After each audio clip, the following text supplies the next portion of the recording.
The show can't start without Jim Look. Everybody come back.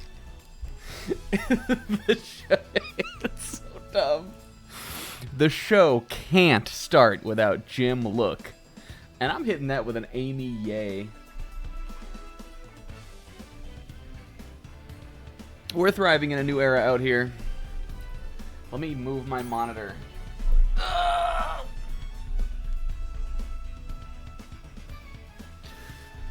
Hi, hello.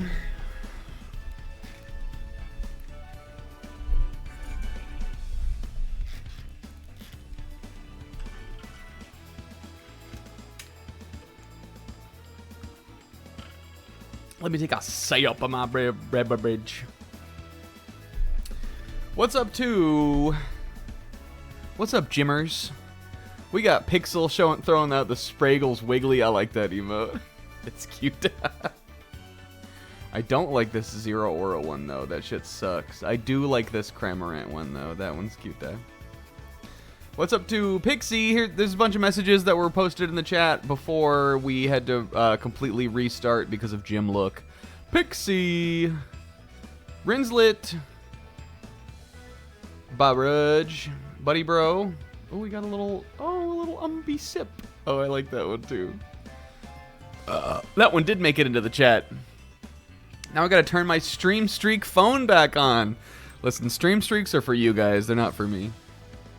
As long as you're here, as someone who doesn't care about my Stream Streak on anybody else's stream, as long as you're here, I know you're here, and I love that. Stream Streaks are for you. Speaking of, Buddy Bro with the 145 Stream Streak. That's a number. Guys, welcome to the stream. I guess you get channel points, right? Or what are these little snack smackers? Is that what this is what I called them? Yeah, shout outs how we don't have anything that we do with the channel points, by the way. The problem for me with the Stream Streak is I feel like I never get the pop-up on... I pretty much almost exclusively watch Twitch on mobile. And I feel like I never get the pop-up. And if I do, I don't know how to post it. Or maybe sometimes I do.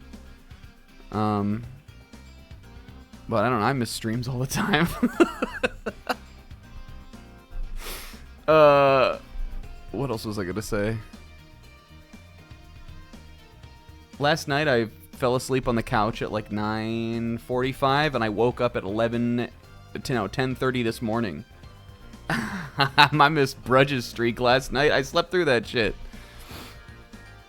I'm at a stream streak of 1 for him. I didn't even wake up. I didn't get up off the couch even. I simply stayed there. I slept, and now my back is kind of sore. But listen, that's what I'm saying. It can happen. I'm sleepy every night is the problem. On the nights where I work, there is simply... Or the days where I work, there is simply no time for sleep.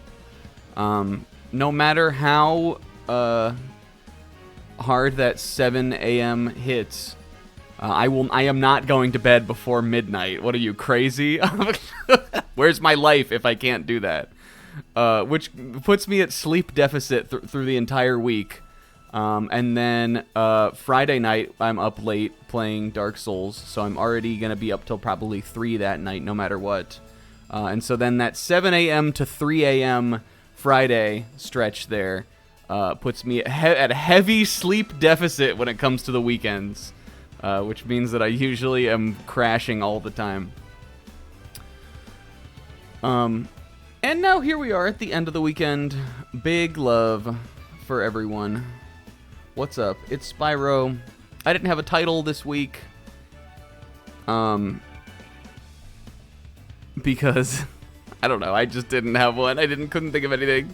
So I decided to throw us back to the Spyro 2 playthrough, where we invoked, if you get, everybody who's here, I'm not going to explain it again, so you better be listening now, where we invoked the Chiefy Queefy Gordita Crunch. Now, the Chiefy Queefy Gordita Crunch was a Sizz stream title I think I dared him a gift sub or something that if he named his stream the Chiefy Queefy Gordita Crunch, I would give him one. And I think I did, because he definitely did name it that. But that came from Spyro. And now here we are back. Spyro's ordering his Chili's 3 for me. Dismayed to find that they don't have the Chiefy Queefy Gordita Crunch on the menu. How many times do we think we can say queef today on stream? Maybe we should make that a record for us. Do you think that could be good? Do we think we can get it into the double digits? I'm gonna pepper it in, and only you guys who are here right now will know that this is something we're doing. And only you guys who are here right now can't stop me. I'm gonna pepper it in. And everybody else is gonna be like, ew, why? But we'll know. Guys, it's big, it's big Sunday. This is the first stream of July for Spyro.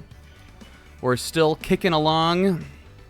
We're definitely going to finish World 2 today and be on to World 3. Now, unlike Spyro 2, which only has 3 main hub worlds. No, is that true? No? Yes? Yes? Spyro 2? It has 3, right? This game has 4, is what I'm trying to say. Does Spyro 2 have 3? What, does it just have like a billion levels in each one? Am I tweaking on that? Can we get a fact check? Spyro 2 has 3 hub worlds? This game has 4. But with that, I think we're probably still getting close to halfway through the game. I feel like it'll probably end up taking 5 sessions because the levels get longer. It all depends on how much we get stuck on one little thing. But, you know, getting stuck for 10, 20 minutes on one little thing is gonna... It all adds up. Right, that's why, because remember at the very beginning of this stream, we were talking about how, I think Kingo was mentioning how he thinks that maybe Midday Spring or whatever it's called, or Sunrise Spring is named that way because there was no Spring hub world in Spyro 2, which is possible. But look, 41%, so we're a little less than halfway through. But I think we're going to keep crushing it today, and I'm going to jump right into the game. Because the adventure continues. It goes on and on. It always does. Guys, I hope everybody had a good weekend. We're done getting excited. Pixel? What would I do without ya? Mwah. What would I do without ya, Pix? What would I do without ya, Pix? Kissing the back of my hand like Bugs Bunny. Thank you. This way we don't have to keep it on screen I don't have to have it in the thumbnail of my YouTube upload because I kept forgetting to turn it off. He's sticking leeches on me. You guys, the other day I saw I think this may have been like a low-key person of the day or something, but I saw a tweet about someone who I guess had the tweet was wondering where they went. And the picture that it was posted with was from some Twitter account that was letting a pet leech feast on their leg, and the pet leech had a little pink bow around it. I was like, what the hell? I don't know about that one, Doc. But there are all beautiful types out there. Some people say queef a lot. Some people stick leeches on their body, and I'm here to tell you. Some people go back to the double wide. I'm here to say it's Spyro time, baby. Last week we cleared Spooky Swamp, we cleared Icy Peak because it was icy cracked. We did the Speedway. The leech with the little pink bow was a little but I don't know if I would want it like leeching blood off of my leg. That's kind of gross. And probably unsanitary. But, you know, all creatures to me are an oa to some degree. All of God's creatures on this green earth are to some degree oa, in my humble opinion. That's my philosophy on life. Anyway, now we got Bamboo Terrace and... we did Enchanted Towers, too. Is this the only level, then, for me to do? We did better than I thought, actually, then. We did the Speedway. We did Enchanted Towers. I guess we just gotta pop into Bamboo Terrace. We have to clear the level. which means just go basically from point A to point B in this game, so we can get him, get the ugly ass panda onto the blimp thing, the whirligig. And then I guess we're done here for now, because we can't finish 100% Bamboo Terrace. We don't have the animal buddy that we need yet. But we'll be back. Do we think that this kind of backtracking is fun, or do we think it's unnecessary? Oh, look at this little naff. Did he dab? Dabbing naff panda. Watch him. Watch his ass. Naff panda. Do not dab. Let me try it again. Naff panda. Do not dab. Let me try it a third time. Naff panda. Do not dab.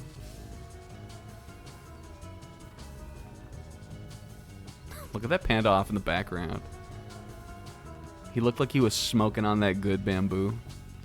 Alright, I guess I can't get him to dab. I thought that his little, you see how he's got like a little chin scruff? I thought that was a collared shirt for it. I thought he was dressed like the nerd. Little Debbie dabbing Naff Panda. Little Debbie Dabbers Naff Panda edition. Look at the Rhinoc back there. He's doing tricks on it. There's actually all kinds of crazy shit going on back there. This is what they plop me down into. Let's look at just the vertical slice of this screen. You have a little panda who's circling the little pagoda over there. There's a bull running wild. There's a Rhinoc chasing another little panda simply like 1 foot up the lane. Even he's looking at it. He's like, yo, what? He's like, yo, anybody playing... what's the game Naff likes? Anybody playing Marvel Rivals back there? Naff Panda, don't dab. Rhinocs have been harassing us all day. The workers haven't been able to harvest the bamboo needed for the whirligig to take you to Evening Lake. We've tried asking them to leave, but there's no reasoning with them. Yeah. Anybody want to play Grand Blue Fantasy? That's my best Naff impression. Here, you want to hear my most honest Naff impression? Anybody want to play Team Sonic Racing? This is my Naff. Get out of here, you. And anyway, these pandas are a downgrade. They were so cute on the original game, and now they're not that cute anymore. But you know what? Honestly, I think I was maybe being a little bit mean to them. I really think they're only as uncute as everything else that's not as cute anymore, kind of. They were just very cute on the original one. I think they look fine. I think otherwise they're okay. And you know what? Naff looks pretty cool sometimes. Yo, what's up, Zebra?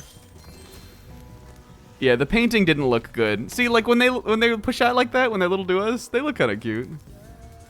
And I guess like they're showing us this with no transition, but these pandas that we're saving here are supposed to be like helping us through the level. There's one over there, one here, and then these are the two of them when we saved them. Let's take a good look at the girl one. Pushing that boulder was hard work, but as soon as I caught my breath, I'll return to collecting bamboo. Look at her little... They're doing like a DreamWorks... She dabbed! They're doing like a DreamWorks smirk. I like her little lotus flower hat. I think that's cute. Her little shirt is weird. Weird to me, though. What is this little shirt supposed to be?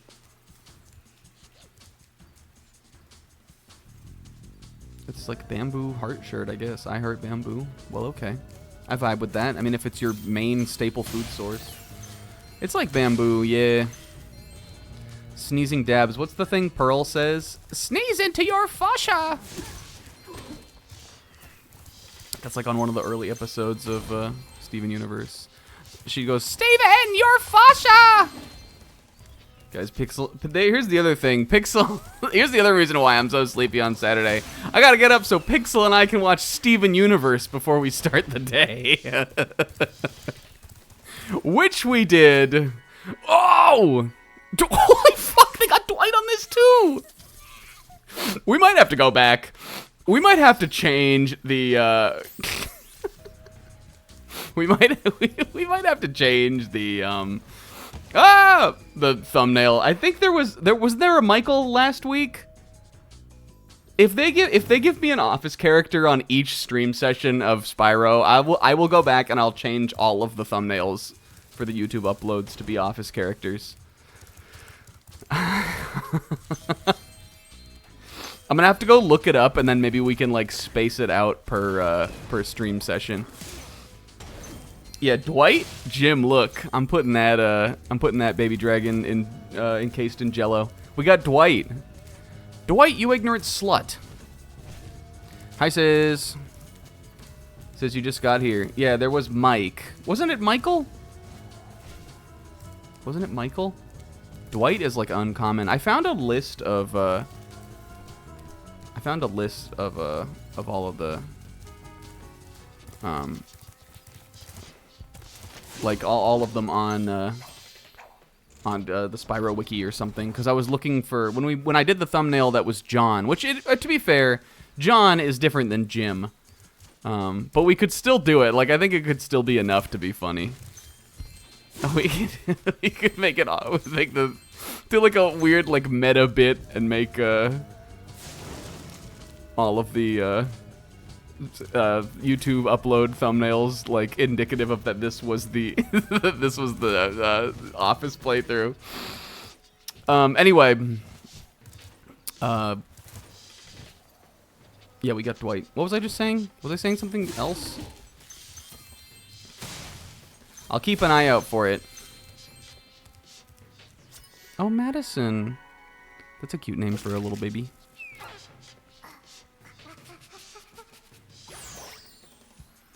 I had a friend in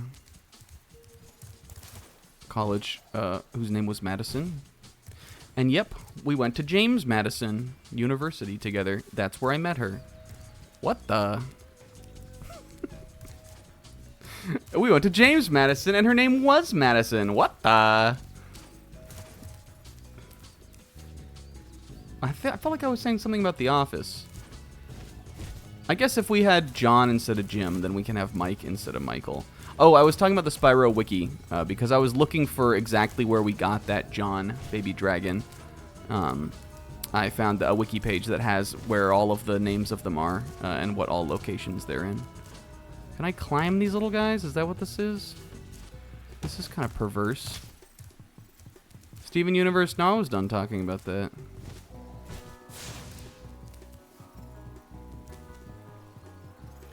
Nice antecubital fossa touch. I do sneeze into my fossa. Does anybody else do that? Isaac, hello. I do sneeze into my fossa. And now every time I think about sneezing into my fossa, and I'm not saying like now as in more recently, but I'm talking about now as in like since the first time I watched Steven Universe, which was years ago, which was like 2015, almost 10 years ago. I do think of it as, I didn't know it was called a fossa until I watched the show. And now whenever I sneeze into it, I think about that. And now here I am watching the show with Pixel. We get up in the morning on Saturday to watch it. Oh, so Will asks what, we get up around, usually it's like around like 10:30, 11. It's usually not like super late into the day. Or not like super early. But for someone who stays up streaming until 3 in the morning, it's, you know, it's, I would probably sleep an hour or so later than that. But it all depends. Because it's the only time we have. That's the time Pixel and I have always watched cartoons. It's the only time I have. Pixel gets up at 6 a.m. I'm almost always doing something during Saturday, like once the day gets started.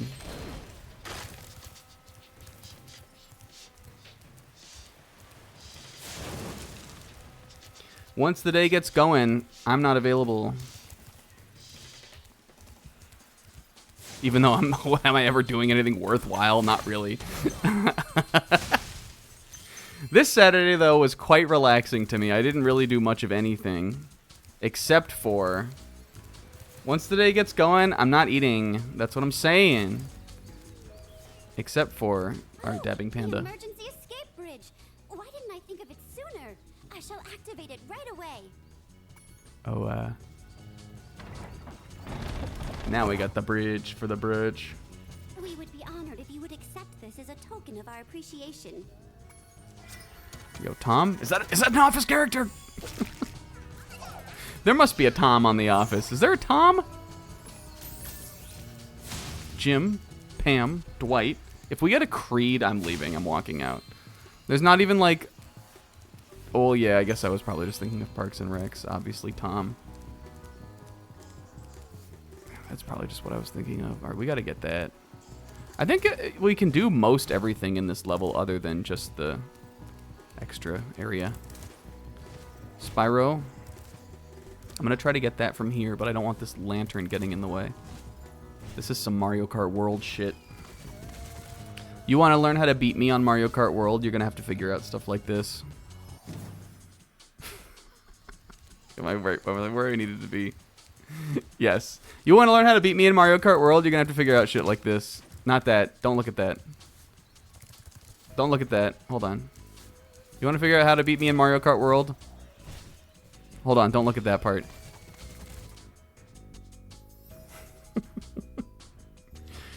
Answer me this question. Do you or do you not want to learn how to beat me in Mario Kart World? Don't look at that. Don't look at that. I'm not seeing any answers yet, so I'm not trying yet. Do you or do you not want to beat me at Mario Kart World? Hold on. Don't look at that.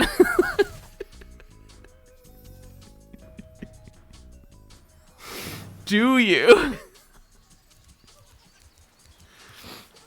Or do you not?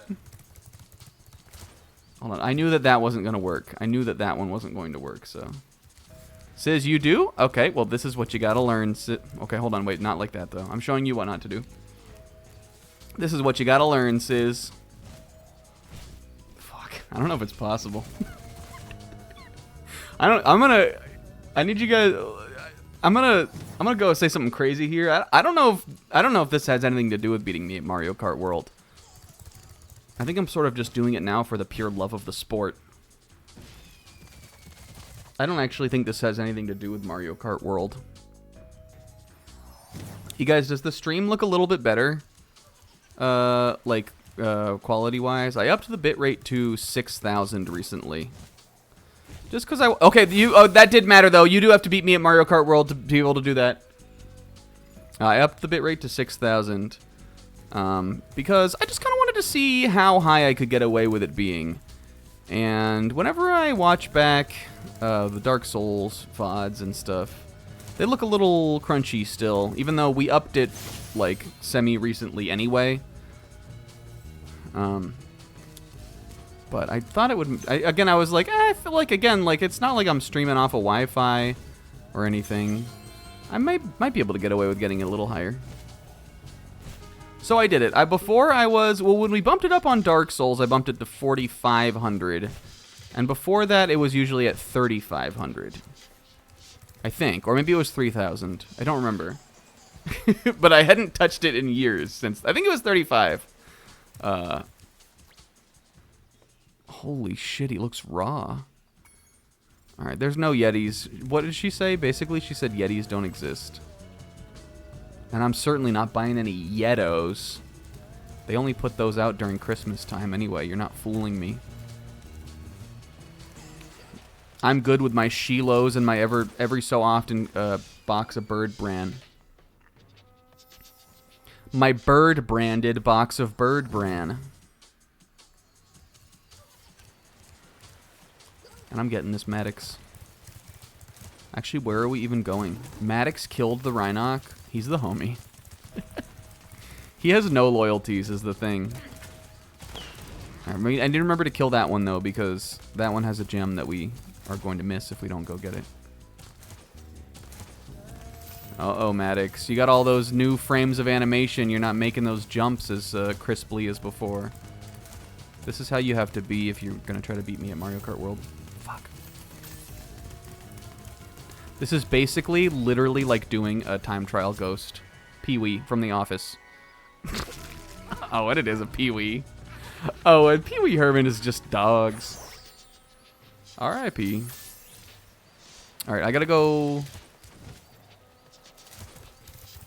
Yo, that's 6s. But I did get all of the, ooh, a 10-piece. I did get all of the, I finally did all of the Grand Prix, including the Knockout Tour Grand Prix, at 150cc. 3-star gold trophy on Mario Kart World recently. I just did the last of them yesterday while I was lying on the couch, before I passed out and slept for 14 hours or however long it was. And I'm giving that a big hell yeah. The knockout tours, eventually I got better with them. I think really the big issue with those on getting the 3-star is just that getting out of the gate is hard. But I think really like once you have passed the first checkpoint and you were in first, because for anyone who doesn't know, to get them all you have to do is get first on every checkpoint of the course, which is like 6 in each one. Once you have... Oh, this came back? Oh, is it because I fell? Once you've done the first one, I think it's pretty easy to get a foothold in. After that, like, yes, you can get fucked and get unlucky with a blue shell. But as long as you are fishing for super horns constantly, I say, like, you super horn away one blue shell and you're pretty good. You just gotta pick something with decent acceleration and make sure you get a bunch of coins before the first checkpoint and get, like, sort of lucky with items. Which usually comes down to a couple attempts, but there were a few of them that I did first try. And this was just cleanup, basically. But I've done that. I'm definitely better at the game than I was the first day that it came out, which is the only time I really was attempting much of this. But I started putting some more attempts back on the staff ghosts after that. And those have definitely been easier. Because, again, I was worse at the game. So the first day I was trying... One, I don't think I was playing, like, decent, like, kart character setups for the time trials. And 2, I just, like, I don't know, I just didn't really understand the game, like, just kind of the game feel or any of that as much. We definitely, where the hell did it go? I swear that it showed, the first time you hit the little thing, oh, it just went over here, okay. We didn't finish this, right? Oh yeah, we definitely didn't go over there. It reset because I fell off. Yeah, my favorite set of Mario Kart staff ghosts is definitely Mario Kart Wii's, who I think you did have to beat them for unlockables. As I recall, you needed to beat all the time trials to get the Mii character 2, the second Mii, who I just think had like a different color or something, right? There was like Mii A and Mii B, right? And I think you definitely needed to get them to get Mii B. And there might have been another character, Funky or something? Funky was definitely who I played as, so I guess that probably wouldn't be correct. Funky was the character I used during the Staff Ghost time trials. Unless I went back to them after that.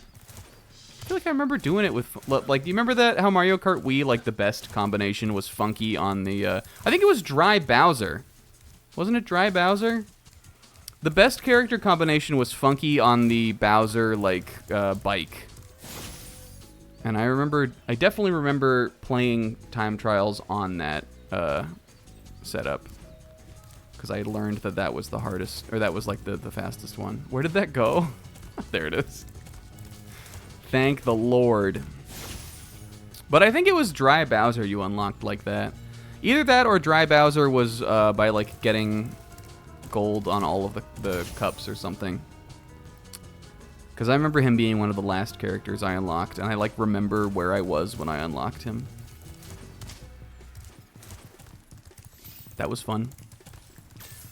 But the staff ghosts have been pretty fun in this too. Again, I will say that I think about once per ghost route, you see them do. I've seen them do something that I wasn't aware you could really do in one of the tracks, the way that they do it at least. So, if you're looking for ways to get like grind rail routes or wall ride routes or things like that, the staff ghosts are definitely a good way to do that.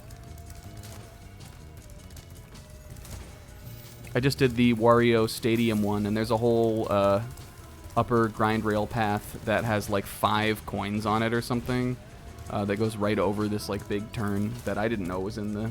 I didn't know that was in the game. But I watched the staff ghost do it, and I said I could do that too. It was pretty easy to do. And then if you really want to see some shit you can do, you go download the ghost for the first place, like on the global ranking, like the first place ghost, and you'll see a different game. I watched the world record one for Koopa Beach, and there's like a crazy skip they do in that. Some Crash Team Racing-esque shit where they like boost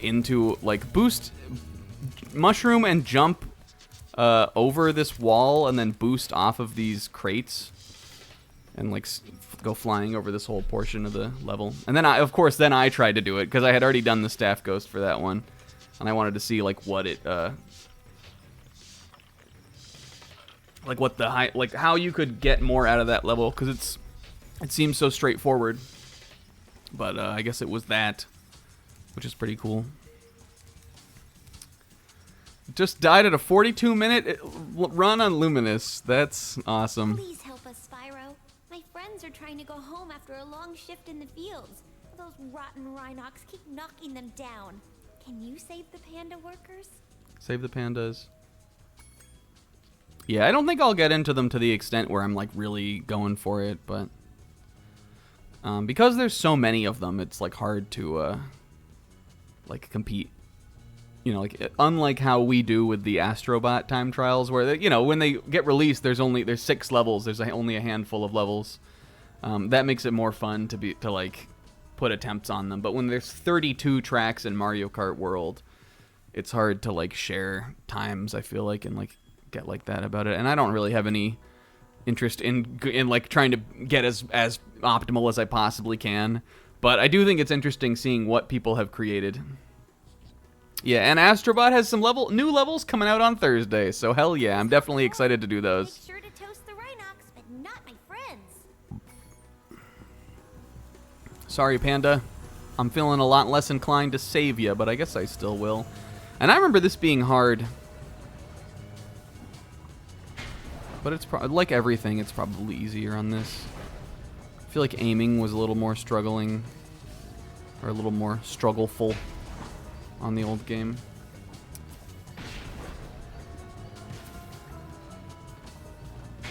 But I don't know what it is. Something about just like the way the controls are, oops, so slightly different, I feel like is like, or just like something, maybe they're just tweaked so that things are slower when they help you and faster when they don't, or I'm not sure what it is, but this was hard on the old game, I thought. I even on the Let's Play, I had to reattempt it like a couple times, like even getting pretty far into it. Now don't they start parachuting down now? Yeah, they start falling out of the sky. That's right. Maybe it'll still be hard.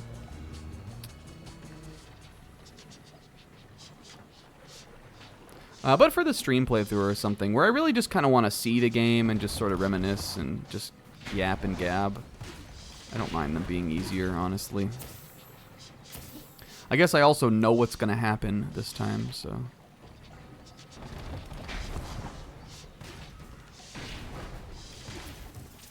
But, like, that was way easier than it was on the old game. I never took back the best time on that iron ball level. Dang it.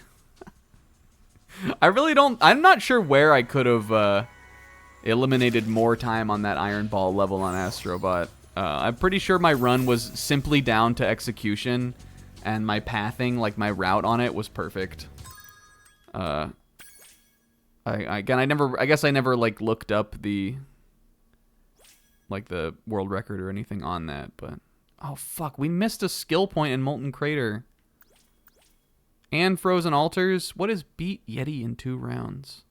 That's a different level. Frozen Altars, that's in World 3.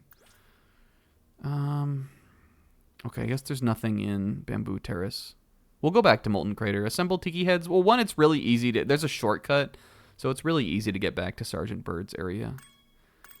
I'm not sure what Assemble Tiki Heads means. Maybe you have to stack them or something. We'll figure it out, though. Yo, what's up, Salem? Don't like the mushroom minigame for the 2 eggs. Mushroom minigame. Do I remember that one? The one in Spooky Swamp? Where you have to, like, pound the mushrooms down with Sheila? We messed that up a couple times on this, but I also think that is much harder on the PlayStation version. I think I'm done here also. I don't think there's any more... How are we doing on treasure? Treasure. That is what you are. Fuka Golden Star. Yeah, I did, Sis. I definitely remembered once you said that. Sis was messaging on Discord about how specifically they made that Sheila part easier, which was that the rocks don't respawn once you kick them all away. And when you mentioned that, I was like, oh, I definitely remember them doing that. Why did it say 100% complete? Oh, that was about the hub world, huh? I was like, you're lying. I appreciate it. If you're trying to make me feel better, stroke my ego a little bit. I get that, but I did not 100% that world. All right. I guess we can't use the... I don't think we can go back to World 1 until we've beat the boss. Maybe you can, but... Let's just do it. Let's get a little progress on. And then we'll go back. Yeah, I think that this panda gave off an even worse impression than they actually look. But they're definitely not better. Yeah, we did the Speedway last week. Country Speedway. We definitely did it. I was talking about Naruto. I was talking about Naruto, I remember. We definitely did it. All right, let's do... No. We just have to go to Evening Lake, right? Let's do the boss. And then we'll go back. We got to come back here anyway to do Sparks' thing. Sparks' thing. I think this is the one I liked the most, too. Idiotic, worthless fool! I asked you to carry out one simple task, and you fail me. I should have known better than to Is she rely serving on a or not? child. But don't worry about it. I'll deal with them now. Do we think? Did we get a definitive answer on that? Can't be worth The all this sorceress? trouble. Serving or nah? Dragons, the magic in this world will wither away. Without magic, I'll die. And so will your ever slim chance of becoming a sorceress. No. Now, watch how a real sorceress dispatches her enemies. Yo, there he is. Release me from this cage, you merciless miscreants! How would you like? We didn't think that look was serve. We didn't think she was serving queef there.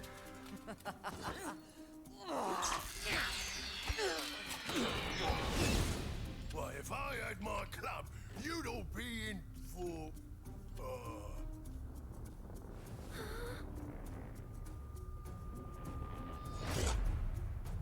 Yo. This is the one I remember being cool.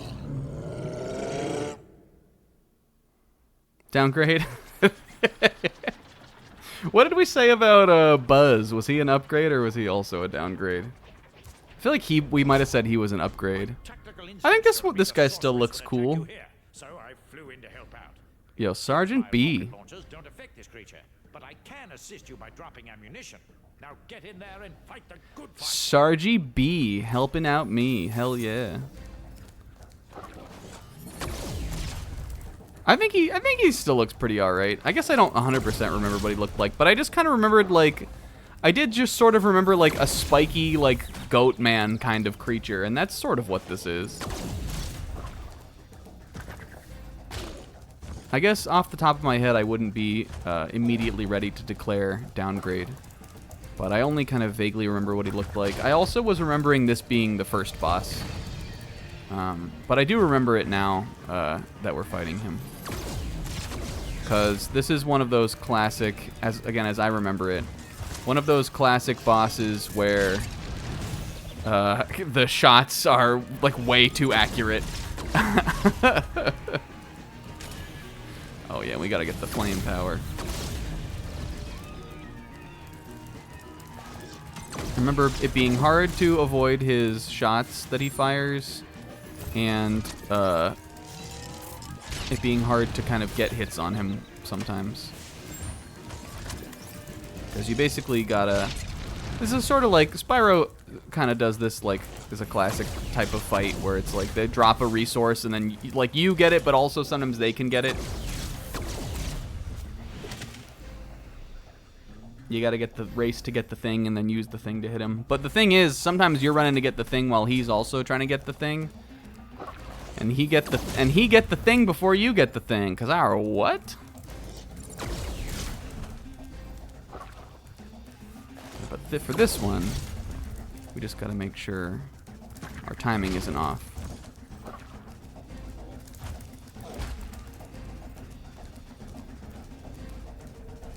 Yeah, it does. It is cool that they like give them powers. Like there's power-ups that, like for instance, Sergeant Bird will drop, but they're not only power-ups that Spyro can use. And obviously he can't control if the boss gets to it first.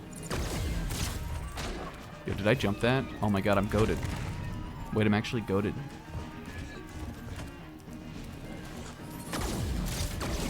Speaking of Mario Kart World, that's my favorite thing to do, to be annoying. Because it's just inherently such a luck-based game. My favorite thing to do to be annoying is to be like losing all race, and then like when I like randomly manage to be able to get into first or something, I go, wait a minute, turns out I'm goated. Wait, actually, I've realized that I'm goated. It's funny for me. Get fucked. I thought that was gonna shoot out like a fireball. I didn't know it was gonna be like a frontward flame spew. Dragons! D-Uragon-S. Is that supposed to be like an emote? Okay, man, you can't Ligma me, by the way. I heard about your poor Ligma performance recently. Okay, man, it's okay. I heard all about your Ligma debacle. Loser! Not you. Okay, man. I was talking to Spike. Spike! Hey, Spike! That was also way easier than it is on the PS1 version. Oh, Monique! Oh! Born with a hat on. Cute there.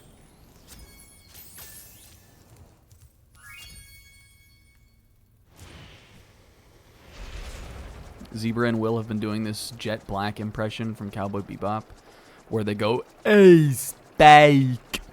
And I'm like, that's not what Jet sounds like, you guys, but they keep insisting that it is.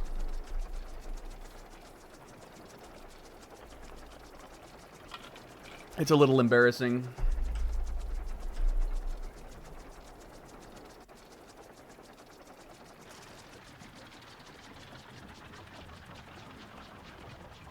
Pixel-ass representation of events. Oh, and Bianca in the rainbow. I like how her rainbow trail is how she goes. Spyro, this is serious now. The sorceress is planning a trap for you, and if she catches you, believe me, you don't want to know what she's going to do. Homie now. I promise to take good care of the rest of the eggs. I mean it. Just take Hunter and go back home before... She doesn't want us to get her. Just go. This is just like One Piece.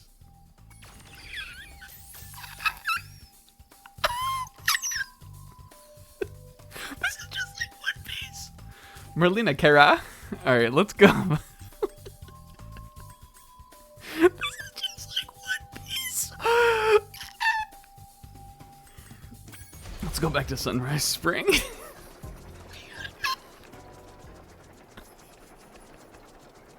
Could you hear any of it?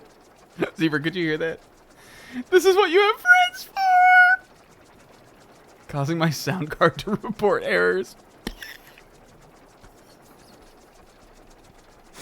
You guys. This weekend I saw Jurassic Slop. You guys. In pursuit of... Here's how... You want to know how Snack lives his life? Everything is in pursuit of narratives. Zoe, I don't care about passive mode, you fuck. You want to know why we never run out of things to fucking stop yapping about on this stream? It's because everything, no matter how mundane, can serve a narrative if you're willing to look for it. This is my stream tips for you guys. I saw Jurassic... And that's my segue into that I saw Jurassic World Rebirth. The movie where... like 2 weeks ago, I was like, what movie am I going to see? Because I see a movie every month. I was like, what movie am I going to see in theaters? What movie am I going to see for July? And then it was like, there's a new Jurassic World, but fucking kill my ass if I ever go end up seeing that too. Then it turned into, I mean, I guess I could go see Jurassic World. Like, it's probably going to be bad, but like, you know, like, what else am I going to see? There's nothing I want to see, which turned into, fuck it, maybe I should see it. Like, which now this week is, I have seen it. I've seen Jurassic Slop Rebirth. It's got the same title as the second installment of the Final Fantasy remake trilogy. And it was pretty slop. And I will talk about it, but I don't know what to do here for this skill point. Let's figure it out first, and then we'll do it. Skill points. Assemble tiki heads. That has to be in here. I mean, like, I could just move them all to the same place. No, I want to figure it out. There must be some way. Let's see. Do they all have... Do any of them have different colors, or... Let's figure... Like, you can't take the tiki heads out of this area. So it must be something in here that we have to do with it. I guess I should just collect them all. Maybe that's it. Maybe I just have to bring them all to, like, the same place. Or maybe I have to find some, like, altar or something to put them on. Anyway, I saw Jurassic Slop. Peak birth. Which, again, we were talking about this on Friday, but if you weren't there, or you just weren't, you weren't paying attention. So, Jurassic Park, an original film series that had, well, I guess I shouldn't say original, but like, the original series the films based on that were like sequels to the first movie. There were 3 of those made, like through the 90s to, like, I think Jurassic Park 3 came out like really early 2000s. There was a reboot of Jurassic Park in like I don't know, I think it was in college when the first Jurassic World came out. But they did 3 of those too. And then I think possibly the third one was so bad, Luna, or they just like didn't have anywhere else to go with it, that this is a soft reboot to the reboot series now. Is what this movie was. It was totally, had nothing to do with, Chris Pratt wasn't in it, new characters, I guess, like, it's the same continuity, because in the Jurassic World movies, oh, perfect. This is like Spirited Away, this reminds me of. This is also fucked. I didn't like that at all. I'm leaving.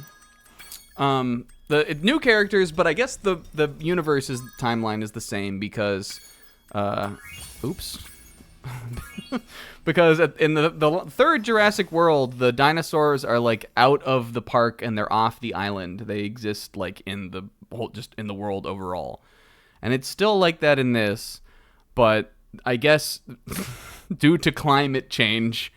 And also just the fact that they're fucking dinosaurs, All of the dinosaurs have now died, except for the ones that live like around the equator, where the climate is most similar to how it was 60 million years ago. So that's where we're starting here. All of the dinosaurs have died, except like a few. In fact, the movie opens with this character and also Scarlett Johansson in like a car, and they're driving past like this giant dying dinosaur. And the guy's like, "Oh, well, fucking what are you going to do? Like, go ahead and die already. You're clogging the lane." Like the dinosaurs are fucking dying. And apparently nobody cares anymore. Even though it's only been 30 years since Jurassic World, like, people would definitely care. But for the movie's convenience, no one cares about the dinosaurs. No one gives a fuck that they're dying. So, that really doesn't have anything to do with the film at all. It's just, like, how the movie opened. You guys want to know what the plot of Jurassic World Rebirth is? I need you guys, if you don't know, don't look it up. Do not look it up. Let me just explain to you what the plot of Jurassic World Rebirth is. So, now, mind you, it's 2025. The dinosaurs have all died, except the ones around the equator. Heart disease is still a hell of a thing. Now, mind you, we all know this. Everybody knows heart disease is bad. People die of it all the time. In the movie, they say something like, I don't know what they say. They give some dumbass statistics about heart disease, which is probably true and sad, but... anyway, what if, now hear me out on this. What if dinosaurs could cure heart disease? Boom, there you go. That's the thought of the movie. Yo, Drew, welcome to the crew. What was I doing? Oh, I was going to Hunter, to Sparks World. Zoe, hold on. I need to tell Zoe, I need to tell them about Jurassic Park. He can try to rescue it from Spider Town. Let's go to Spider Town. Okay. The dinosaurs have died except the ones that haven't. What if... Now hear me out. What if the cure to human heart disease was having a really big heart? Who has big hearts? Giant dinosaurs. The plot of Jurassic World Rebirth, you guys, is in order to make a miracle drug that can cure heart disease, Scarlett Johansson, this shitty pharmaceutical rep guy, and her team, she's like a mercenary, like special ops, like her specialty is like extraction. So they hire Scarlett Johansson along with this shitty guy and this other scientist guy to go to the Jurassic Park island. That's not the island from Jurassic Park or the island from Jurassic World, but a different island, because there's another island. They keep inventing islands where they were doing research for Jurassic World to make mutant DNA dinosaurs to make them scarier, which, mind you, was already the plot of Jurassic World 1, 2, and I would assume 3. There's mutant actually, which, mind you, was already the plot of Jurassic Park 1. But there was another lab where they made even scarier mutant dinosaurs. The island from Jurassic World did explode. That happened in the second one. I forgot about that. So there was another island, and they were like, all right, well, fucking, I guess we have to go cure heart disease by going to the dinos. So they do that. What they need to do in the movie, this is one of the most video gamey movies I've seen in a long time, because a MacGuffin quest is immediately invoked. They need to get a blood sample from the 3 biggest dinosaurs. Now, dinosaurs, extremely important term here. They need to get a blood sample from the 3 biggest dinosaurs that there are, because the dinosaurs' blood, which is able to sustain their giant fucking hearts, is the miracle cure for human heart disease.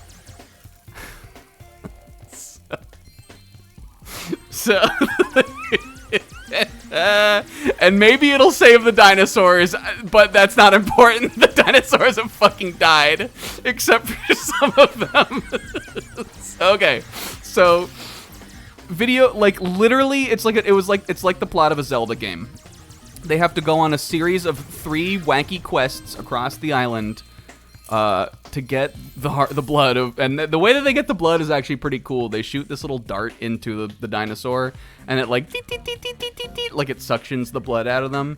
And when it's filled with the blood, it shoots this little parachute out, and boom, and then it flies out, and then they catch it. It literally like boom, like flies over to them, and they like psh, they grab it in their hand, and that's where you would expect like a video game fanfare to play. This is what we're dealing with here, you guys.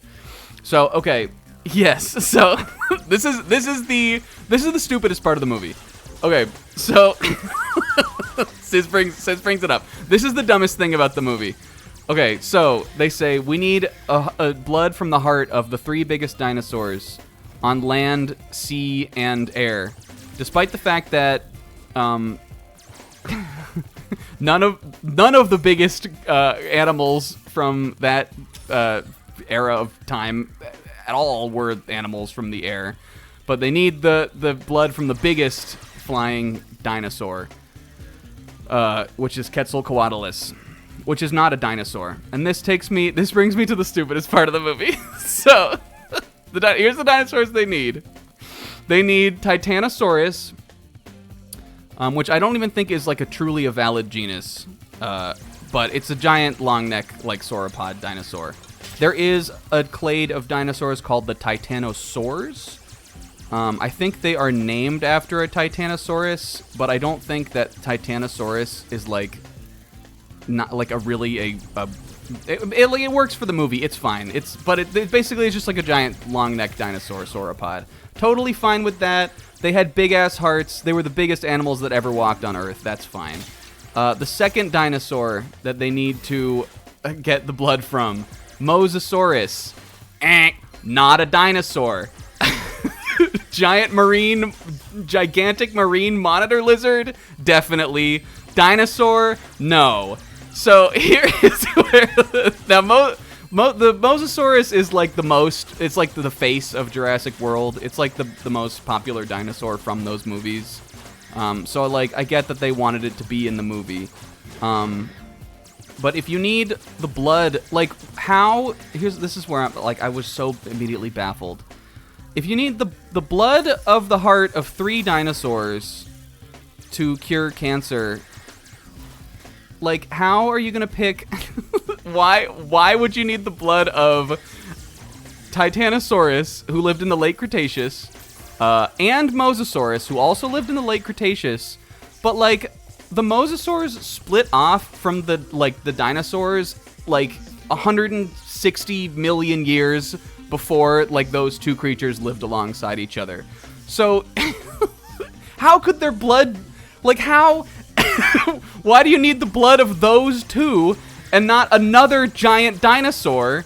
We don't like okay, so then they need the blood of, the other one is Quetzalcoatlus, which is a giant flying pterosaur. Not a dinosaur, more closely related to dinosaurs than Mosasaurus, which again was a giant swimming lizard. And that's the plot of the movie. They need the blood of 3 big animals, none of whom are evolutionarily like super close to each other, to cure human heart cancer. And it's slop, you guys. And there's a family. How the fuck do I? Can we break this? Where am I? Oh, this opened now. I feel like I had the same problem with these mini games before, where it's like I think you expect to like get the key to be able to get into them. But no, there's a family, because there's always a family. The family are sailing across the ocean, which is, I guess, just something that this family does. The first dinosaur they encounter is the Mosasaurus, not a dinosaur, not even as closely related to them as crocodiles. The first dinosaur they get is Mosasaurus, which like flips the family's boat over. because in Jurassic Park, because in Jurassic Park, the Mosasaurus is gigantic. It's the size. It's like the size of a whale. They keep making it bigger in every movie. Even in Jurassic World 1, it's like 3 times the size bigger than it should be. And then in this movie, it's like twice as big as it is in that movie. It's so big, you guys. But so they have to. The boat gets flipped over, and they almost get eaten. And then the Scarlett Johansson and her ragtag group pick up the family, because they're tracking the Mosasaurus, and then now they're stuck on the island too because everything goes wrong. There are some interesting things, like dinosaur-wise, in the movie. They have swimming Spinosaurus now, which while still heavily debated scientifically, is probably more likely now to have been something that existed than definitely what we would have known in Jurassic Park 3, where Spinosaurus was like the main monster. They're swimming out in the ocean, which I don't think would probably be where Spinosaurus was swimming. But that's fine. It was kind of cool. I don't know. Everything else was stupid. It was slop. Eventually, when they at the end of the island, they get to the genetic mutation monsters, and they're pretty bad. There's one of them. There's like a group of them that look like flying velociraptors, which is, I would imagine, probably what they're supposed to be, because the only velociraptor in this movie is one that gets like jobbed, basically just gets snatched up and eaten by the flying genetic monster dinosaurs. So I was like, all right, they're probably trying to show that like this is the new raptor of this movie. But they don't do any like cool raptor-y, like spooky things like Jurassic Park raptors do. Except I guess they kind of do. There's a scene where they like have to run away from one in like this convenience store. And I guess it was fine. And then like the big like T-Rex like big monster dinosaur of the movie it kind of looked like Orga from Godzilla. It like walked around like a big Donkey Kong gorilla thing, and it has like 6 arms. I don't know. It's I didn't like it. It sucked. So there's that. Yeah, it has big gorilla limbs, and then it has little Tyrannosaurus arms underneath it.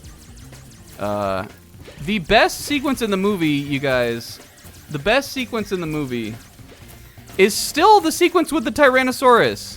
Like, at least I thought. They invented a whole new genetic mutant, like, type of dinosaur, and he doesn't even appear until the final, like, encounter, like, well into the 3rd act. And the best, like, most, like, heart-pounding sequence is still just regular-ass Tyrannosaurus Rex. Which was the best part of the movie, I thought. And also, like, the most kind of, like, this dinosaur is ostensibly could be acting like a real animal. I don't recommend seeing the movie, but if you do, I guess I won't explain what happens in it, because, like, I don't know. There's like the best thing in the movie, but all that is to say, you guys, I liked it.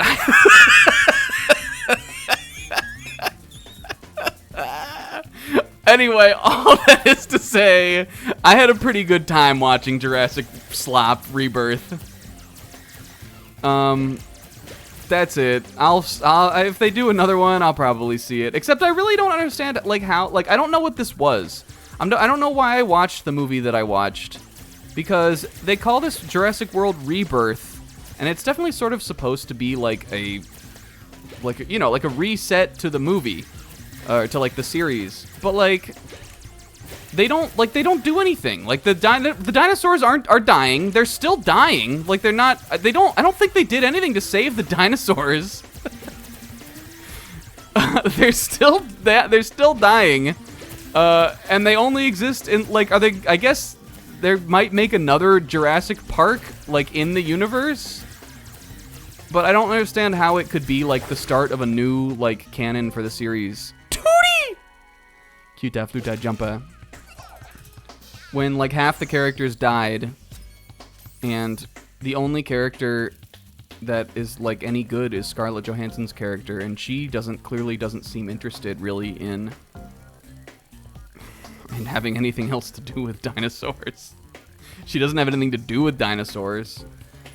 She's just a mercenary lady who happens to have to go fight dinosaurs in the movie. I don't know, man. The family was fine. It was like it was likable enough. Honestly, you guys, it was not the worst. It was better than The Lost World, and it was definitely better than that stupid-ass second Jurassic World movie, which, again, like I was talking about this on Friday, one of the dumbest movies I've ever seen in my life. That said, don't see it. Don't give money to the Jurassic Park franchise. Don't be like me. I love dinosaurs and I liked it. They had swimming Spinos. The Tyrannosaurus, when they... here's the one thing I'll say. When they first encounter the Tyrannosaurus, it's taking a big nap. Beautiful. Wonderful. It was unique. There's never been a T-Rex encounter. First of all, I think the T-Rex in at least the 2 Jurassic World movies that I watched, because they keep sidelining him for stupider looking, less scary, less iconic dinosaur monsters, he gets played like he's just lame, you know, like, or she, I guess I should say, though that's only in the first movie. That in Jurassic World, the T-Rex had never had a cool scene. It was always just like secondary, like it's just there, it gets sidelined. In this movie, they really gave the Tyrannosaurus like a fun. They really gave it time as a set piece, and I liked it. There's also a little ceratopsid. I think it was supposed to be Aquilops, though I'm not 100% on this. But that's what the dinosaur I assumed it was. There's a little ceratopsid, little tiny dinosaur that the little girl in the family befriends. And it's probably just there just so they can sell merch of it, but it was kind of Yeah, but like even then, like I kind of think that sucked. I guess in Jurassic, God, those movies are so stupid. I guess in Jurassic World, don't the Tyrannosaurus and the Chris Pratt's like Velociraptor dog that he has, don't they like team up to fight the like monster T-Rex? Or is that in the second one? I seem to recall there's even a point where they like do combo moves. All that is to say, I enjoyed it. I think we can finish talking about this now. Why in the world would they need a Titanosaur, a Mosasaur, and what are they called? Ajdarkid pterosaur blood if they're gonna make a heart cure for humans? Why is that the plot of the movie? Why are they curing heart disease by getting blood from monsters that had really big hearts? I'm saying monsters because, let's be real, it's what they are. It's Jurassic Park. But I did that on Saturday. It was funny. And then I got up on Saturday. Pixel and I watched Steven Universe.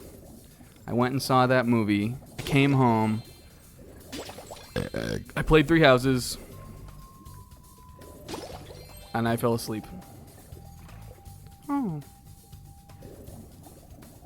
And here we are. In Evening Lake. It's the 6th of July. And I didn't do anything else really. 4th of July stuff, we did that on Friday. I already talked about that on Friday. What, did I forget about something, Sis? What was on the 6th of June? Oh, are we like a month out from something? Hold on, pause. Was it the Switch coming out? Nintendo Switch 2? 6th of June. Yeah. What's wrong with that, Sis? July is almost over. It just started. Guys, calm down. The Game Awards. Oh, no! Oh! I looked at that. I looked today. Well, we still have it. We must have it for one more day then, today. Because I posted some Game Awards, Game Award jams or whatever they were in Zebra's server earlier. Maybe we just lost it then. Or I hope mine didn't auto renew. Hold on. Jeff, I swear to God, I don't want you to get any more of my money, Jeffrey. Okay, good. Okay, it didn't auto renew. Okay. Sad though still. Still so sad. But okay, good. Good. Okay. It didn't renew. Well, I got my last couple emote uses of it then. In earlier at Zebra's stream. I missed Kazuichi's no good, horrible, very bad day. That's every day in the life of a Kazuichi. Yo, when do we get to the fireworks factory? Get it, guys? Best of luck, guys. Lost Fleet, this is the most contentious level in the game. Anyway, I didn't mean to be yapping so much about Jurassic World. But don't we think that was funny? Didn't it sound funny? Don't you want to see it now? Stooby! Stooby Dooby Dudge. Brudge McDudge. Stooby Dooby Deef. Brudge McQueef. We need some help from you now. Guys, I almost did it. You know what? Fuck it. It's July. Guys, welcome to the stream. Where's our people? Fridge? Okay, let's look at the levels as we go through. Frozen Altars, I remember that one being fun. What's the narrative? Do we want to watch it or not? No, don't watch it. Don't spend money on Jurassic Park. It's a bad franchise. It needs to go away. Oh, and I remember the big whale. That said, if they make a second one, which they definitely will, I will see it. ScarJo was okay. ScarJo was pretty good. She was likable enough. She definitely was kind of like the ScarJo action hero character, where she's sort of like, you know, very kind of tight-lipped, very all business, you know, because she's like a soldier, kind of very similar to her Marvel character. But I don't know. I thought she was fine. I like her. Okay. Scratching my head, looking at my notes, seeing the only thing I wrote down in all caps was Jurassic Park. What else is there? Mahershala Ali. None of the other actors. I recognize some of their faces. Was he the dad of the family? Because he was good, and also the guy that played the scientist guy was good too, or good enough. But I don't remember. I couldn't place his name either. Yeah, I saw ScarJo when I could have seen Gojo. Well, Gojo isn't out yet. I could still. I just didn't want to see that as my movie of the month because I knew it wasn't going to be peak like Jurassic Park, and also because I've already seen that. How do I get up top? I think there's something you can climb, isn't there? Duncan. Oh, yeah. He was like one of the other main characters. Yeah, he was good too. The performances were fine. There was no one who was like terrible. And Chris Pratt wasn't in the movie. Chris Pratt was in Parks and Rec though, and Parks and Rec was made by some of the same people as The Office. And that's how we bring it back. That's how we bring it back around.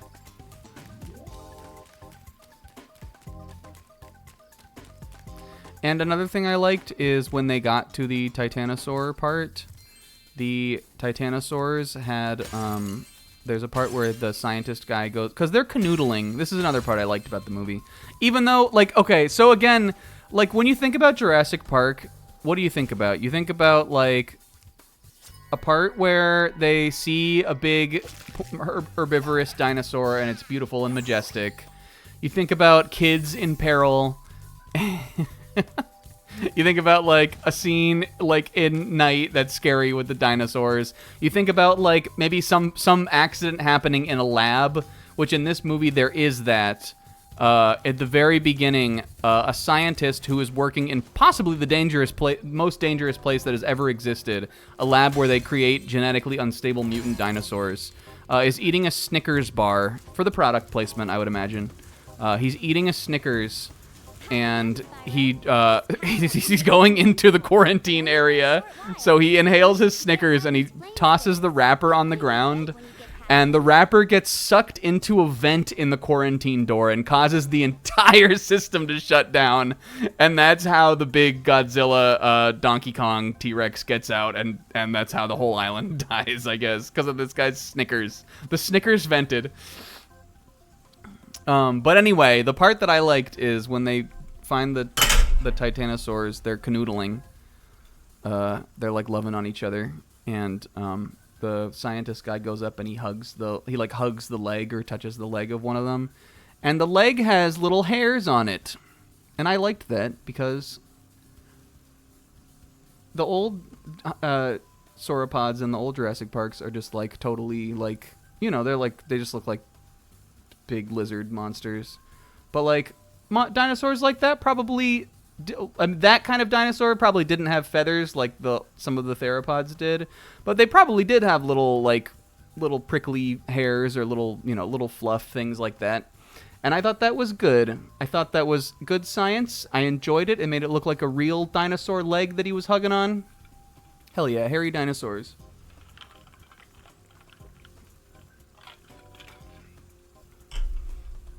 Yeah, he had to eat a Snickers and doom the whole island to death. Is there a scene where they're hiding and hoping the dino doesn't notice? Definitely. There's a number of scenes. There are multiple scenes like that. Was it humorous at all? I mean, I rolled my eyes in humor at it sometimes.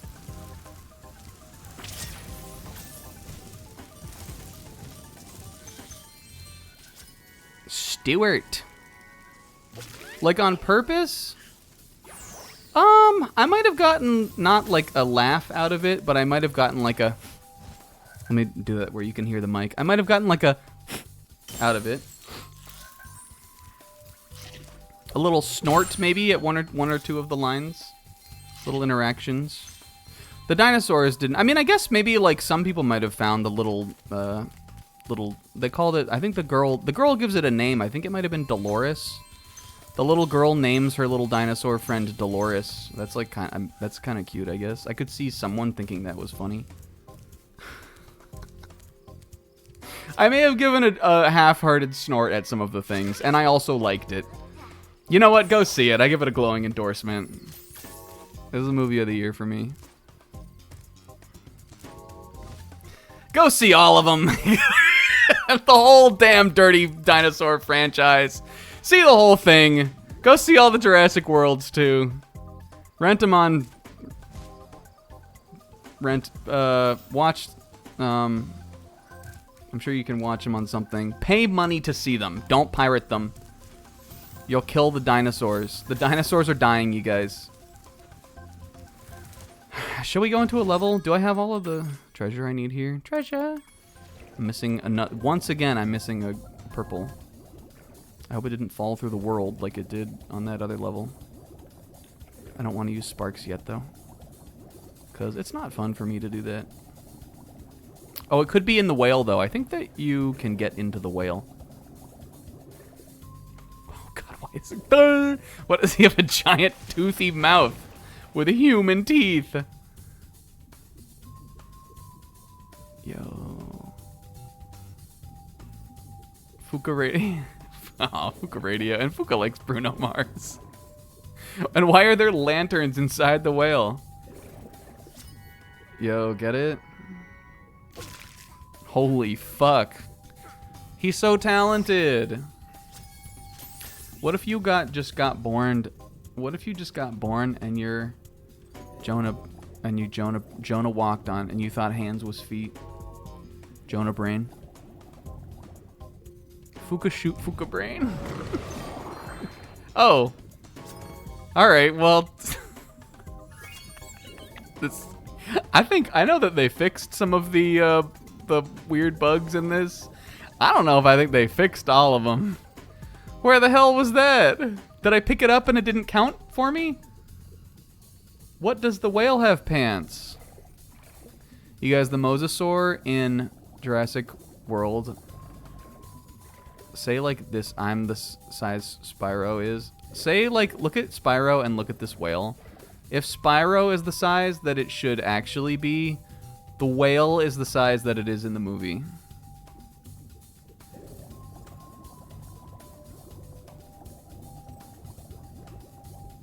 Alright, please stop. We gotta leave this behind. You're watching Dino Slop? Comb, I already watched it.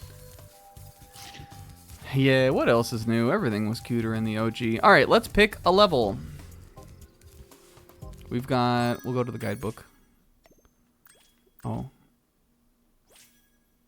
Okay, and Frozen Altars, Lost Fleet, Fireworks Factory. Is Charmed Ridge in this world? I guess you're right. We should do Bentley first. And Bentley was up here, right? I saw him in one of these towers. I keep forgetting. I like Bentley. I like all of them. I think would I say he's my least favorite? He's definitely, like, Sergeant Bird and Agent 9 are definitely my top two. I don't know if it's, oh no, where was he then? Was he down here? I don't know if I would say it's in that order. But I like those two more. And I like Bentley and Sheila less. But I also still really like Bentley and Sheila. Let's make sure we talk to Bentley first. Can I?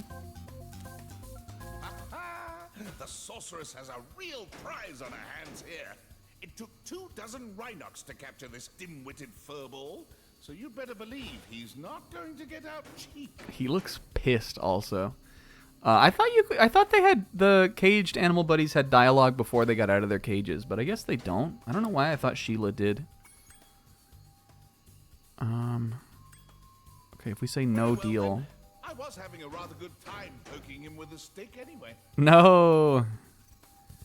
I think that I feel like Moneybags had different lines then, right? Where are you getting Maybe he all this didn't. money, Spyro? It's not just lying around on the ground, is it? Literally it is, guy. I'm working for it out here. Ah, what do I care? It's mine now. This is how rich people really think. This is how rich people think. They're like, where are you getting all this money? And I don't know, at my job.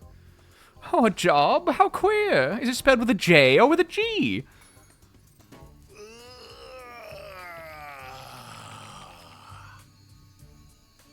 The first rejuvenating breath of freedom. With the humility of a wounded sparrow, I'll genuflect to my noble delivery. Anyway, Bentley is not a numbskull. He's actually extremely verbose. He's loquacious is how I would describe him. And I guess that's the joke of him, kinda. Brazenly avaricious, duplicitous, larcenous, ursine. Now hold on. But he still knows how to smack a. One more, perhaps? At least.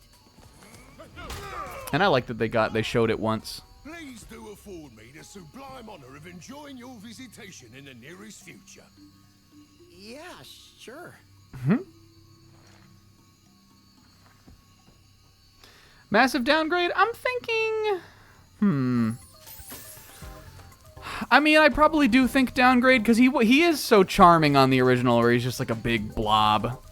But I don't dislike this. I think he's supposed to be a Yeti, right? I think he still reads, like, Snow Beast Yeti, like, pretty cool. He looks cool, I guess. He's just, again, just like everything else, he's just not cute anymore. He was cute at first. But I think I'm going to give it, with Comb, I think I'm going to be Team Charity on this one. And I'm going to give it a generous side grade. Generous in that, like, I could easily say downgrade. But I'm going to give it a generous side grade. I think all of the animal buddies I've said side grade so far for, except since we decided on the Sheila dinosaur angle, as much as I just spent an entire 30 minutes talking about the new Jurassic Park, which was bad, I might switch Sheila to downgrade. Sheila looks weird, kind of. But it isn't the hair that's the problem for me. It's the more we, like, looked at her. What if there was a wood sign outside your house of you giving fucking eyes? Yeah, he is really, like... You can be as civilized as you want, but everybody loves to fuck. And if you put a sign outside your house advertising it, I don't think you should have to take that down. I will gladly help you on your quest, Spyro. But first, I must attend to my young sibling. I'm afraid he may have gotten himself into trouble during my absence. Now, the little Bentley brother is the one where I really am going to be, I feel like, where I'm going to be stricter. He kind of, it's got like a Sully look, kind of, don't we think? Oh, fuck, this is raw, though!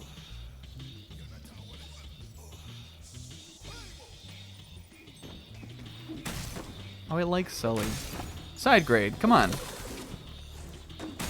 This can't break out? I guess this is his, So here's what I remember about Bentley. Oh, because it's circle is the smash move. Oh, wait, no. Downgrade, downgrade, downgrade, downgrade. Nightmare, nightmare, nightmare, nightmare. I don't like this at all. Yeah, those monsters at the Ankh, they're good people. I'm giving Bentley a generous side grade, but Bartholomew is one of the easiest downgrades in the game so far to me. Let's get a look at him. No, I don't like this. Was he picking his nose? I don't like his blue face. I don't like that he's playing on his phone. I don't like his shoes. I don't like anything about him. They made him brat and not in the good way like Amada. This is raw though. Look at his he's doing like the super fast ultra speed attack. He's utilizing a winter gust. Sis, did you write this into the moveset? Should we read that on stream? Says, is this in his toolkit? A winter's gust? Maybe this would like move monsters into the back row. The knockback ability. You guys, between sessions, Sis, who was catching up on the VOD, wrote... We talked about this briefly last week. About what if there was a Spyro RPG? Because I brought up, what if Spyro was in an RPG, what would his equips look like? Sis kind of took that and ran with it, and he made classes for all the characters. I think we could read it. We could get away with reading it on stream. I heard those big bullies calling you a wuss. You're not going to let them get away with that, are you? Awful. Bartholomew, he always was kind of like a little stupa. Like Bentley always has to clean up after him, like his messes and everything. Or he has to help him out of the messes that he gets himself in. But in this, he's like brat and not in the good way. In this, he's like a zoomer.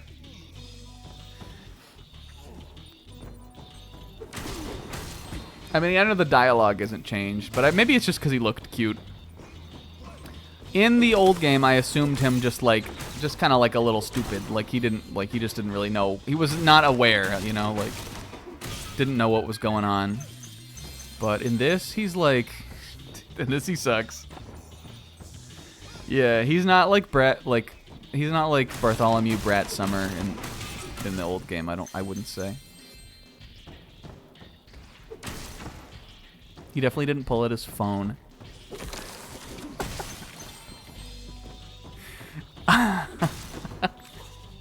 Alright, I don't remember what is this level called? Bentley's Outpost. This should be Bentley's Alp. This should be the Alp is what I'm saying.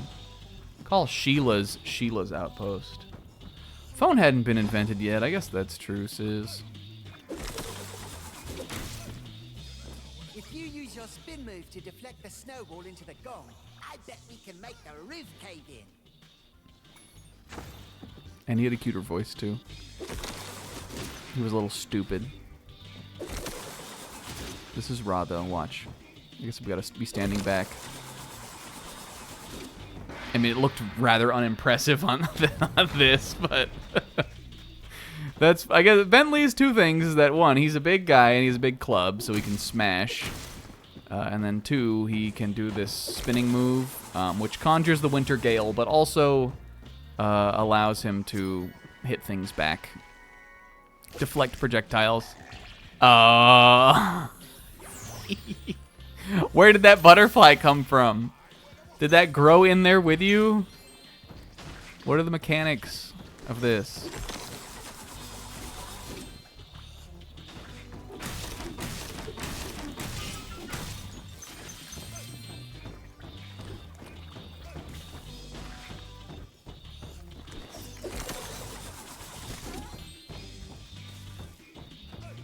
I like the music here too. The best songs in the game are all of the Animal Buddy songs, and we've already talked about this, but like we just keep bringing it up because it's true. And I don't remember this being the most interesting of the like Animal Buddy levels. Though I feel like there was something that I feel like I remember maybe there was something was memorable about the episode for this one, as I recall. Maybe there was something I missed or something I had to like go back to find. A fire club versus an ice club. Who wins that encounter? Spyro 3's answer is the ice club. Because fire does not resist ice. I guess we're playing Gen 1 mechanics. Maybe it might be super effective on me, but it doesn't matter if they don't hit me first if I hit them. Big Bent and little Bart. Did we know that about Gen 1? Because I've been in such a Gen 1 mood lately. We're doing Gen 1 trivia every day until the... We're doing Gen 1 trivia every day until we finally do a playthrough of that series. Did you know that fire doesn't resist ice in Generation 1? It does in the other games, though, right? Unless they may have fixed... I don't know if they fixed that in yellow, but in red and blue, at least, is definitely the case. We bang a gong. This is fun for me.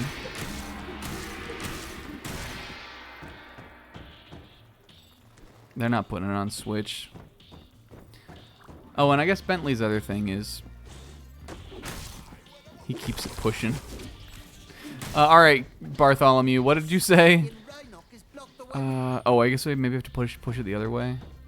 There we go. Push. Yo. I think we might have gotten that skill point on the Let's Play too. Charlie, always sunny character. Not an Office character, to my memory. Not an Office character. Willy Wonka character. Not an Office character. Hey, Brainiac, you're supposed to be smart. Why don't you try pushing those blocks around to bridge that gap? I hate him. I hate his ass. Like, again, if he was little and squishy and cute, I think that I would have forgiven that line as just like, like brothers, like, messing with each other. Brothers getting each other's goat, doing each other in.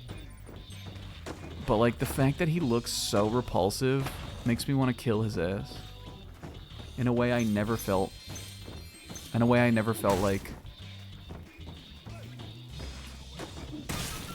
Because he looks like that, it make me feel like Fuka Bruno Mars, Fuka take a bullet straight through Fuka brain. Aw, but look at this. It's a little Bentley cave painting.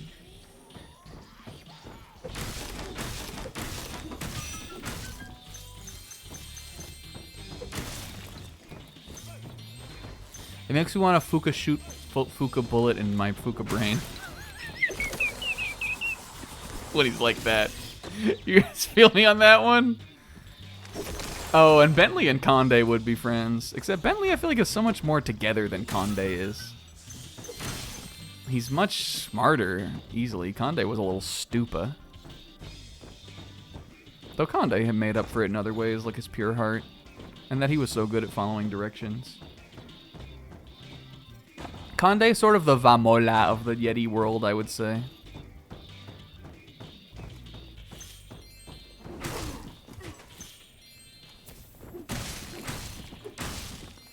How are we doing on this?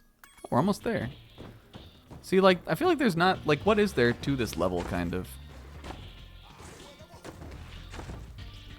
There was Dandadan this week. I already talked about it on Friday. Guys, there was Dandadan this week. There was manga today. We could talk about that. I want to read Siz's, Spyro thing, because it was fun. I'm reading it on stream, even though I didn't make it or anything. It's totem destruction. See, look, we're already done with the level. Help Bartholomew home. Our home is right here. You can't. You need me to open the door? Do you need me to wipe your ass too? Yo, that's my name, and I'm that good. That's my name, and I'm here to tell you I'm that good. Fuck, I forgot to smash him. I was gonna smack his ass, or maybe blow him away with the winter storm. Jumping through the portal. He picks his nose and eats it too, and then goes on his phone. I love goes on his phone. There's something so funny about it.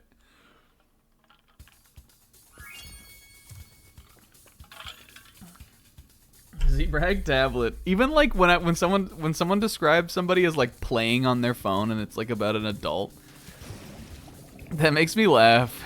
Cause it really, like, the image that it conjures is like a little like typers, like tongue sticking out, eyes crossed, both thumbs just like doot-dat-deet-dat-deet on the phone. Playing on your phone and you're like almost 30 years old. Come on, man. But we all do it. Because sometimes there's good stuff on there. Yo, what's up, Naf? Looking forward to another chill, Sheila's stream for us. I suppose we could go replay a Sheila level if you wanted to. If we really wanted to do that. How has it already been 2 hours? Yeah, do we think we should just go knock the terrace out? It's just that one area, right? We might as well. Let's keep it orderly around here. Are we talking about Horse Girl game? No, we're not talking about that on here. Do you guys want to see that, though? Should I do a one-off while strike while the iron's hot? Oh, playing on your phone? No, we weren't talking about that. No, this is, again, if you're watching the VODs, this is that week where the Uma Musume game came out in English, and now Northern Lion is playing it, which has generated tons of funny clips. So other streamers are jumping on it. I will not be, though. If we're playing any mobile gacha game on here, I'm finding out how to stream TCG Pocket on my computer, and we'll play that. Yes, Silence Suzuka. I would never say this. I like the one where he skips the part where they sing like the Idol anime song.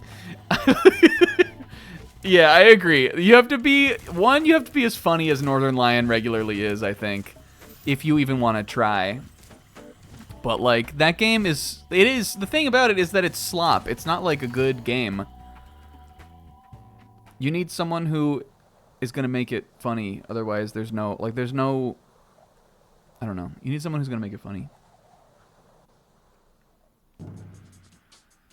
Otherwise, it just ends up being like, can you believe this crazy thing that Japan made? Anime sure is weird. It becomes just one of those if you're not actually funny and doing it.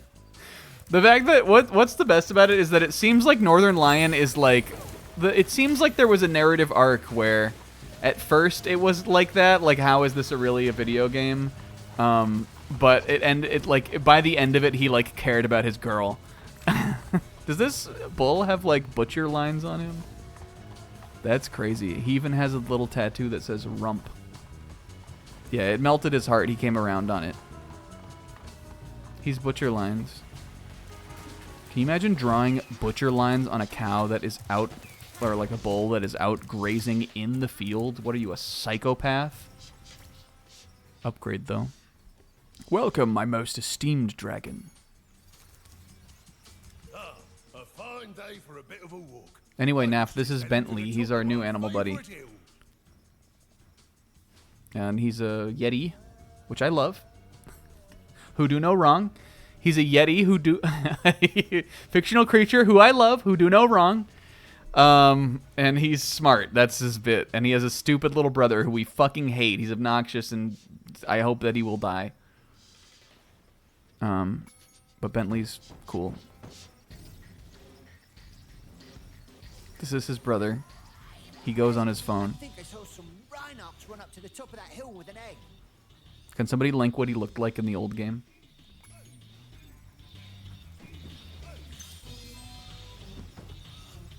I'm reading this is thing. You can't stop me. Well, let this crazy music play. Let's look at Bartholomew pick his nose and let's read the Sizz thing. And you know what? Get excited. Alright, so Sizz made a post in the Snack Attack 8 Discord, which everybody should go into. I think the link for it. Did I put the link for it on my Twitch yet? Is it on there? Oh man, I really hope it is. Can you publicly join it? Anyway, the Snack Attack 8 Discord exists. Sizz posted a funny thing in it, and I'm gonna read it. Basically, the first part is him just describing how the combat would work. There are small and large enemies, and then there are armored enemies, similar to how Spyro is. But then he detailed the characters. He said, this is what Sizz said: Spyro is a good all-rounder. Leave him in the front row most of the time, but he can use breaths from the back row. So like you could put him in front or back. It's kind of like Final Fantasy, I guess. Has elemental breath attacks as well as super flame and super charge techniques. Nothing too out of the ordinary there. Hunter is the thief archetype. Best in the back row because he shoots arrows. His arrows can apply status ailments, which would be similar to Waka from FF10, who is like a status archer, I guess. That's sort of what Waka's weird class is in that game. Can also toss out different orbs to buff his teammates, kind of like the boss battle orbs, I guess, like the Ripto battle. Ra. Sheila is the Dragoon, kind of. She can jump and then comes back down the next turn. Ignores row damage. She's just kind of a damage-dealing character. Sergeant Bird would be a long-range fighter who you'd put in the back row. He has rockets that do high damage, but is squishy and slow, capable of hitting evasive foes. Bentley would be the tank, slow and bulky, but hits hard with his club. Has some defensive techniques that allow him to knock back enemy attacks, and also I'm tacking on here has the winter gale move. Bianca is the mage, basically. It seems like Sizz made it so that she has white and black magic. Mimicking, this is the part I love, mimicking her becoming more friendly with the group as the original game goes on. Starts with a few basic enemy summons, but can learn all the boss summons via later game side quests, which is kind of like how Bianca I guess how she turns that bunny into a monster. I guess it would be kind of like that. Agent 9 would be similar to Sergeant Bird, so he would be like a frailer, long-range character, but he would be a little faster, does a little bit less damage, can throw bombs and shoot special shots that ignore armor. Then we have Elora is one of the hidden. Sizz, not only did Sizz make hidden party members, but he made optional party members. So one of them was Elora, who's the blue mage. By helping friendly monsters, she gets talismans that go in her guidebook tomes. Can learn all sorts of both offensive and defensive moves, such as Badlands Bombardment. Where does that come from something, or did you just make that name up? Sis highlighting a specific move that he made up the name for. Anyway, that's Raw. And then Moneybags will join your party for a small fee. Pay him off, and you get a monk-esque fighter. Comes with Gem Toss as an ability. It would be like Gil Toss. He can also get you into different secret areas all over the game. That's where she calls in the Skelos Badlands birds that she tamed, and they drop explosives. Right. That's Raw. Anyway, shoutouts to Sis. I think if I was going to pick a final party... Did I already talk about this on stream? We talked about this on Friday, right? I'm going to say it again on here, though, because this is the real Spyro stream. I think Spyro... Maybe I didn't finish up... Did I really finish talking about it, though? Or maybe I got distracted. I feel like I've been doing so bad at, like, reading everything in the chat or, like, acknowledging questions and stuff lately. But it's mostly because, like... For me, at least, like, a lot of the time, if I'm, like, in the middle of saying something and I, like, see something else, I'll, like, mentally be like, come back to that, and then I'll want to finish my thought first, but then I'll forget to go back to it. So, apologies for that. But I don't remember if I finished this or not. But I think I would put Spyro, because I don't know if you'd be able to take him out of the party. I would definitely use Hunter for the meme, but also because he seems like he would be a playstyle I would like. I would use Agent 9, because I like Agent 9.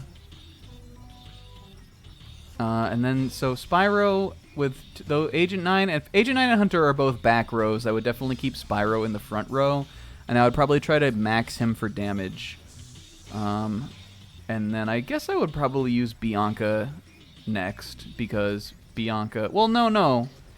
I think we said we wanted Moneybags, though. Says, do you think... Asking Sis this. Says, do you think Spyro, Hunter, Agent 9, or Moneybags would have any kind of healing ability?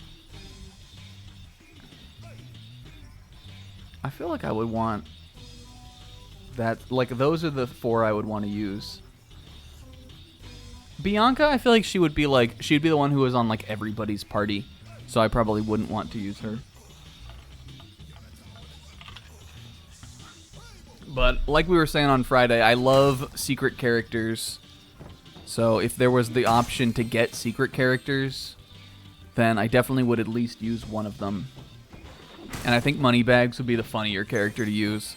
Although maybe I would just take Moneybags for the things he would offer in-game. Because I feel like he would be like Dragon Quest's like magic key, kind of, almost.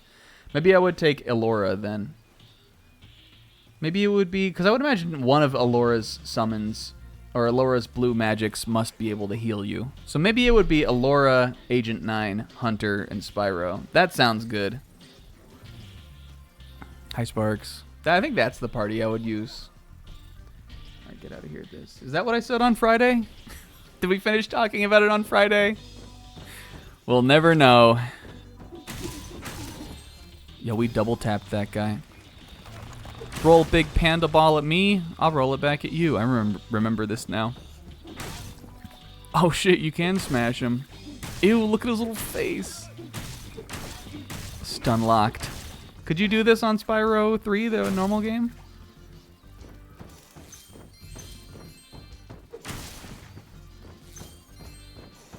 Could you squash Bentley?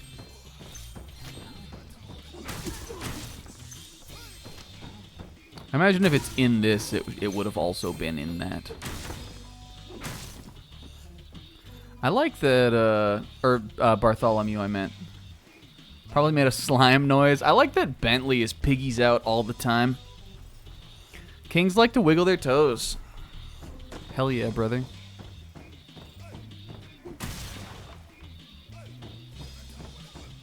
what made me remember this area was these rolling panda balls, which I think maybe even in the original game did have like a little panda texture on them, maybe? I seem to remember something like that. Well, I guess I could be wrong. But I remember this area, which I guess sort of is the whole area.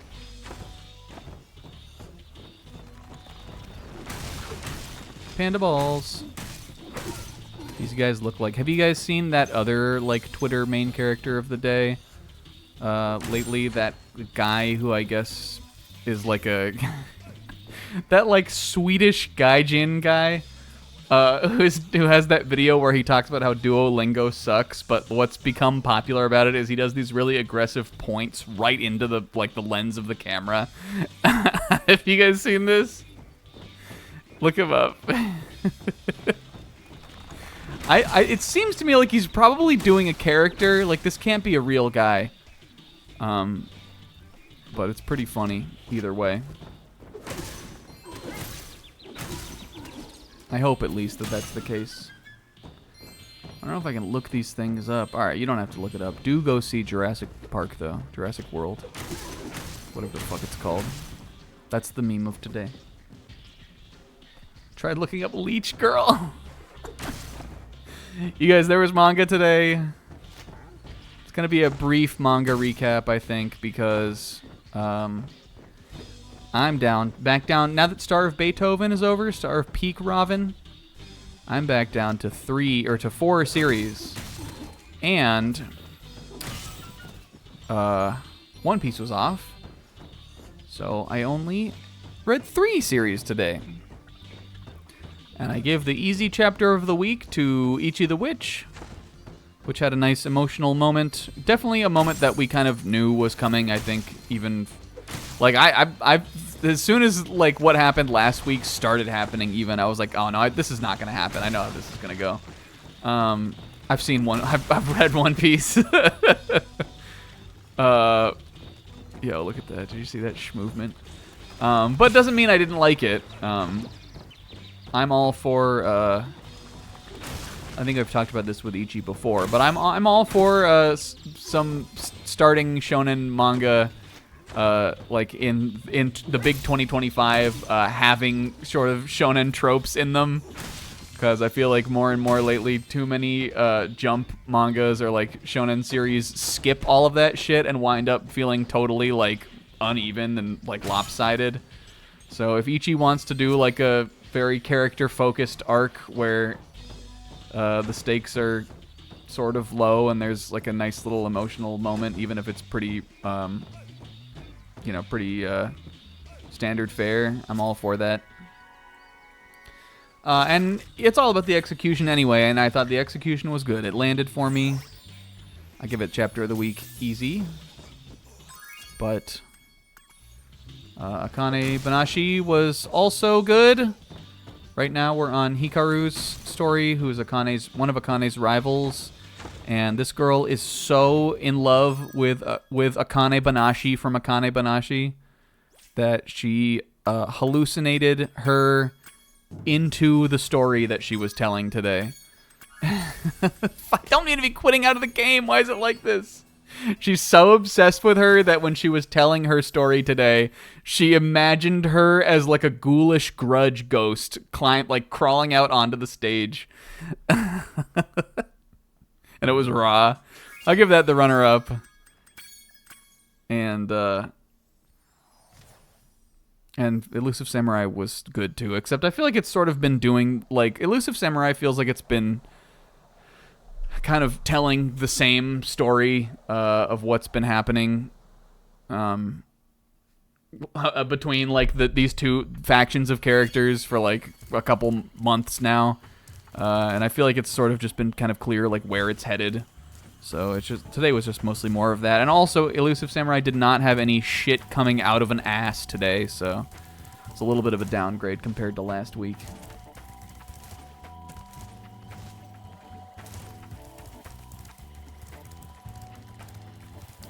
And that was it. And that was my little manga morning. I read it on the couch where I woke up. On the couch where I both fell asleep and woke up. And I went, what time is it? And I looked at my phone, and I was like, 10:30? That's not that bad. And then or maybe it was it 11? It was right about around 11. I was like, that's not too bad. Let me open up Shonen Jump, because that's out now. Oh! And I read I flipped through, I'm 3 out of 4 on this current batch of new series on at least flipping through and reading the chapter. Ekiden Bros I couldn't get through. It was ugly and I didn't like it. But this week the series name was Ping Pong Peril. Which right off the bat I was like, oh, this could have some kaiji energy. And I love kaiji. So I was like fairly amused by the idea that it's life or death ping pong games. And did I think it was as good as kaiji? No. But I thought it was okay. The art style is like, the art style I feel like looks like, when it's not moving, like when there's not a lot going on, I think it's fine, but it's not super good really otherwise. The art I don't think is particularly good. But I had fun with it. I thought it was an alright chapter. Yeah, the guy definitely said, in order to win, I have to win. But like they played ping pong on a gold table with like a metal ball that when you put backspin on the ball, it shot sparks out and set the room on fire. And that was more fun and more interesting to me than any of the things that happened in any of the other first chapters of this batch so far. So I'm giving Ping Pong Peril chapter of the batch, but I will not be continuing with it. Nor am I continuing with either of the other ones though. Harukaze Mound and Kaede Gami, both of which I thought were fine also.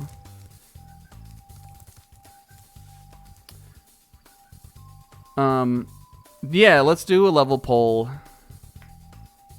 And let's save Fireworks Factory. So we'll do Frozen Altars. What's the other one? Kingo, you know what they are. Everything but Fireworks Factories. Fucking Lost Fleet. What's the other one? I gotta remember it before Kingo posts it. Not Enchanted Towers, but it's like that. Is it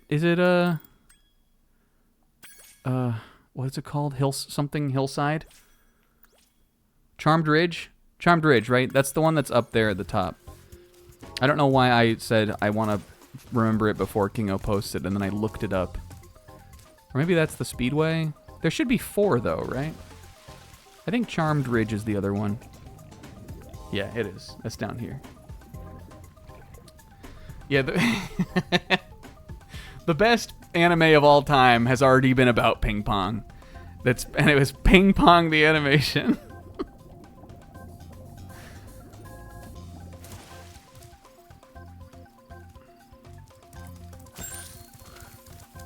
Wonder who that could be.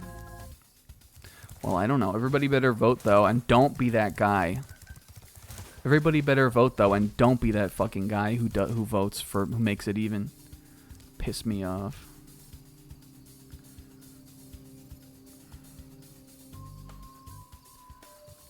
But yeah, I don't know. That was funny. I got a kick out of it. I do think that probably the best, because I flipped through chapter 2 and 3 a little bit just to kind of see like how it looked like it was going, and I definitely think that Kaede Gami seems like the best, like, quality-wise, probably the best thing of these so far. But like, when I look at it, I see like just something else that's going to be like Ichi the Witch also. And I'm like, well, I'm already reading like a manga that's kind of like this. I mean, like the subject matter, I guess, isn't really the same, but I feel like they kind of, I don't know, they seem like the protagonist, I feel like kind of looks like Ichi. They seem very similar as far as just sort of general energy and vibe. I don't know if I really need 2 things like that. It's also another thing about like yokai spirits. And that's the era that we live in right now.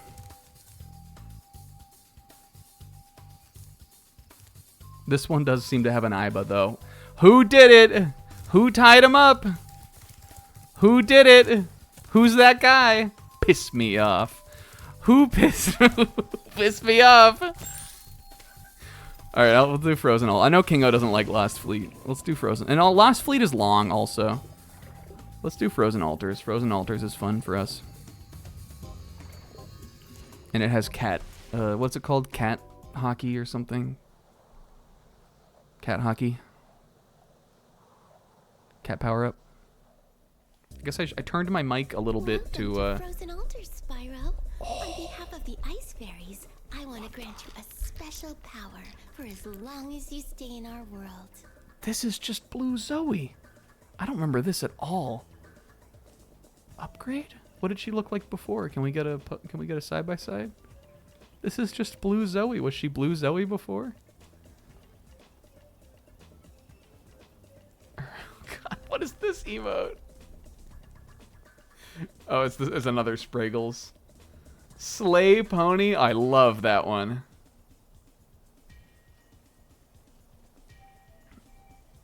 Yeah, I guess here's what I would say.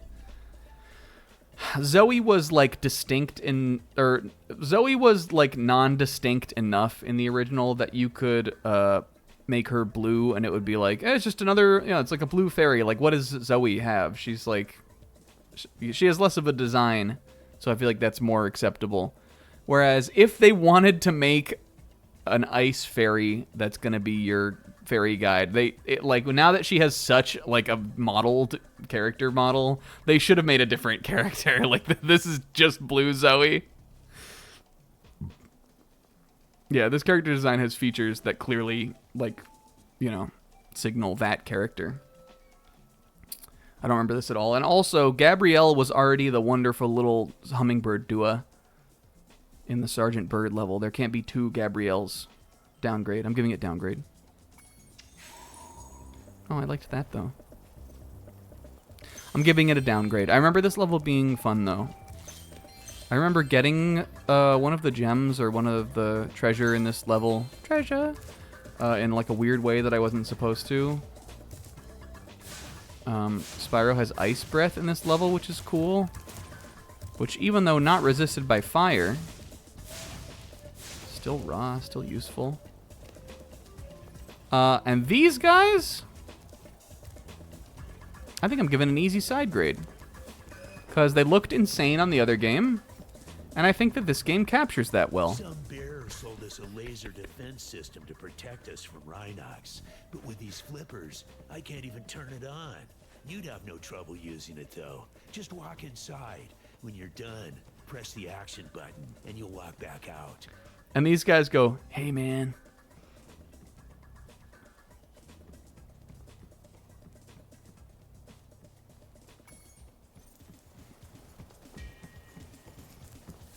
I'm giving it a side grade. I'm giving it a total side grade.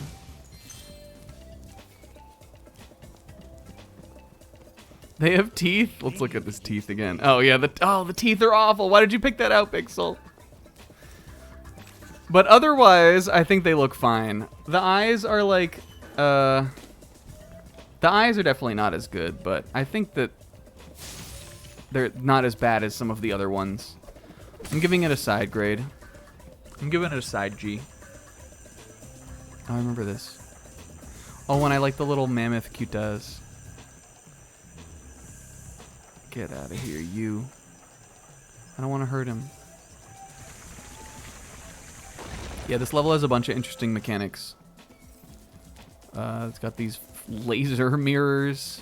Spyro has Ice Breath. They got dodo birds. They got weirdo birds.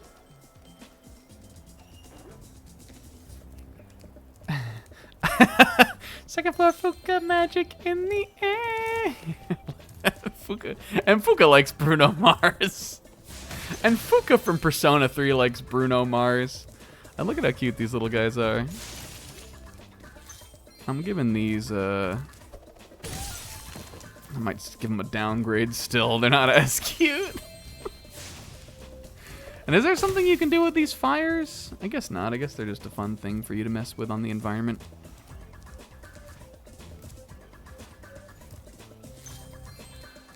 And really, what's not to like? We like Bruno Mars music, right? He makes some of the, I would imagine I would say probably he makes some of the best, like, mega hit pop songs. He's got some hits. He's got hits. You can't argue with that. You can't argue with hits. I listened to him last Lobster Fest. It was a wonderful time. What was his era? Early 2010s? I guess so. That was like the height of his popularity, like 2010 through 2014. That was when I remember. I was in like the whole of the time I was in college. I think Uptown Funk came out when I was out of college. I mean, that might have been 2015 though. It was definitely like early to mid 2010s. Except he's still around. He did that. Who was that with? He did that. Remember, he did that like kind of like that like funk project. This was like multiple years ago now, and that had a hit off of it, and that was also pretty good. Silk Sonic, yes. Oh, and they did "Smoking Out the Window." I liked that song. I think he's still good. If he came out with another album, like in modern time, I feel like I wouldn't be surprised if it had a hit or two on it.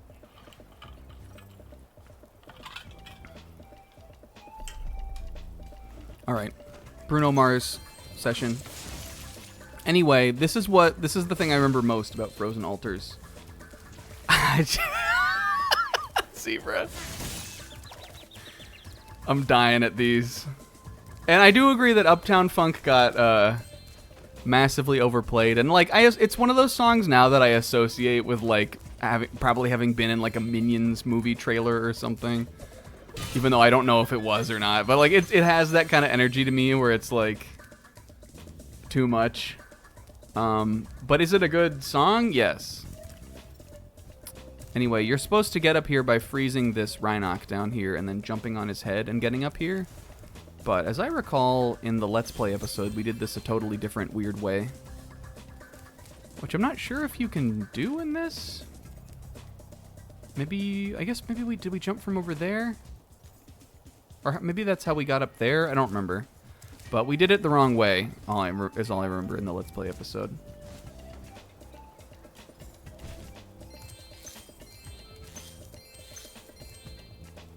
And I'm going to get all of these gems while I'm at it.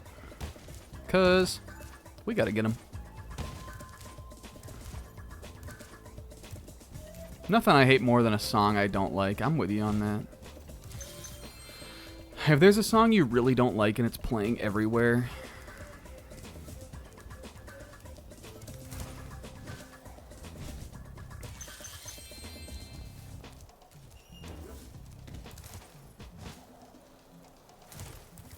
that stinks.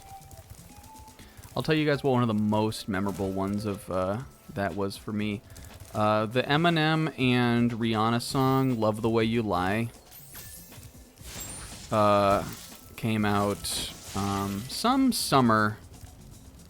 It must have been summer 2011 maybe? 2010. And that song was popular. So popular, in fact, that on my at my summer job, one of my co-workers had it must have been like a playlist she had on. It wouldn't have been a mixtape. We were a little past that era, but she had a playlist that had that song on it. And it was not a playlist with a particularly large amount of songs on it either. Which led to every, 45 minutes from across the cubicle hearing, "Just gonna stand," and it made me want to tie myself to the bed and set the house on fire. It made me want to die. Love the way I wanted to die. That's a memorable one to me. Just because my fucking coworker played it constantly, and I already didn't like the song. It's just an annoying. Eminem is annoying on it. The melody, Rihanna's melody is annoying on it. It's just not a good song, in my opinion. Dang, I messed this up again. We needed to get that dragon egg. I'm gonna have to get up there the weird way that I got up there before, however that was. Hopefully you can still do it. Or I guess if I die, the Rhinox will come back, right? Let's just do it. Do we think Ken Amata would like Ed Sheeran? I think he probably would. Okay, if you die, the Rhinox don't come back, I guess. This one does. Well, how come this one doesn't? Maybe I gotta die over here. I just want to know now.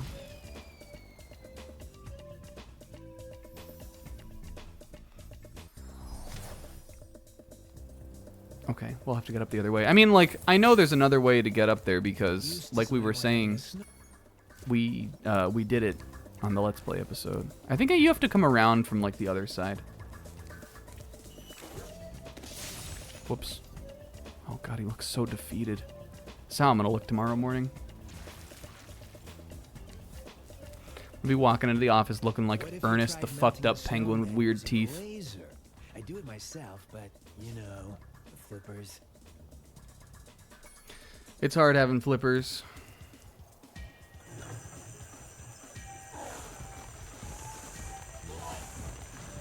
This is kind of fun, though. And kind of fucked, but kind of fun. Piano Man. Yeah, I'm not the biggest Piano Man song either. Even though I do, like... Haven't we talked about this on here, like, multiple times? Even though I kind of... To be honest, I kind of do like Billy. The Stranger? Some bangers on that, for sure.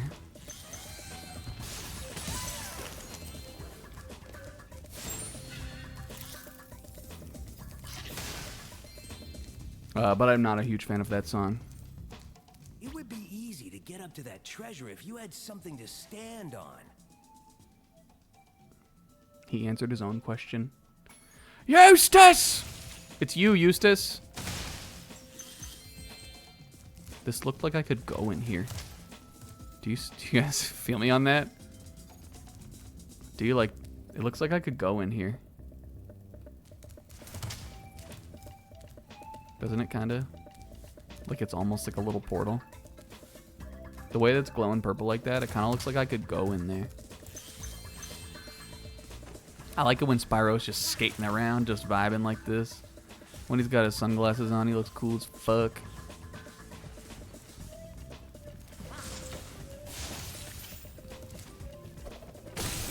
Boink.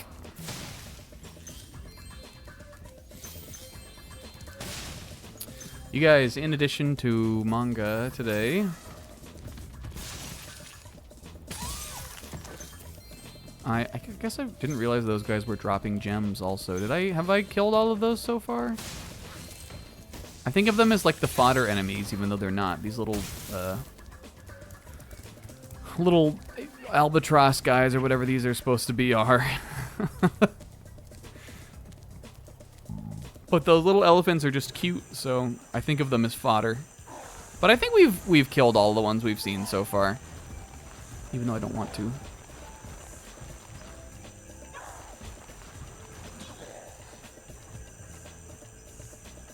No, I'll charge him and bash him if the laser is too violent. The laser is too final. It makes it seem like he would die.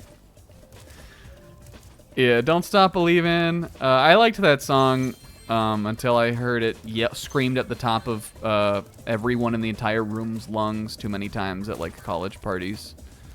To the point where once when that was happening, I just left.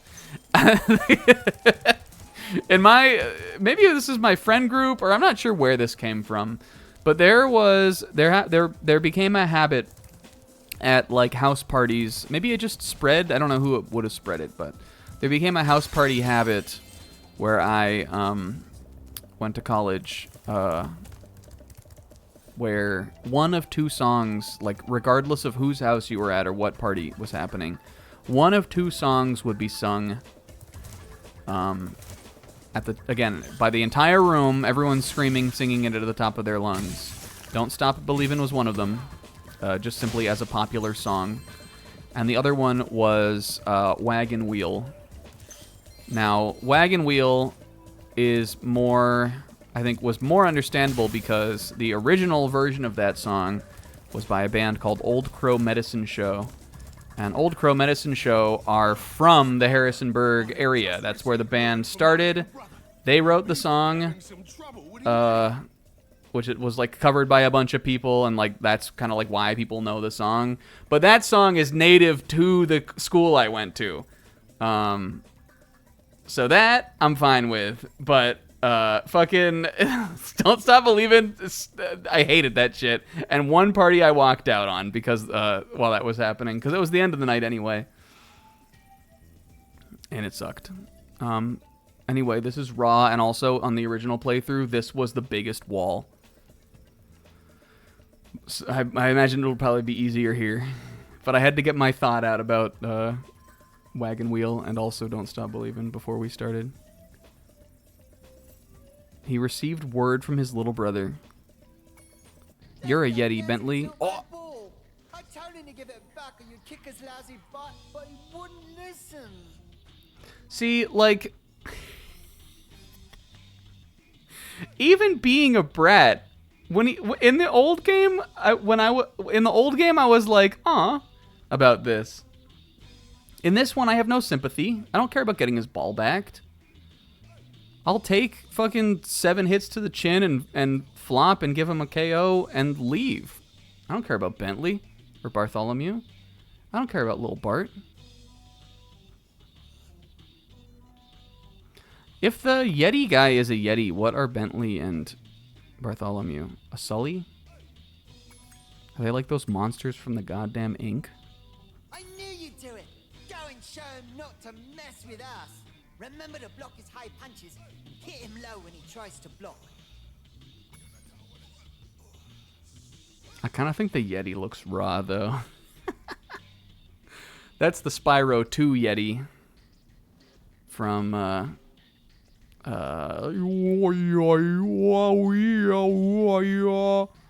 what's that level called?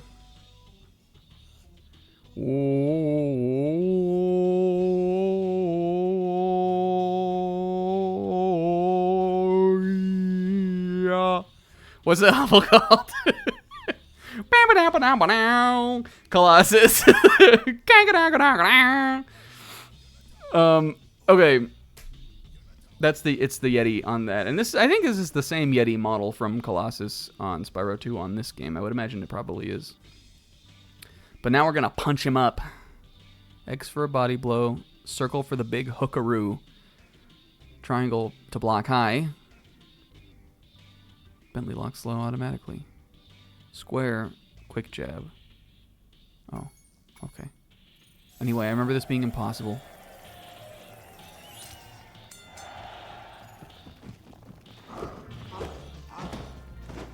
I remember jabs, quick jabs being like the lifeblood, kind of. Oh god, it feels like less responsive somehow.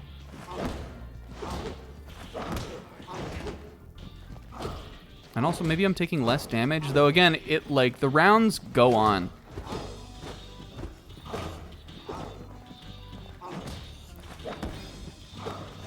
Oh, I forgot about low. Right, we're gonna have to get used to it. We're gonna have to, I call this attempt to wash. Fuck. I remember on the original one landing a bunch of big hookaroos. There we go. Because Bentley, what's fun about this is Bentley has just, I think, ever so slightly longer reach than the Yeti does.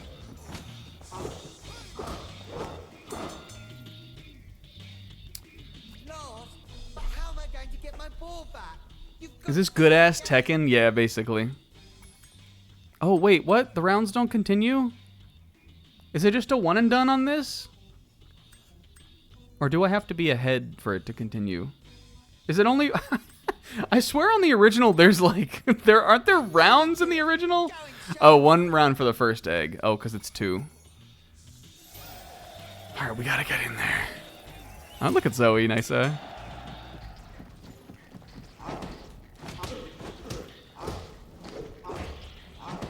really feel like with the jab on the original, there is more, like, feedback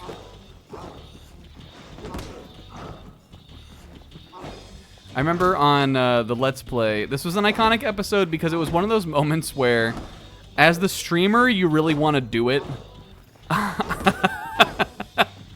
Or like as the Let's Player, you really want to like do it. But like I kept like having to like edit in or like like cut back into talking when we were getting a good run going. Because I would never know if it was actually going to be a successful run or not. Because again, like it was just like there was just a level of kind of despair to it because it's really hard on the PlayStation 1. Bet. Watch this. Bolibro! Psyched his ass out. You really showed him. Hey, wait a minute. This isn't my ball. Oh, Bart. Oh, Allie. Oh, Baby Bop. Baby Bounce. You should go back and kick his butt again. Make him give me my ball back. This time, it'll be a 3-round match. And when you win, don't let him send you off with a stupid egg. And I like Zoe, even though she just sort of disappears over there. All right, but this one means shit. This is the hard one. And it's still fun. Again, like this is a challenge where if they made it a little easier, I am not mad. Because this shit was impossible. Like, did I eventually do it? Yes, but was it rough? Definitely. Got his ass. Anyway, we took a knockout on the first fight. On the second fight, I'm fine with just getting a decision. But I do want to keep my health above his as much as I can.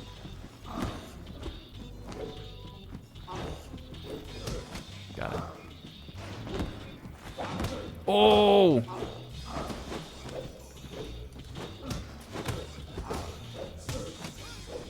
Cornering his ass.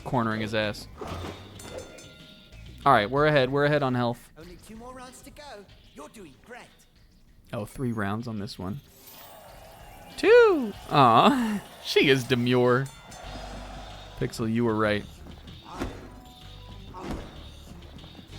And this is raw. It's definitely one of the most raw challenges on the game.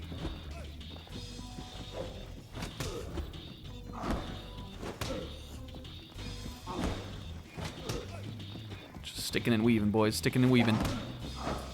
And when he goes in big, you go in bigger. This is how you win boxing, Brudge.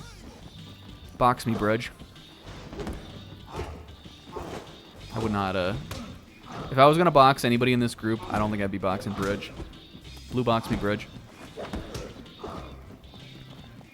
Brudge has the height, and I would imagine also the wingspan advantage.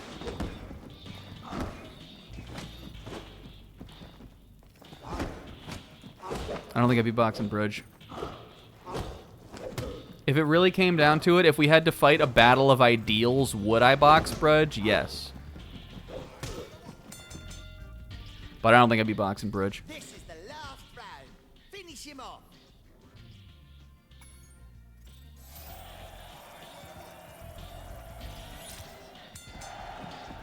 Bentley, what are we doing? Where was he walking? Bah. Or maybe it is just as hard as it was on the old game. And I'm just cracked at it. Maybe my muscle memory has continued from the Let's Play still somehow. I know you while you're walking back and he's chasing you in, you want to wind up the big hookaroo. I remember that about this fight.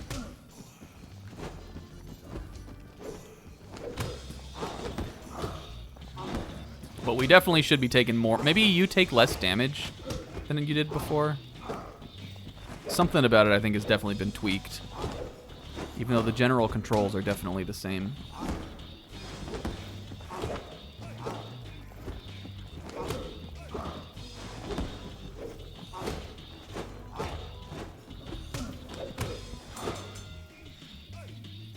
Hell yeah. Oh god, you do have to knock him out? I'm never gonna see you fall again, am I? I didn't remember this being how it worked. This time, it'll be a 3...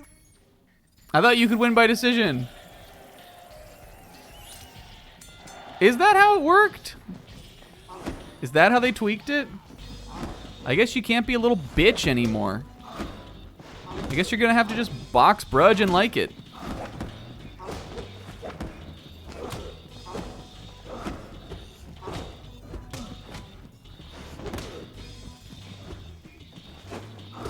Oh, well, we got a game here, fellas.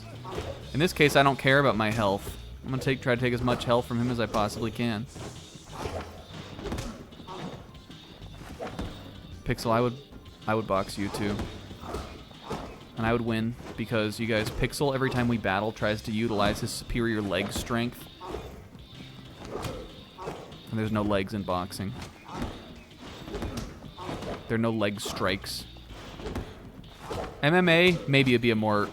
if Pixel and me fought MMA, maybe it would be a more even battle. If Pixel Plume and I fought MMA, maybe. But if we're straight up boxing, no shot. I'm kicking his butt.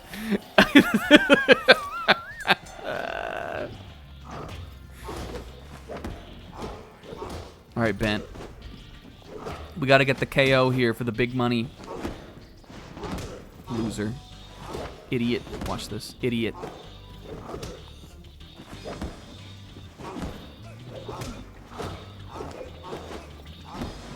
We gotta do it for our family at home.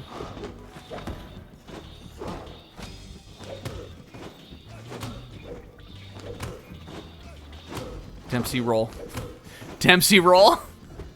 He learned the Dempsey roll counter! Good thing I have the Dempsey roll counter. You say no, I keep me.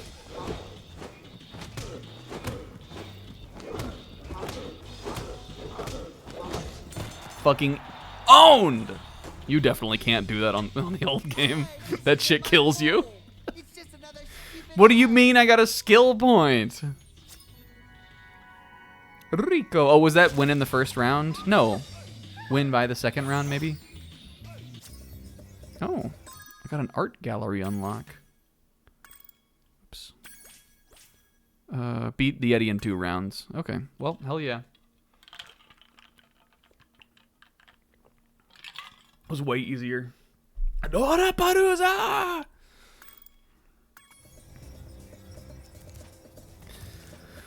Raw. Pixel, what the fuck is this? Is that Robin? Oh, because this is JD. Ah. Oh, and I like that emote. Did you make this? Pixel, be honest with me. You make this? She looks so she. And I'm excited for One Piece to be back next week. But you guys, 60 100-line endings? I still only have 5. 4. I'm playing it tonight though. Don't let me stream past 11 on this. Make sure I make me this make a hard 11. Listen, I've put the game down a little bit because I got so sucked into this run of 3 houses. Can you blame me? But not for it's. This isn't a metaphor situation. We're getting back to it soon. I will play it tonight. Even though, like, it wasn't even really a good time for me to take a break. I'm definitely in the middle of an ending, or like of a route. I'm not like at like a good breaking point, but I remember what was happening. I want to start up a Gen 1 run. No, I promise I'm saving my Gen 1 desires for, we're going to do a Let's Play of Cramorant version, the ROM hack. And by Let's Play, I mean we're going to do a stream of it. We've talked about that before. I don't even think that's like a new dibs info. But I kind of think I want that to be on Friday. So right now I think the plan is like, we'll do it after Dark Souls, which is a ways off, but I can wait. I think I can wait.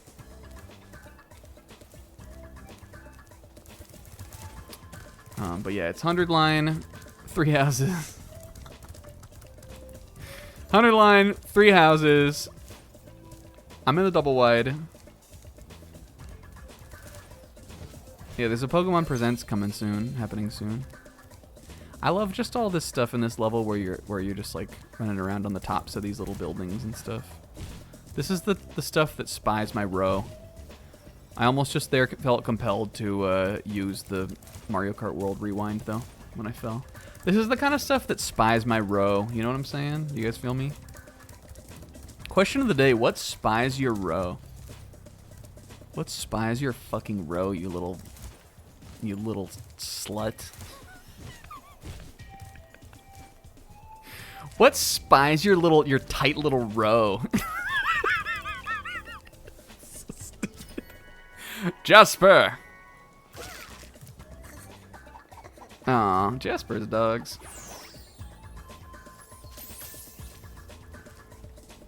Jumping around and gliding around and just having fun on these, getting gems on these little scaffoldings of these buildings. That spies my row. That's not the button I meant to press there. We gotta go all the dang ass way around, don't we now? Water will resurge in the next set. We're talking about Pokemon TCG Pocket. You guys have been playing.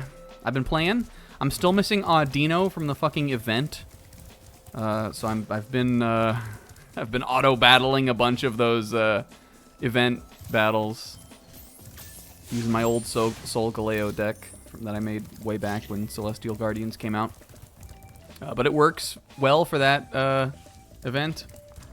This is how you know it's an old deck. My old Sol Galeo deck that doesn't even have Shiinotic in it. It's still the Snorlax one I was playing when I thought that was the best way to play that card. But anyway, I'm trying to get the promo Audino. Are they unique? I feel like there's a couple unique ones in each pack, right? Dragonair and Audino, okay. Dragonair, I guess, is a good one to make a unique because they put that new Dragonite EX in the game. And even though there's rare candy now, you know, maybe you want to run a Dragonair. You'd have options. Yo, turn to the Drew. Thank you for the resub.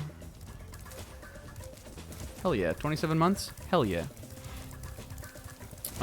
I've still been playing Sweets Relay on that, but I think once I get into Ultra Ball, I'm going to try to play something else. I'm thinking Flareon, but I haven't decided yet.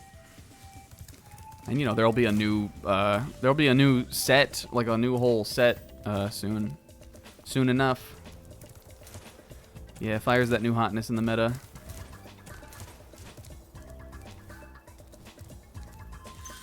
I think Water just needs another support card. It needs something else that will like make it strong. Right now it just feels like Grass, but it's worse. Grass, but it's got less going for it, kinda, I think. Thanks for helping out, Spyro. Why don't you take this? The Rhinox were trying to fry it with a laser, but you stopped them just in time. Thanks, Eugene. Yana. Baby Bop. Baby Bop.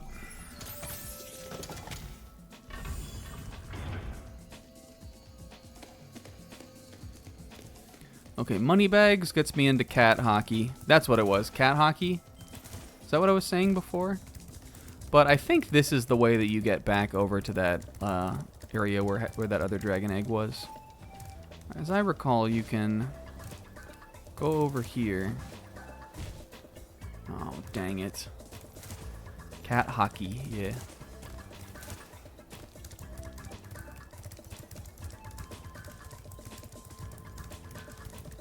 Were you a BJ kid? I wasn't really a Barney kid. I guess I respected his work. But if there was one of them that I liked the most, it probably was Barney. I'm a BJ adult. Hell yes, is that what spies your row? Was it over? Was it like this?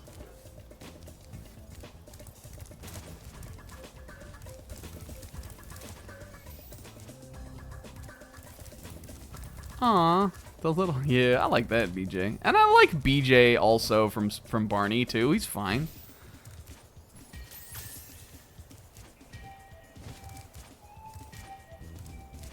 Sis, god damn it.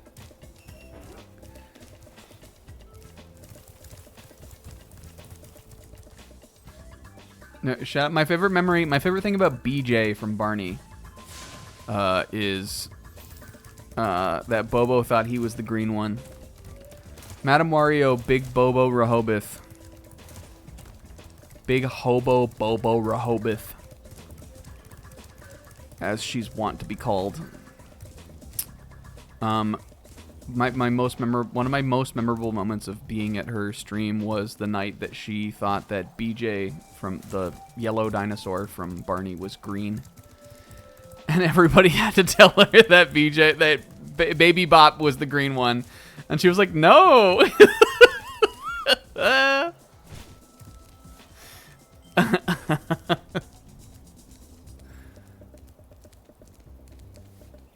Do the Speedway and then Lost Fleet next? Alright, we could do that.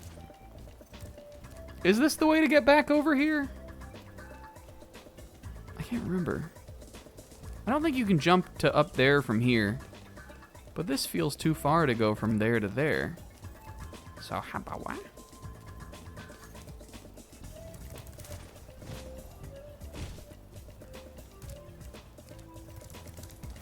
We definitely could always just leave the level and come back, and we could freeze the Rhinoc again, but I want to remember how I did it the first time when I did it.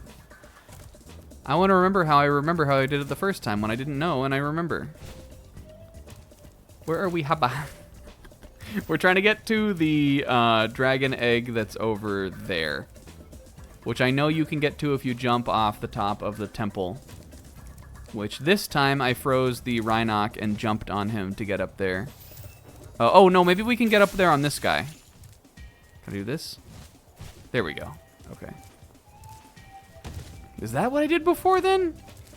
I don't remember. We did this like sort of wrong to some degree. Is all I remember about the Let's Play.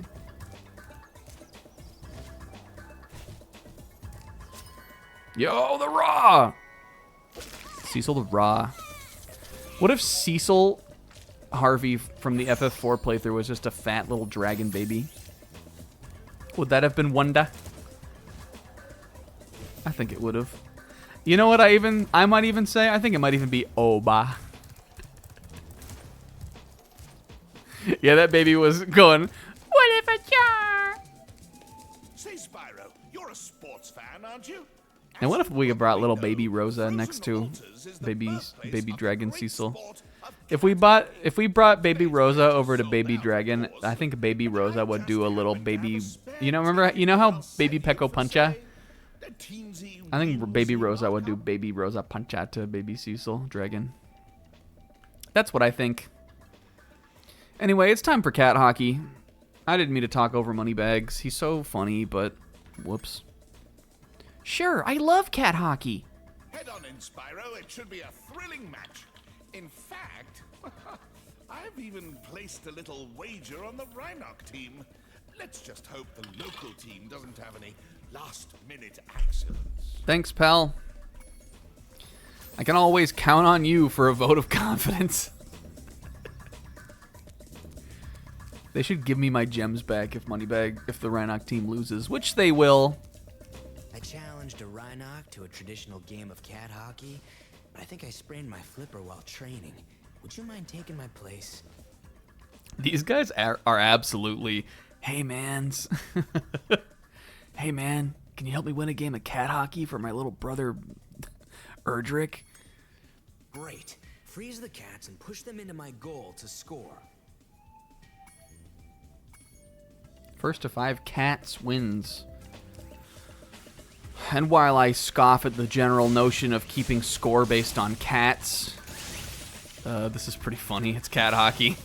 It's cat hockey for us. Oh, fuck, I'm supposed to get him into my goal.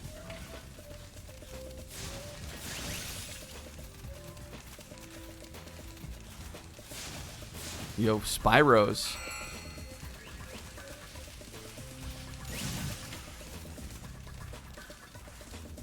Watch this. Meep. Talk about a real buzzer beater. Nope. Get back there, you cats. Anyway, no, if you're wondering, cat hockey has nothing to do with playing hockey against cats. It's a hockey where the puck is cats. What are you, crazy? Why would you think anything otherwise? It's not a game of hockey you play against cats. It's a game of hockey you play using cats. Cat hockey. The pucks is cats. Come on. Have you ever been to Canada before? You never watched the Winter Olympics? Puck is a penguin. That's so true. And Puck is good. Puck likes hockey. But I don't think Puck would play cat hockey because I don't think he'd want to be mean to the cats. Well done. I think you deserve to keep the Champions Cup. Though I guess really what's happening to the cats, you're just kind of freezing them briefly. Yo, Ba'a? He's friends with a cat. Yeah, he's friends with old Rudy. And the scratching post is for when cats are cat. It's the Year of the Dragon. That's basically a cat, but long. That's what I'm saying. Yo, what's up, Board Choco? And 2025 is the Year of the Dragon.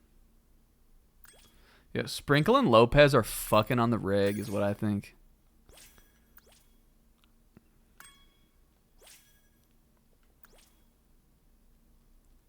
All right. Hell yeah. Oh, Lost Fleet has a skateboard. Let's end with that then. Because I think that probably will be the end today. Playing lots of Uma Musume? Hell yeah, brother. What if the options there were exit and slay?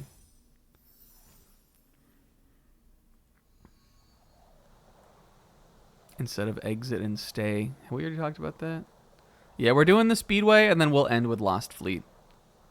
I think that's good. And actually, how could that be? Because we still have Charmed Ridge to do, too. I was like, wait, we're already done with the world, then. But no, we're not done with the world. Okay, let's see. This is Jurassic Park area. So Charmed Ridge is down there. The Speedway must be up top, then. I always forget which of those is which. Right, is it, there was an egg in here, right? Yo, NAF number. What did we have? 3,800?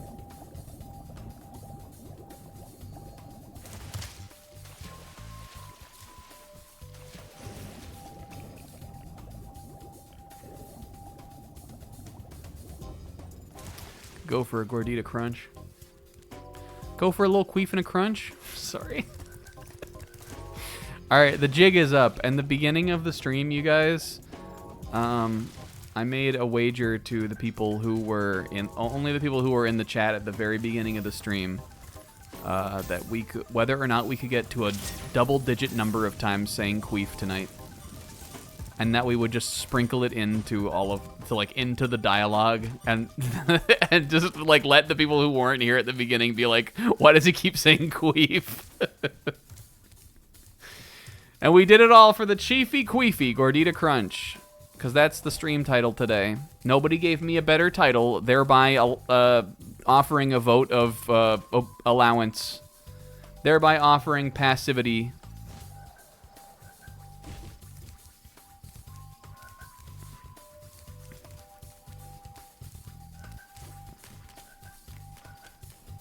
Well, you know, it was a long shot that someone might question it, but someone might. Where the fuck is the Speedway? It's not up there. Yeah, and then that was to illustrate what's wrong with society, that we don't question enough. Yo, what's up, Tamal? The Speedway's underwater. Or what is? Don't tell me that it's down here. It's not. Don't tell me that it's over here. It's not. Don't tell me. No, Spyro. Why does he look so stupid?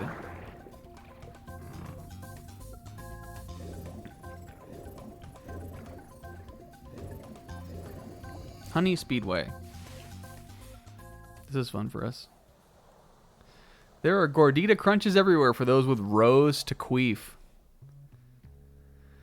Yep.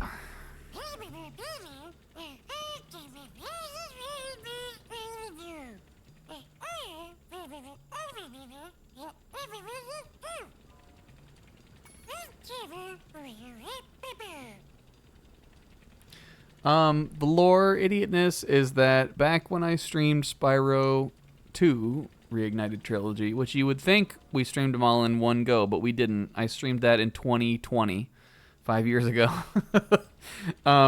Sizz was looking for a stream title for his stream, which I guess he was doing right after mine. This is before Sizz had his new schedule, so maybe he was. I don't know. But all I remember is that Sizz was looking for a title for his stream. And, oh, right. Danganronpa 1, because we used to raid into that sometimes. And then I would just dip out of there. That's right. And I said, Sizz, why don't you, if you name your stream The Ultimate Chiefy Queefy Gordita Crunch, I'll give you a gift sub. Sizz agreed, and I am pretty sure I did give him a gift sub. I think that was the time that I remember we raided him, and he was on the chapter 5, like the Arboretum area where the hours are. And I was like, what the fuck is this? The Danganronpa jungle? I was extremely confused. Little did I know that school is just insane. It's like Castlevania, and they have everything in there. But I think it was that session. But anyway, Sizz did name his stream that, and ever since, it's just been like a funny thing that we remember about the Spyro 2 playthrough. So the stream title today is supposed to invoke the ultimate Chiefy Queefy Gordita Crunch. And I'm doing time attack, Sizz.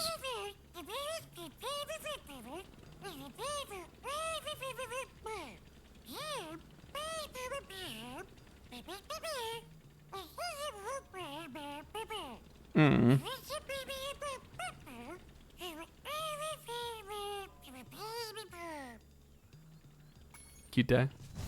Spark, stop telling us what to do. Well, hey, good news, Sizz. I wasn't reading it anyway. Or I guess I was reading it, but I wasn't paying attention. Is going through there a thing? Yes. Hold on. I fucked it up. Though was it Sizz who was talking about this? I think he was talking about this on his stream that he was doing. The challenge mod thing. The speedways, like, they've lost it in this kinda. In this game specifically, it feels like everything is so linear, kind of. Like the routing, the level of like routing is not there like it is in Spyro 1. Yeah, do we see Hunter down there? Hey, hawk-eyed gamers, did you see Hunter down there? Oh, I'm going the wrong way here, though. It's this one, right? Yes. Some might say that that is like, you know, like smoothed out design. That it's like, oh, every challenge leads you into the next challenge, but not in this, where the goal is to just get every number of thing as fast as you can.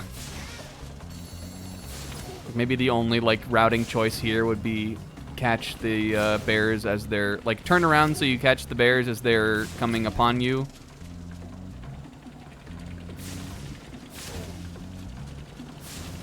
Dang it.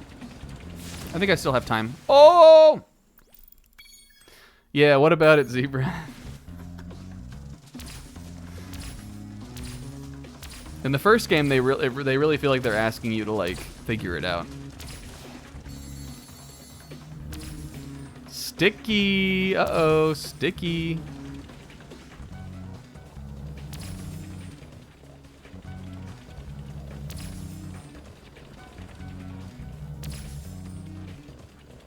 For the eagle-eyed gamers, did you see Hunter?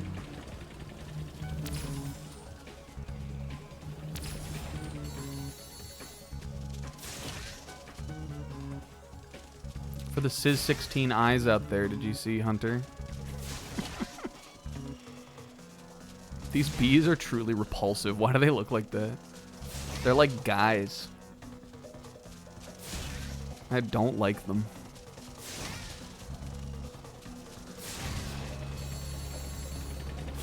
Snack, why did you even want to play the Reignited Trilogy if you were just going to complain about how ugly everything looked all the time?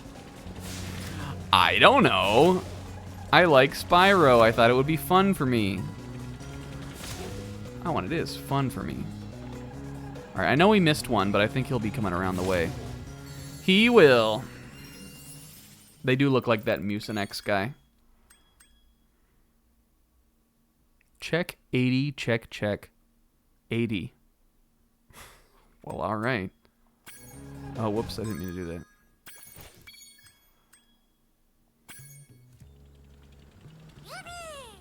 Huh.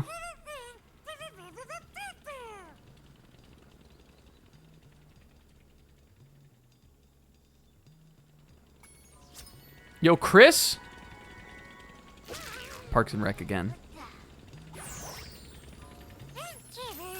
Chris moments.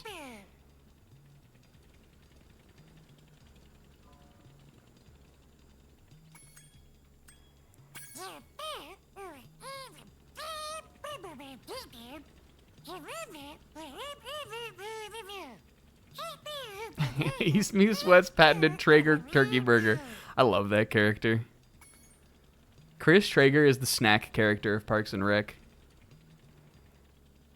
Would you guess that? Would you like if Parks and Rec was a Danganronpa, for instance, going in? Would you guys think that he was the snack character? Yeah, that's Rob Lowe.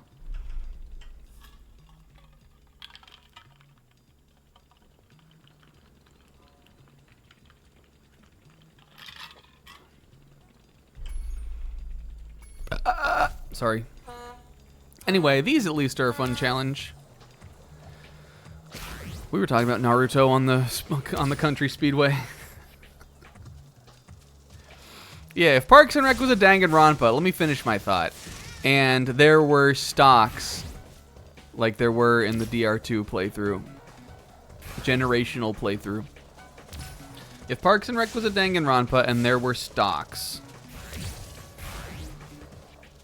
would you guys invest in Chris stock? Fuck. Where was that? Where did that rocket think it was going?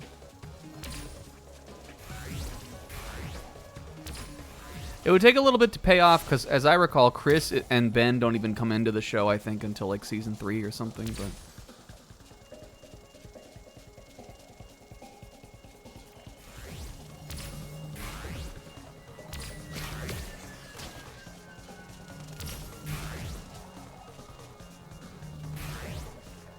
and I do like Ben, too. Well, when I do like Ben.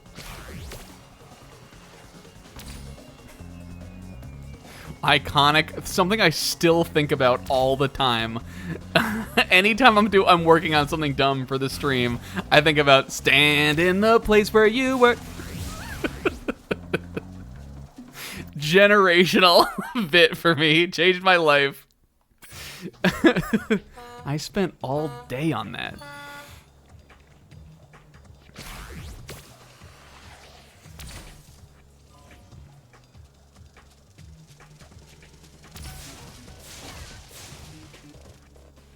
Ben, but with Nagito's hair and clothes. I hate that. Imagine the Parks and Rec characters in the Danganronpa art style. I want to see somebody make that.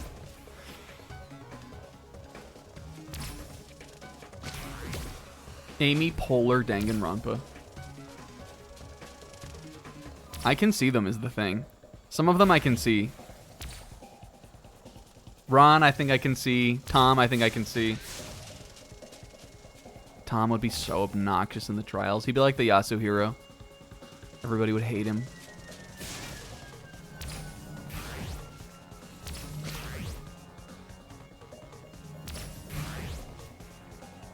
Do you think John Ralphio would get into the trial?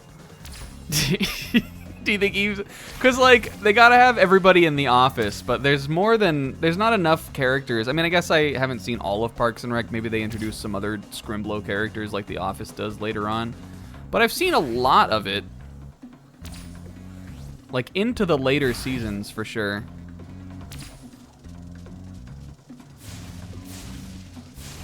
I don't think that there's definitely not enough people in The Office to be everybody in... like in a trial. There's too many. Now, do we think that Mona Lisa would get into the trials? Except I actually don't even remember. I don't even remember if Mona Lisa is in more than one episode. But do you remember John Ralphio's sister? I think that episode is so funny. She's in a bunch of them. I guess I do remember that. But the episode where they debut her is definitely, I think, my favorite one of her. That like first scene where they're in like the whatever the like clothing store or whatever it is.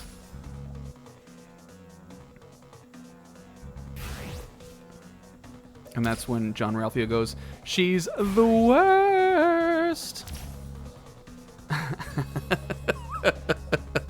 And he gets like right up on who I don't remember who's with them, but he gets like right up in their ear. That's a really funny character. That show's good. I have not seen the whole show though. Sonic does that in the Sonic movie. Yeah, all right, you can take that one, Ben Schwartz. No, I was looking at the chat. Danganronpa characteristically super horny. It's fairly horny. Oh yeah, because Henry Winkler was their dad, right? Yeah, it is really funny that they like always get in Arrested Development in that show. He's like the same character. We got a trophy, at least. I'm doing good on that, right? Barry. I haven't seen Barry, but I know that he's in that and he plays a similar character.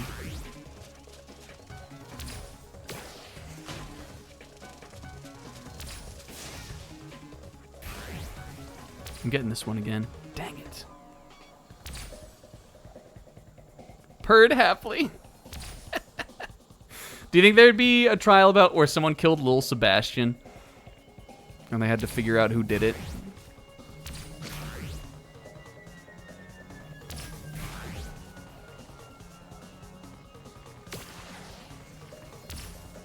Yeah, do you think there'd be a trial to figure out who broke the coffee machine?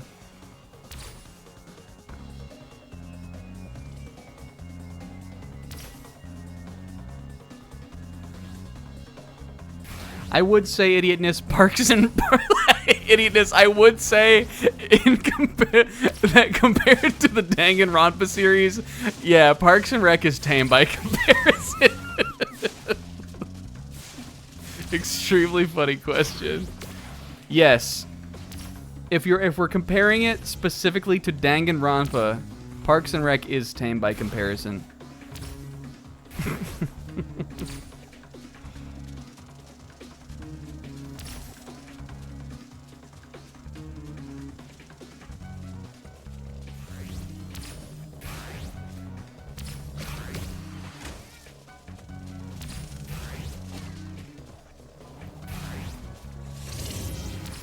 But, like, they're fucking. They're not fucking on Danganronpa, but in Parks and Rec, they're fucking. They're all fucking.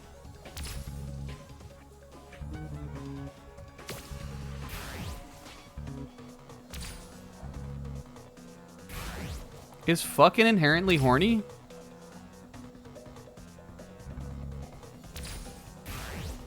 Here's a question. Is having sex...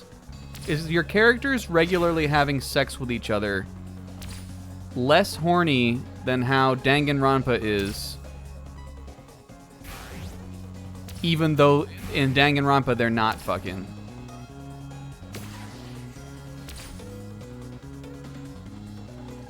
Having loving sexual relations with your your platonic or your monogamous partner, is that, because you're going further with it, is that hornier than some of the shit that's in Danganronpa because it's having sex?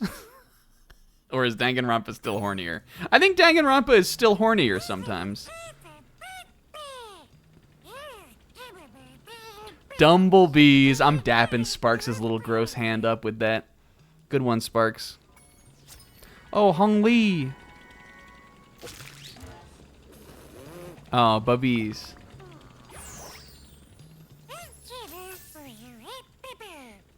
We gotta stop talking about horny around Henri. Yeah, that's what I'm saying. It isn't fan servicey, but the characters engage in far further sexual activity, which is sort of what the end goal of horny is. But Danganronpa, obviously, for good reason, they're not going to show that.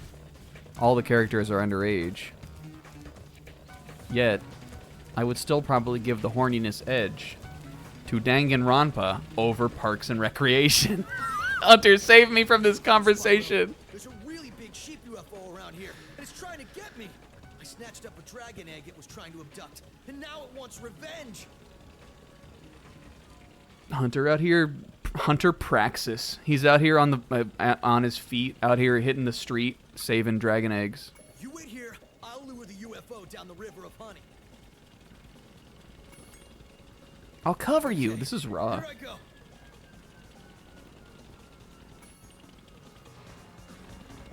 Hunter in a boat. Oh god, I forgot what we were doing here. And this is like, what's Spyro's little friend called? What's Spyro's little friend called? Dingo Daggett? This is like Crash, kinda.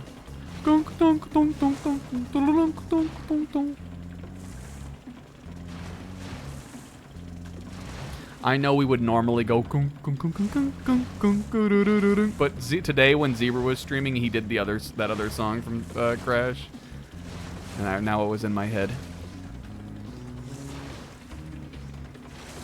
Yo, did you see that? Single frame. Look how close we are to losing this. He'll never catch me.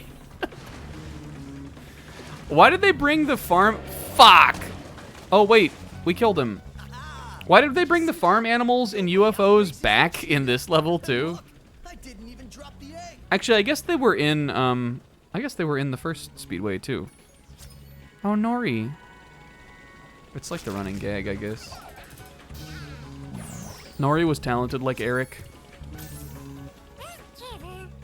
All right, Sparks, I'm out of here, buddy. Nori from The Office. Remember when we did an Office character tier list? We could do a Parks and Rec one next tier list night. But I think the Parks and Rec characters are like more likable, kind of. Because like a lot of the Office characters are sort of intentionally unlikable, but like I think what we came like the consensus we kind of came to was that a lot of the like some of the characters became less unlikable funny and more like unlikable general as the show went on. Because I remember me as someone who had seen, like, I think the last Office season I saw was season 5. I remember placing characters at...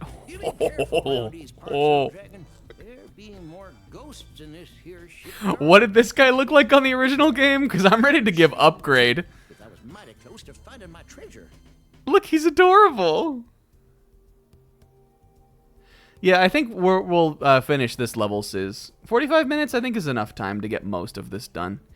Anyway, I remember my like seasons 1 through 5 Office opinions being different than people who were watching who had seen the whole thing. Like, and I know came in, and I think Zebra also. All right, let's look at this. They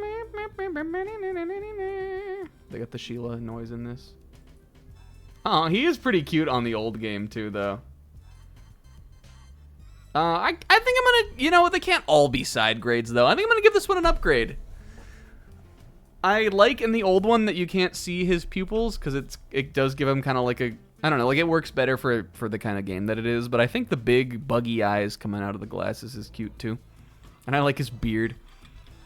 And I like the little feather in his cap.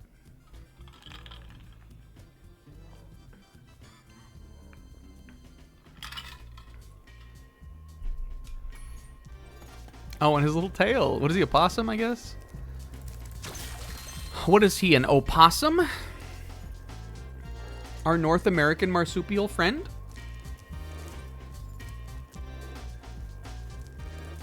This is a Sizz 16 drums.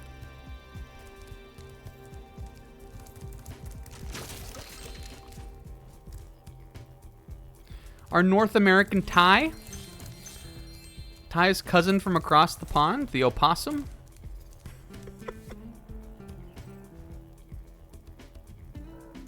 Is this sort of like a, it's like a remix. I bet these would be more drastically different in the new soundtrack. This, I guess, is like a remix of Sheila's theme. Cause that, like sort of vaguely Amanda Show-esque part, that is not in the Sheila's Elp theme, but a lot of the rest of this is. It's kind of mixed up. Shoutouts to Stuart Copeland, who also composed the theme song to the Amanda Show. And I like the Rhinox and the ghostly Rhinox in the bed sheets. And there's 2 of them in there. I know Kingo really didn't like this level, but I actually do like it. I think it's fun. I remember talking about it with Kingo and him saying that he just doesn't like it.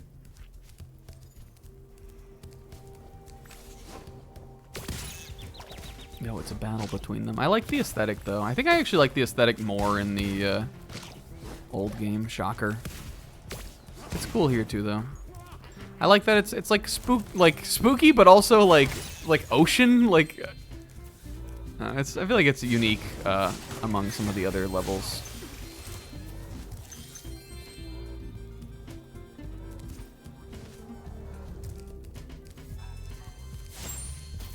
Ghost Ship Core, yeah. Bit of a Goosebumps ghost beach. Bit of a ghost beach, Goosebumps to it.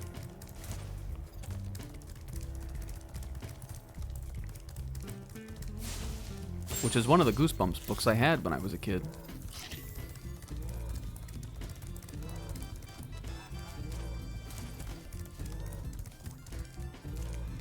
And I'm on the cannon. I like any level that kind of has the cannon. Zebra, you want to know what one of my first memories of you is, actually? Do you remember, like, way back in the day, like 2018 probably, posting a video where you were dabbing to the Goosebumps song? I hadn't thought about that in so long. But that was one of my first, Zebra memories. That wasn't you, though? Maybe I just assumed it was you because I didn't know what you looked like. But you posted the video. That was Kevin? That's crazy to me.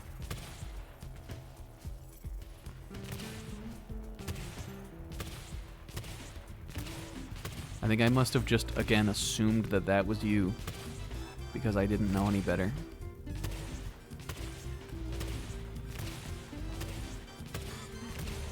Funny video, though. And also, that song does go. I'd be down to watch a Bumps or 2. I'd watch a Bumps. That show is not, like, super good, though. And I know that is not a bold and striking take, but...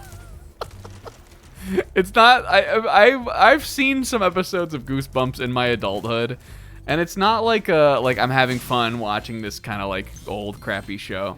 It's kind of just, like, boring. But maybe there are some fun episodes. Alright, what is this, Will? It's pretty funny.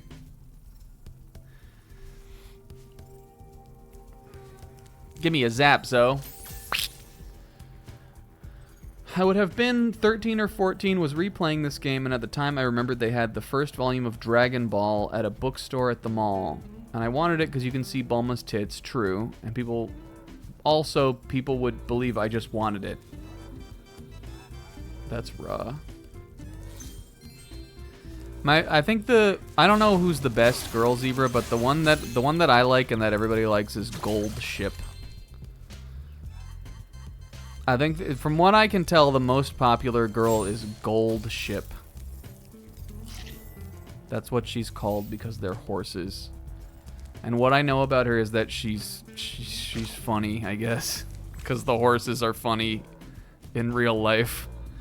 Because horses are funny animals.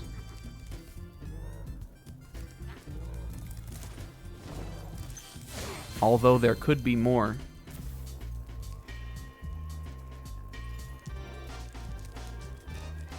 And also, a Kane horse is funny. If they put a Kane horse in Uma Musume, I'm downloading it. I'm doing a stream of it. I'll pull for the LR Akane horse. If she goes, I'm gonna do it! What is this Zebra? She lost every race. Oh yeah, I think people do like her too. There are a few of them people like. The other thing about Uma Musume is that, and this is how I found out about it, I thought the game was based on the anime, but ever since seeing people playing the game and looking it up, now I know that the game actually, it's a Cygames thing, and the game came first. But the anime, like, I think the anime started, like, it's like 5 years old. The anime, even though I think they just recently did another season of it, the anime has been out for some time, too, and that is how I knew it. That's what I knew it as. Just because it's like, anytime an anime comes out where the thing is anime girls, whether it's like the one where the battleships are anime girls, or I think there's one where their tanks are, no, there's one where anime girls are in tanks. You know, there's like a whole genre where the things are girls. Uma Musume is one of those. And anytime one of those comes out, like, the anime community won't stop fucking talking about it. Speaking of anime that doesn't have horse girls in it, but that you should maybe watch, I watched the first episode today of City the Animation. Right before I started streaming, actually, I watched it.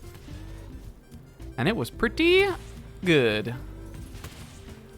I have been excited for this show because they never...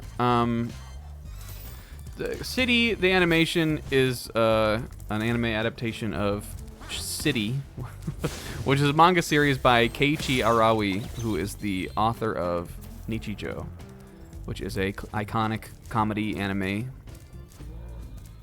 that I watched probably back...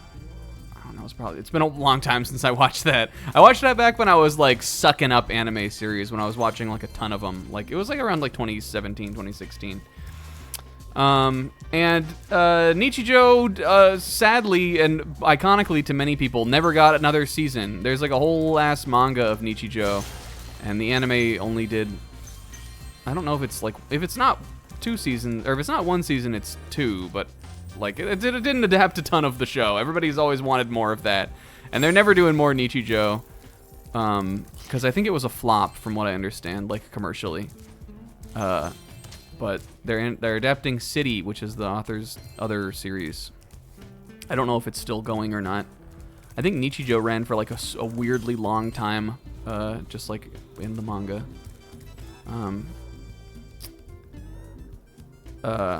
Yeah, it's definitely like popular. It's one that I think especially a lot of North American anime fans know about because, I don't know. I'm not sure what it is, but but it's definitely one that you like hear people talk about and recommend in like the North American anime community.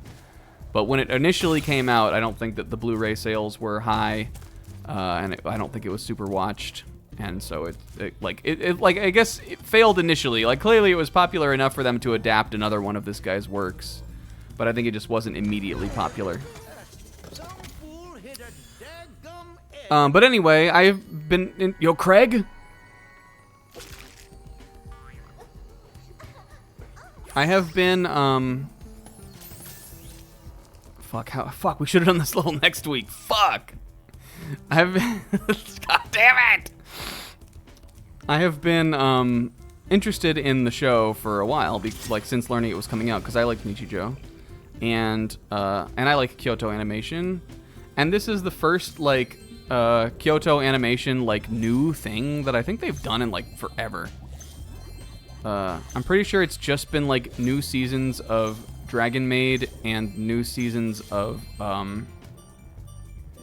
what is that show called? Spyro! Hibike Euphonium, Sound Euphonium. I think it's just been new seasons of that, like, for the last other, like, 8 years. I mean, Kyoto Animation, if you're unaware, caught fire. Multiple people died. It was like a horrible, awful thing that happened. And so I think some of the production of that studio slowed down for a couple of years because of that. But that was a while ago now. That was like 2018, 2019. But it is like, it's exciting because it's a new thing from them. And also I like Nichijou, so I watched it. And it was good. I really like the art style a lot. It's like the same like Nichijou art style, but the colors are really like cool and poppy looking. They're very like flat almost, but because of that, the show is like really vibrant looking. Just like very solid, like non-gradiented kind of color to it, and it looks great. And as far as the content, I thought it was good. I didn't have as many, like, I mean, it's only one episode, and I think some episodes of Nichijou are kind of hit and miss too. Some whole bits on that show don't necessarily land for me. That's how I've always felt about the comedy style of that, even though overall I think it is a funny show and I enjoy the humor. You know, some episodes there'll be like one really funny joke and then everything else will just be like, aw. You know, like, or like, that was nice. But this one seems to be a lot more kind of, I mean, Nichijou already kind of has this to it. But this one maybe seems to even more kind of be like weaving the characters together. Because one of the fun things about Nichijou is that even though it's mostly like just kind of a gag, short, skit-based comedy series, the more you watch it, the more you realize like, oh, like this girl is friends with this girl, or like this character knows this character in some way. Like you like learn little things about like how they like interact with each other as the show goes on. And this seems like maybe it could even have more of that to it. Because the first episode already kind of seems to be weaving a little bit of that. But I liked it. I found it enjoyable. I thought, yeah, like Pixel said, the girl who who I think is one of the main girls, the girl who wasn't talking about all of the things in life that she enjoys, which were all just a bunch of weird, bizarre things. I liked her a lot. And then the other girl, who is the roommate of the like slacker kind of girl, is voiced by Toyosaki Aki, who can do no wrong, who I love. She's the voice of Yui on K-On! And I thought she was great. She sounded great. She was funny. And I think that her and the other girl will probably like get together, maybe both through like photography, because it seems like they both were kind of doing that. The like Stupa girl also was taking pictures. So clearly those three are eventually going to get together, but I don't know if it'll be like in Nichijou you have Yuko and like Nano, who are like come from two different sides of the story, but then they become friends. So I don't know if this will be like that too.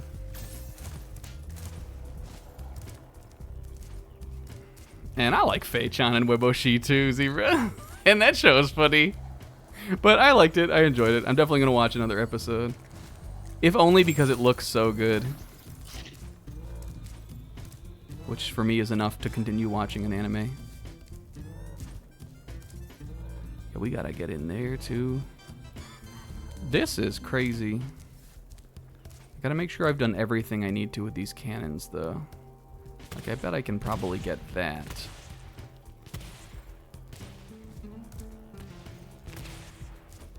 Bip. Did I get it? Nope. Or isn't there a cannon? Maybe there's a cannon over there. Maybe I can get it from that cannon down there. Hey, it isn't that far. You gotta be able to get it from one of these cannons. I guess this is maybe like you see it from up top, and you gotta come down and shoot it from down here. That's more fun anyway. That's better design.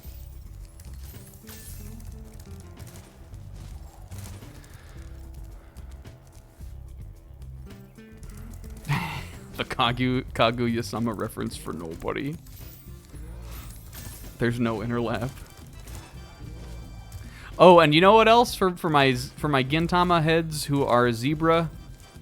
The narrator for, and I think this guy has done a bunch of roles, but what I recognized him immediately as, the narrator of City is Abuto's voice actor. And it took one line. It literally took one line. He, like, the first line of the series happened, and I went, oh, that's Abuto.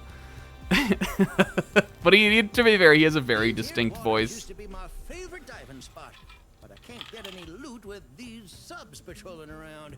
Think you can pilot this here sub I bought for scrap? Crazy Eddie. Alrighty then. Press the jump button to speed on up. And when you get a sub on your sights, the torpedo will start to lock on. If you get a good lock on, fire away with the attack button. Hell yeah. Remember this is a whole last part of this level. I think this is maybe the part that Kingo said he doesn't really like. And I get that, because you do have to do this whole sub part. God, which is much harder to see, I think, initially than it is on the other game. And then you gotta come back in here as Spyro with the invincibility power and pick up the gems that get dropped and everything, so I can see it being a little tedious. And I'm trying to run this guy down, but it's not having a ton of luck with it. Maybe I'll get him as he comes out here. But you gotta basically, with this, lock on your targeting computer to once all three of the little circles are red, then you can shoot your missile and it's calibrated, I guess, and it'll home in on them and get them. That's way harder to see than on the... I'm not vibing with this because I know that we're going to have to come in here and we're going to have to pick up the gems that we dropped. It's a lot harder to see what's going on in here than it was on the PlayStation 1.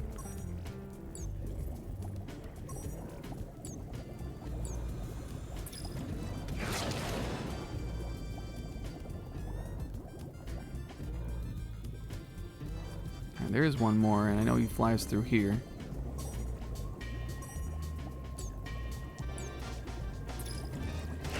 Done. Except I know that there is one of those steel chests down there, so I gotta go back down. I'll be darned. Oh, Ethel. Well, I hate to ask your help again. There'd be even more subs that don't come out of nowheres. If you could blast them, I could use this acid lake as my swimming hole again. Darn tootin'. Get on, little dragon. Crazy Eddie, you're never gonna be able to swim in this acid lake. It's acid. What are you, crazy? Oh, I guess I answered my own question.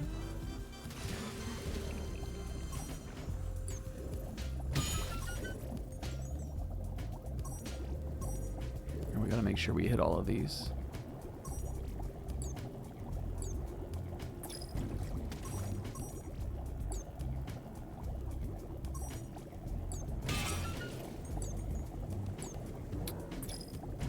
What day is it? It's July. That's what day it is. What day is it? It's July. I know that nobody else is quite like me when it comes to this. This is not a brag, okay? This is not... You don't even know what I'm gonna say yet. This is not a brag. When we come to the topic of dibs, I know nobody else is quite like me. Because as much as, like, other people like to hold, like, Sizz holds his dibs.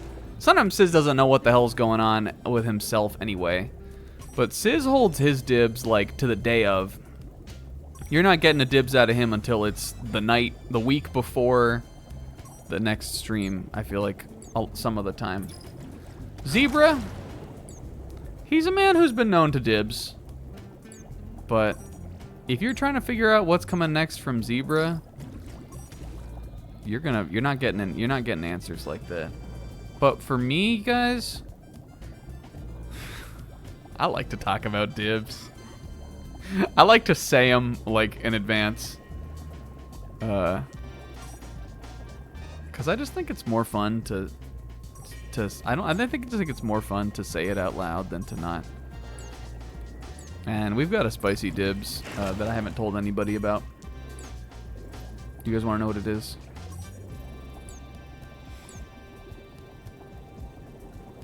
So I think Spyro will probably take... I think optimistically right now it'll take 5 more sessions. Or, no, I'm sorry. It'll be 5 sessions overall. Acid Lake is safe for swimming again. I wish I could reward you Hold on. better, but all I got left is this here other egg. Maybe there'll be something better in this one. I'm gonna let him get through this. Crazy Ed, it's not safe for swimming. Oh, Dolores! What if I just didn't say the dibs? But I was like, oh, okay, what's next in the level? Anyway, yeah, I think there'll be 2 more streams of this. Considering we've put a pretty good chunk, or pretty good dent in Autumn Lake.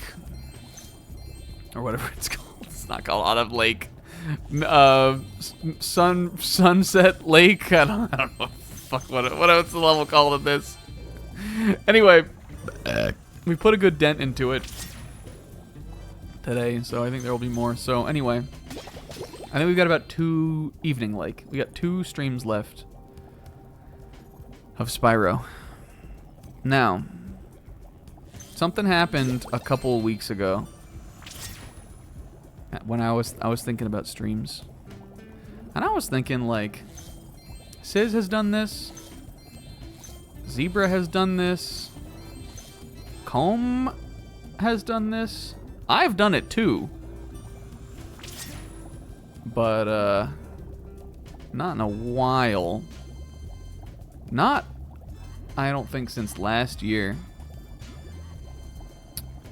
I'm dibsing Donkey Kong Bonanza, and we're playing, and we're gonna play it on Sunday. I'm throwing the whole plans out the window, and I'm doing a dibs of a game that just came out.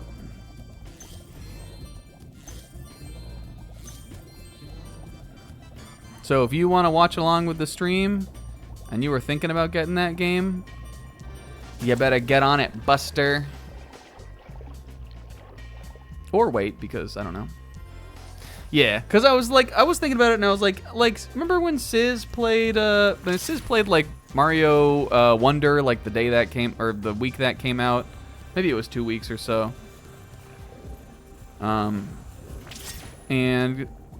Zebra, did Zebra do it with something? Comb did it with Fuga recently, and I was like, you know what? I like really want to play. I'm like, I think the only thing that would dissuade me from doing a dibs is if that game comes out and gets like 70s or something.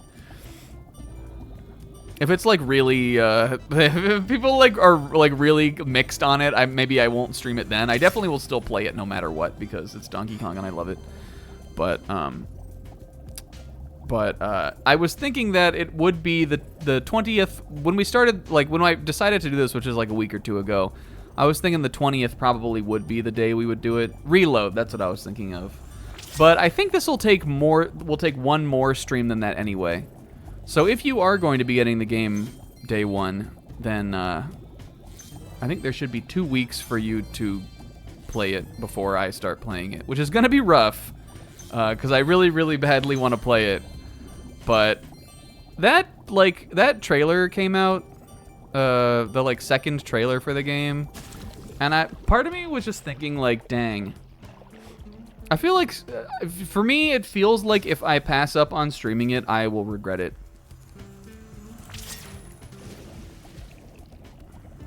Do you ever feel that way? You're like, if I don't do this, I'm gonna, like, if there's no, there'll be no chance for me to do this other than right now. Because I'm definitely playing the game either way. And as the biggest Donkey Kong fan, if I don't do this now, I'll never do it. So, you heard it here first. That's the dibs. Unless it's like really, like, the reviews are really middling. Giga. As the biggest Donkey Kong fan, objectively,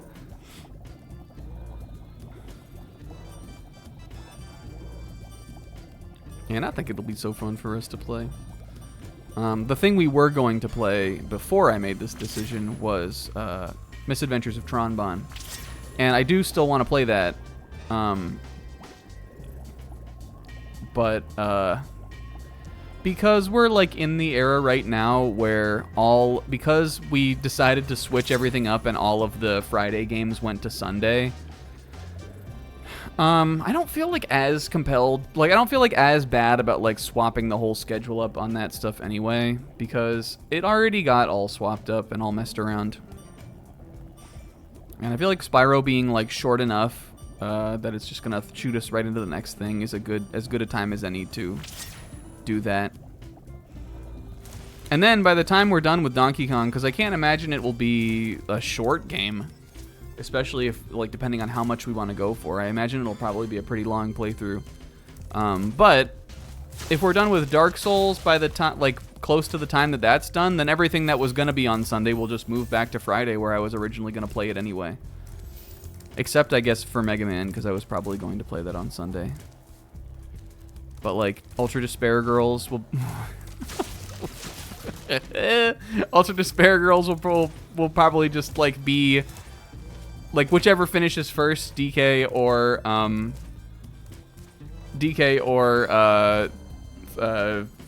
Dark Souls, like, we'll just pop that into whatever slot that is, and it'll work perfect. It'll be great. Why is this still broken again? I guess because I went into a sub area. But you heard it here, folks. That's the plan. Yeah, that'll be crazy, Zebra. I would so much rather do it on Friday. I just want to get to Danganronpa 3, and I don't want to put Ultra Despair Girls off much longer, because then it'll be like, well, the more I put this off, the more I'm putting that off, too. I love the, like, evil laugh cackling along with the song in this. That's such a fun touch to the music. And Kingo got the goss. Because I had to tell somebody. And everybody thought it was about me. But ha ha ha, I didn't say. Ha ha ha, I didn't make a comment on it. But weh heh heh. Nobody knew. But Kingo did know. Because I had to tell the second biggest Donkey Kong fan.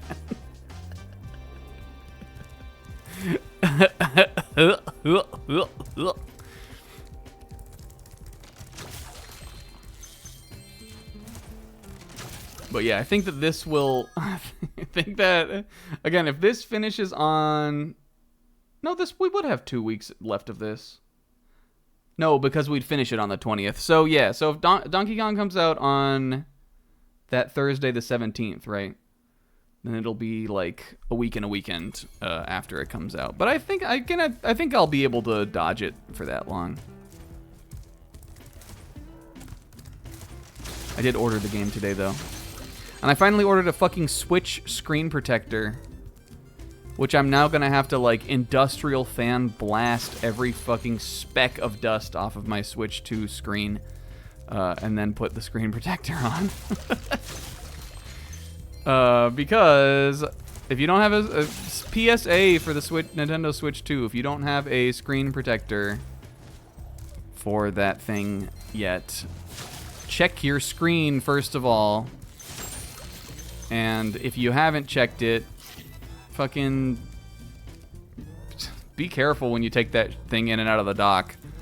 The Switch 2 dock is not like the Switch 1 dock. That thing scratched my screen in the first week. And even though I still don't have one. It's been a couple weeks. I have just been mostly charging it, like, outside. I'm going to do everything else I can before we go in here. Mostly I've just been charging it with just the cable outside of the dock, and when I do want to play on my TV, I just am very, very, very careful taking it in and out of the dock. I make sure that no part of the screen could even possibly be touching the outer layer or outer surface of it, which I'm positive is what scratched it.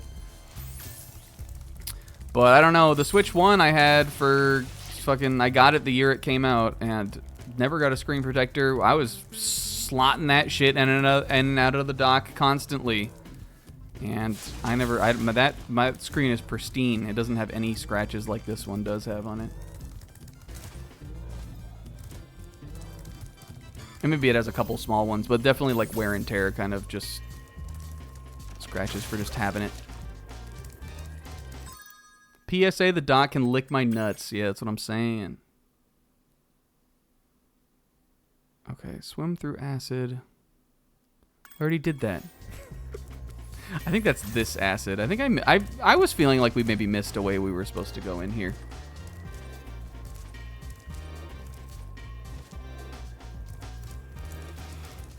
But that's what we got, baby. Donkey Kong Summer. Oh, we missed a whole ass way we could have gone. Can I go? Let's see. Maybe, are you supposed to jump to another acid pool, maybe? I don't 100% remember. Something like that, though. Maybe down there? No, that's where you come out of, right? Isn't there more acid on the other side? Oh, this is the other side.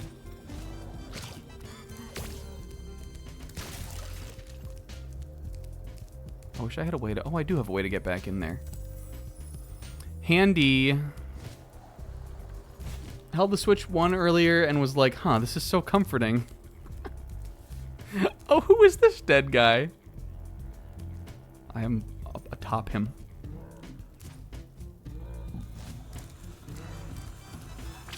Yeah, just a little bone zone. Just your average bones for us. Just a little rickety bones. Maybe he was out partying with Jarouge all night, and so now he's all slump. He was just out partying with Jarouge. Here we go. It's through here. Gotta be.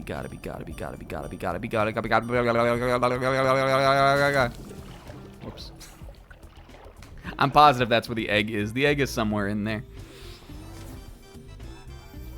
I think the Switch 2 is way more comfortable than the Switch 1 to hold. Though I get comforting as like, oh man, this is what this felt like. And I don't think the Switch 1 is particularly uncomfortable to hold, but I do think it's... I wouldn't describe it as super comfortable either. I think it was... I would describe it as like... sufficient.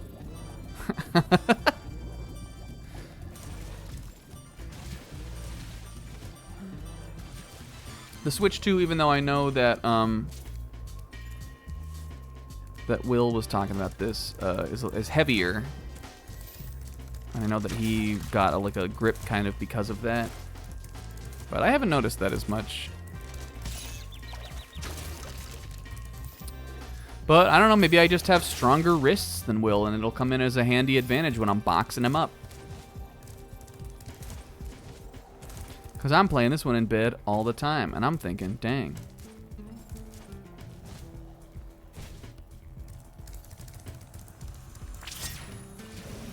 How did you get such strong wrists? Sis, we all know how. Doing wrist exercises. Smile.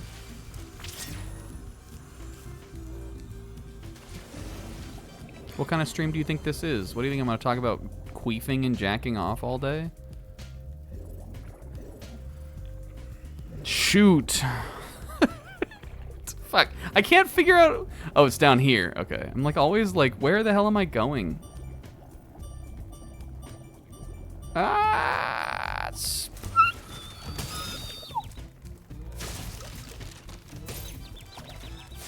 I will never forgive Smeargle. Interesting. I've already portrayed you as the weak-wristed brudge. I'm with you. There's plenty of things to hate about Smeargle, but... But why now, of all times?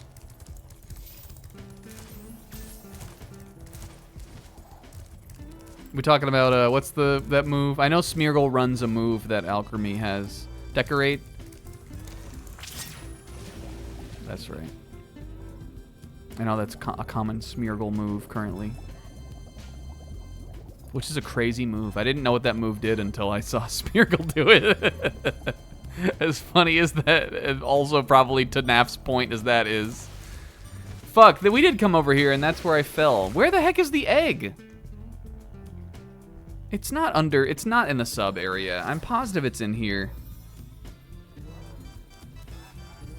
I can't. I swear it was like down one of these little alleys. It's harder for me to tell, like, again, because of the way that this game is like lit and looks kind of. It's hard for me to tell where I am when I'm under the toxic water. But I think those last two are Hunter eggs, because Hunter usually has 2 in his skateboarding areas, right?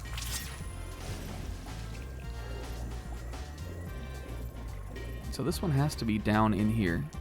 And I'm positive it's this way. This would have been easier when we had the treasure on the ground too, I guess. Not in here. Maybe? Oh, it is. Okay. And there was treasure in here too, and Chaticus. Oh, oh,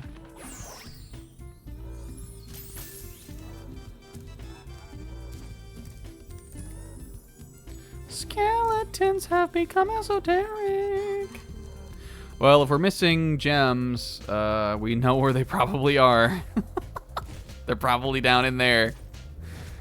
But for now, let's get over to Hunter Zone.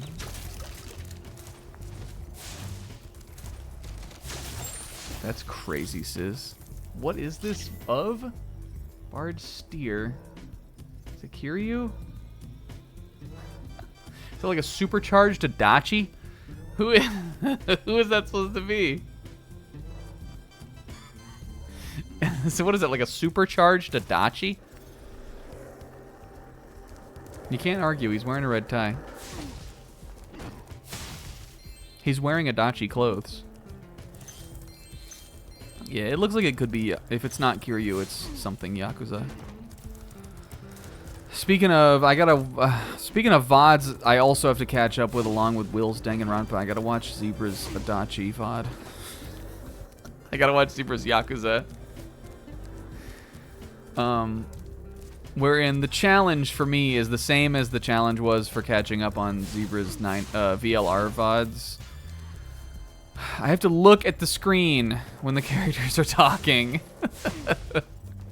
Because the characters all speak Japanese, which means I can't like podcast the VOD. I won't know what anyone what's happening in the plot. It's the hardest. It was the same with the Yakuza 0 VODs. It's the hardest fucking series ever to like catch up on, to watch the VOD for, because anytime I'm listening to a VOD or something, I'm usually watching it or listening to it as I'm doing something else. But with Yakuza, you gotta be paying attention.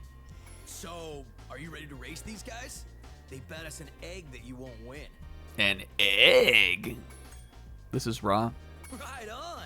You can use my special racing board. Every time you do a trick, it builds up turbocharge. You can use your turbos at any time by pressing the charge button. Good luck. I remember this being fun, but I also remember this being time-consuming. There's a lot in this level. This is a big boy. Anyway, this is like sort of our own little mini speedway, kind of. Spyro. It's over. What we gotta do... This is, again, a sort of a fun way to put a twist on the skateboarding mechanics. Instead of doing like a score attack thing, we're doing a race. Where you gotta build up your boost meter with the tricking system. Now that we've been, the game assumes, like, now that you know how to do it, like you know how to do all the tricks and stuff like that, we showed you in an earlier level. It's time to test your mettle. Jesus Christ. Oh, Spyro! Can you... Oh, fuck.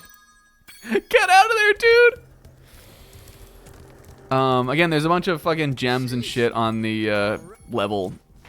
But I think we should probably just try to beat the Rhinox first. Hell yeah.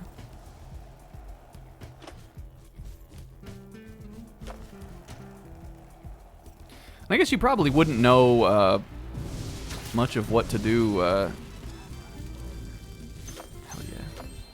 Probably wouldn't know a ton of really what you were supposed to do on this if you hadn't already done the skateboarding thing in the other level. I don't know. I'm imagining that if we die once, we can't win this. So What I should really do is just stop trying to be fancy and just try to win.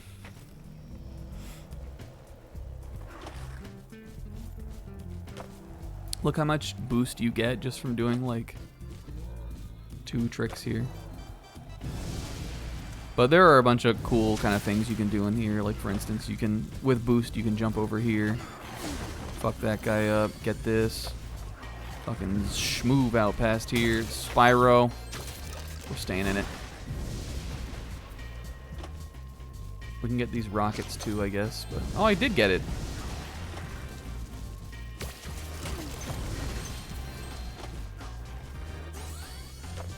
I think if you go this way, you can get a little, cut a little. Oh, we're wow, Spyro. He was going crazy.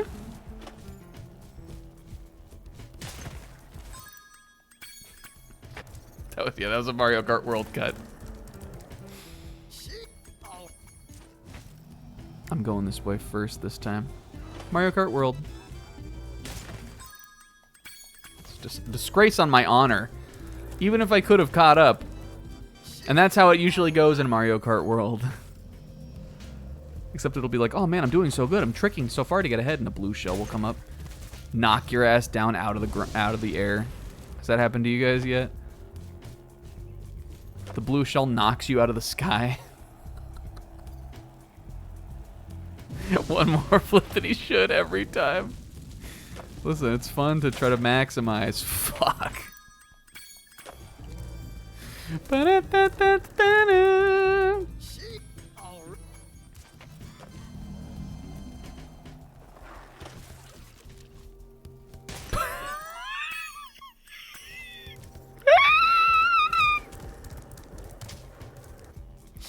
What are we thinking on the Spyro 3 playthrough? About a B, maybe?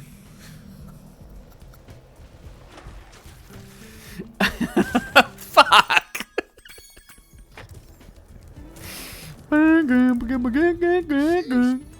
This is kind of where they cap out. I think it's the best, probably, of them. That's something. We've improved at least at doing Spyro. It's not better than the Let's Play, though. I was proud of that one. The Let's Play was funny. Did we talk about queefing on it? No. But why should that have to be the judge of what's good and what's not? Sheesh, what? All right.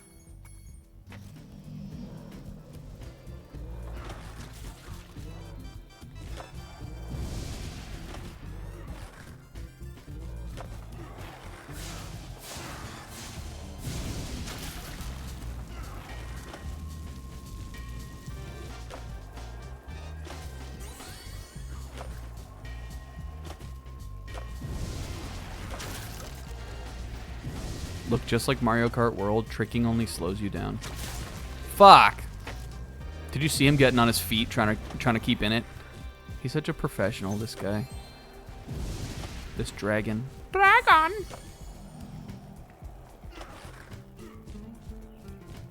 Do you think when young Fuka first heard about Spyro, she went, Dragon! Like she was scared about him? But then when she saw he was just a little nice dragon, when he was just kind of nice, she was like, huh. I'm not talking about current Fuka. I'm talking about like when Fuka was little. Dang it. I don't think Fuka would have been scared inherently of Spyro the Dragon at her current age, though she is scared of many things still. When I was your Fuka? No, that's heartbreaking, sis. When she was just a little Fukling. When she was 1 apple tall in her youth. Fukas are born... Fukas grow up small. Alright. Uh-oh, Spyro.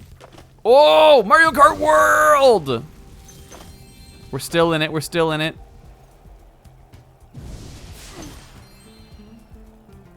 Who do you think broke her little Fuka heart? Fuck. I'm sorry, sis. And you can go over there too, but I'm stupid and I'm bad at the game, so I didn't. Maybe we can still win. Oh, we killed him, so we get first because of that. Like a bunch of Disney toad sand noise. Oh, he disappeared. We obliterated him from existence, so...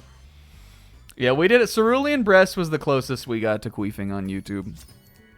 Oh, Oliver. God, these dragon kids are getting so crazy in the late game levels. Rhinox are gone. Do you want to try a real challenge? I know you're fast, but I bet you can't defeat all the crabs on the course and still beat me in a race. Want to give it a shot? This is like Diddy Kong Racing. All right. Eat my skate dust, sucker. It should go. Fuck.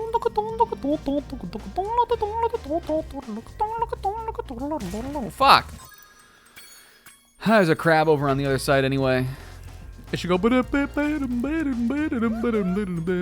That song is the most. Like, if Sizz ever streams that game, if they ever put it on fucking. If they ever put that game on the NSO service, please God, and Sizz ever streams it, I'm putting the Fu Dratini emote in chat for when that song plays. That's gonna be your classic Fu Dratini emote song.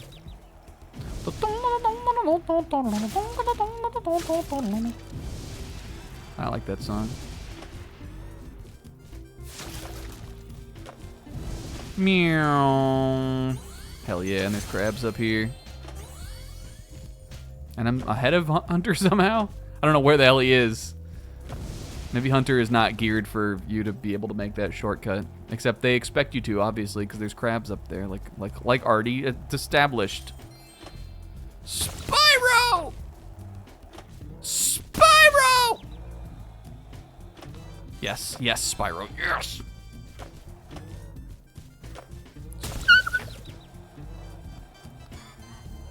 Unless Hunter doesn't appear on the field. Today I don't feel like Fuka anything, huh? No, I think that one's good for her. I think that one's empowering for her.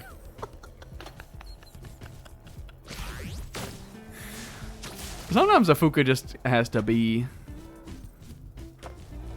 Where is Hunter? She needs a her day for her.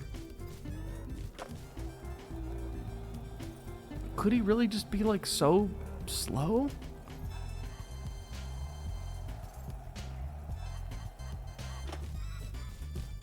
That's the esoteric part.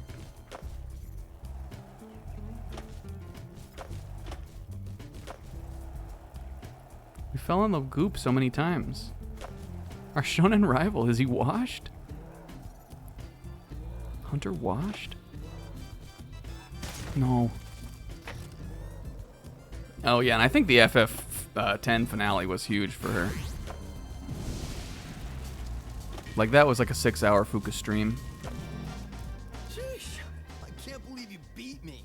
Hunter, did you despawn? Where did you go, dude? Yeah, she had a Gatorade, but she did have to cut it with water still. One of those crabs was guarding this one. It's too many electrolytes for a Fuka. With Aww. I like the one. That's, I think, my favorite one. Is when they wear their little chunkies and they wear the little egg hat. I think that's my favorite one. She's got to drink blue. It's part of her character.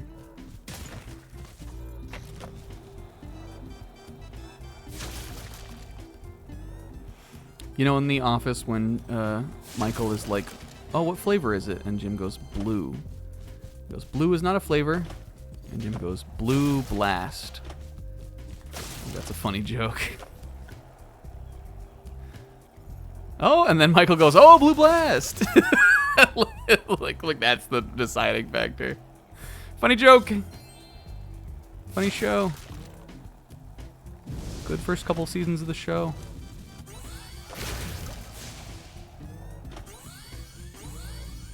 How are we doing on... Oh, God, I have so many more. Oh!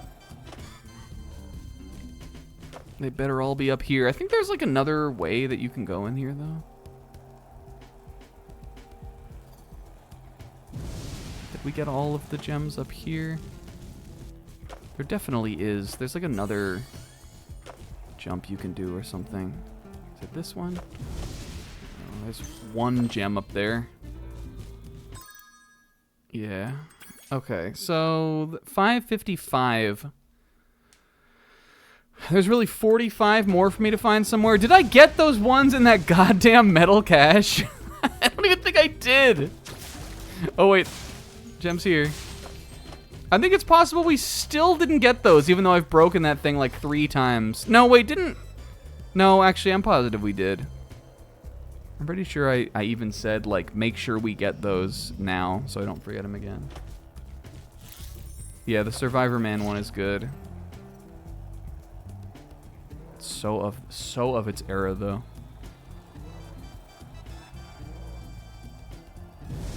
Alright, Sis, I'm trusting you. I think so, too.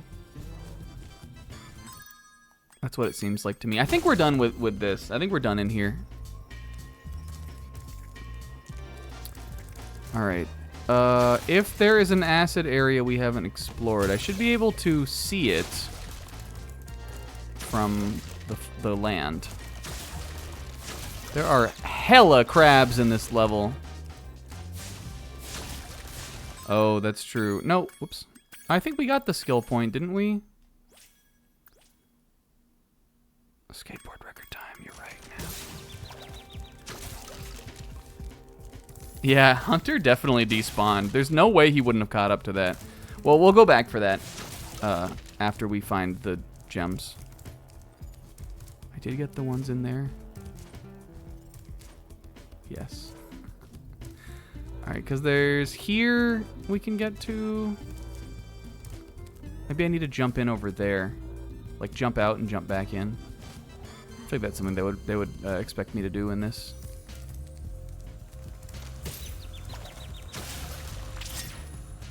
I'm gonna die with all these crabs around here. Alright, is this the right area? Yes. So what if I jump in here? Oh. Never mind, you can't submerge there. How come last episode of the stream 2 times in a row we have gotten stuck? Like we've like not figured, like not known where to go in a big ass level. I'm using this. Okay, that does look like it's pointing over there. So again, they must just be under the water with the weird lighting where we can't see them.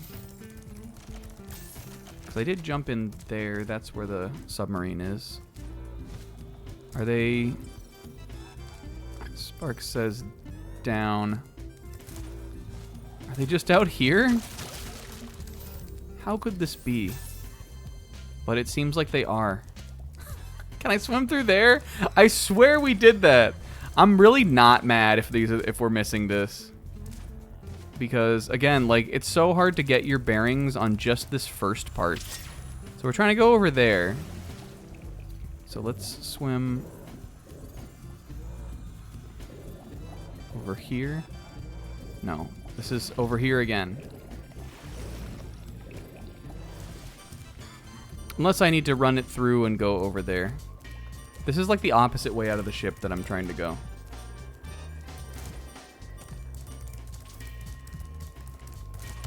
But I know you can get, to some degree, you can get over here. And I'm thankful this isn't like Bang Joe.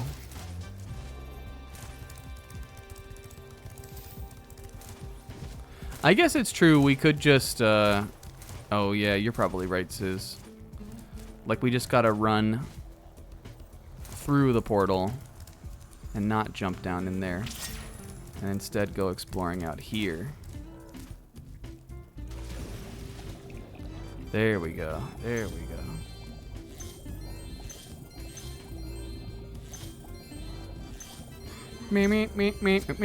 There we go. Hooray. Hooray. All right.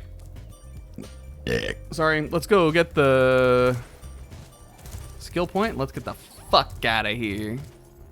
Your app store is telling you about the mighty Mosasaurus.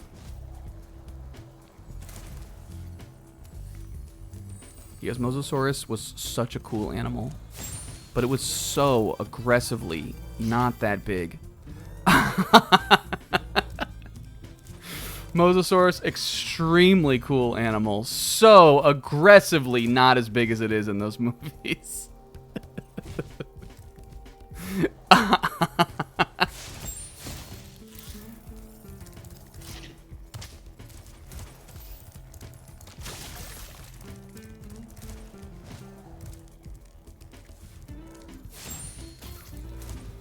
Did anybody know? Did you guys know that? I mean, this is, I think, is debated as well. I'm not sure if this is sort of just kind of what science thinks they know right now, which is the case about most dinosaur stuff and also ancient animals. But did you guys know that the people think they're most likely related to monitor lizards? Whose living reptile relatives I think are most closely related to snakes. I think those guys are all on one branch, and then the true lizards and turtles and stuff are branched off in other places, but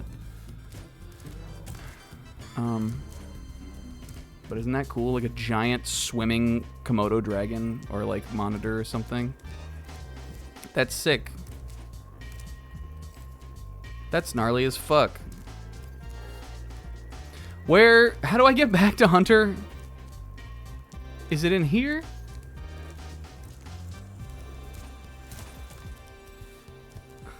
Naff, I've been redoing my tier list every time I get to a major ending. I tiered them after the first one, and then I've continued to like redo it. Yeah, here we go. Does this show Jurassic World on it? So Mosasaurus hoffmanii, who I think is the type, and that means the first specimen they found. I think he's the type specimen. And, like, that's still really big. But, like, can you find one that shows the real Mosasaurus and then Jurassic World's version? Because it's absurd. Glide from the top of the ship to an... well, I know you can get there from the water, so I thought that's what we were doing. It's Mosa Day, I guess. It's just your classic Mose Day. I know that it's over there. Can you get there from in here? Over here? Oh, you can get there from over here. Right.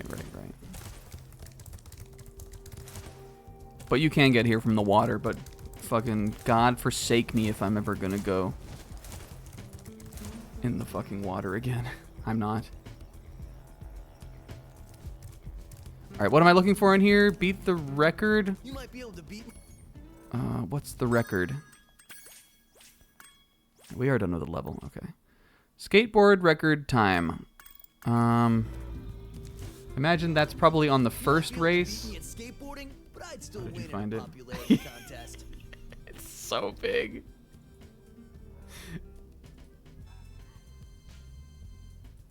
Oh my god. Hilarious. You can just do it on the track? Okay. Oh, because I guess the timer still starts, right? And I mean, to be fair, what you could say is that, like everything in Jurassic Park, like the dinosaurs are modified. Again, we were talking about this earlier.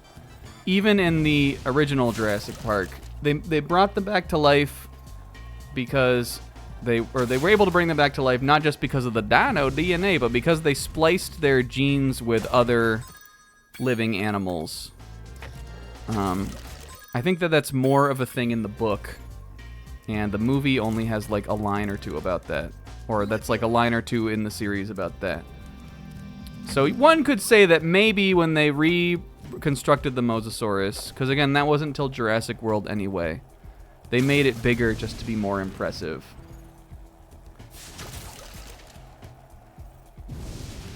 However, this thing that Isaac posted shows it getting bigger from Jurassic World 1 to Jurassic World 2. So how do you explain that? What are they feeding that thing? Why is it so big? Getting huge dino jungle vibes from this.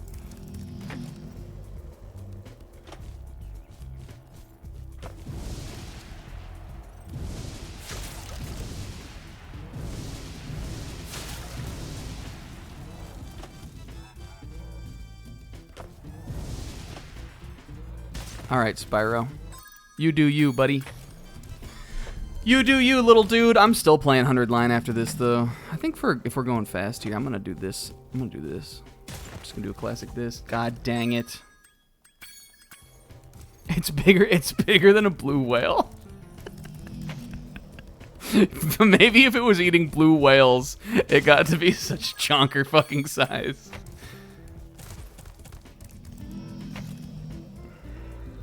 I'd like this a lot more if there was a hunter time trial ghost I could race against. Oh, am I getting a boost for killing the crab? So you do. Well, that's useful.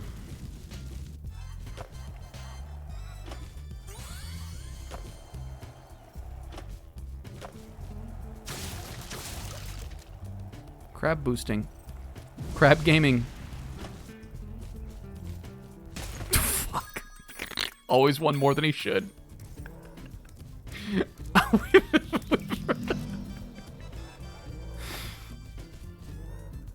Yo, did you see that? Crab boost off the trick? Hell yeah. It is hilarious how he, like, just wipes the fuck out. He gets fucking blasted. I like that boost because it's like a magic boost.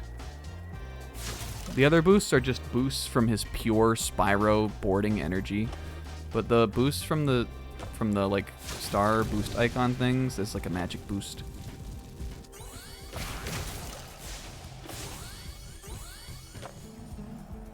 All right, well, we're on track, I think. I think we're still on pace here. Spyro Brat.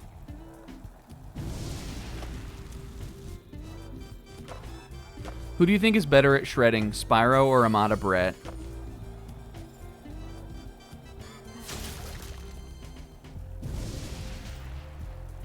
Who do you think shreds harder? Yes, yes, yes. That was huge. I don't know if I'm gonna make it. Dang. Not sure we're gonna make it. Can I make it around again in another 20 seconds or 25 seconds? I have to move fast. I don't have the boost to get off of that anymore.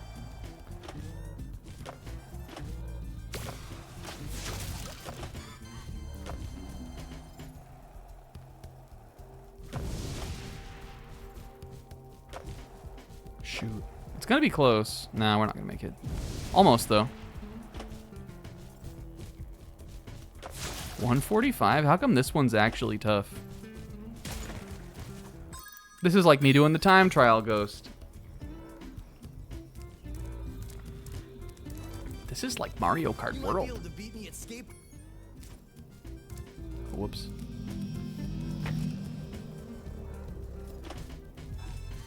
And like Mario Kart World, I wonder if tricking is just inherently slower a lot of the time.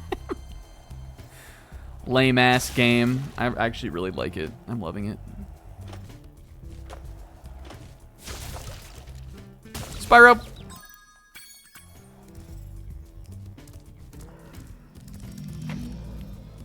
I think we've got this in another couple goes, though. Now that shit, essential.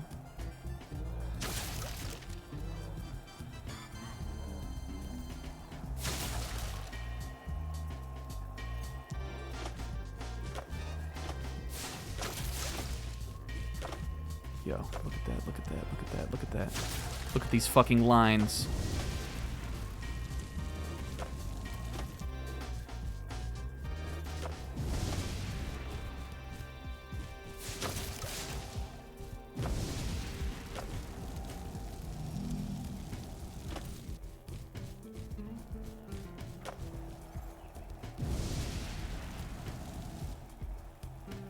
We definitely gotta keep rocketing through here.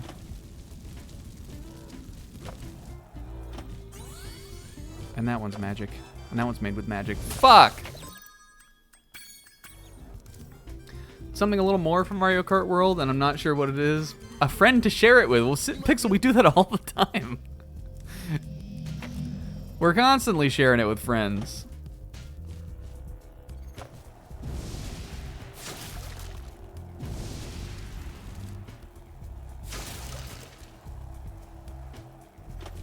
I think my only current real...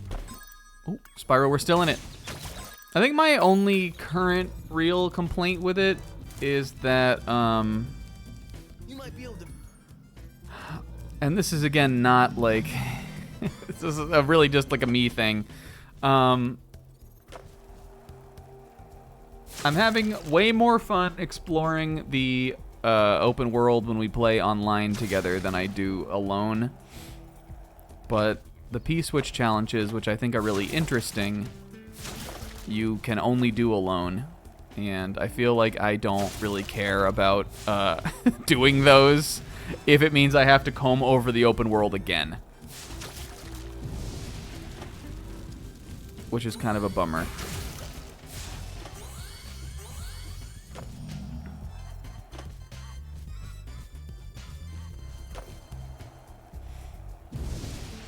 Now I love getting the panels, which I think are you know, in their own way. I think like that's sort of a like, I don't know, that feels like enough to me.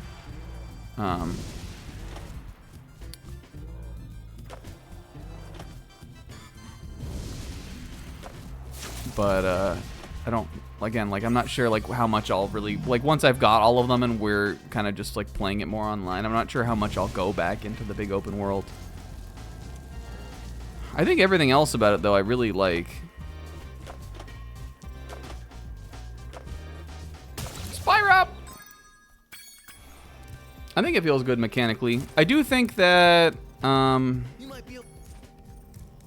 again, I think it's interesting mechanically in that, like, it feels like a lot of the main new mechanics are a lot higher skill floor than I think you'll see, like, early into the game.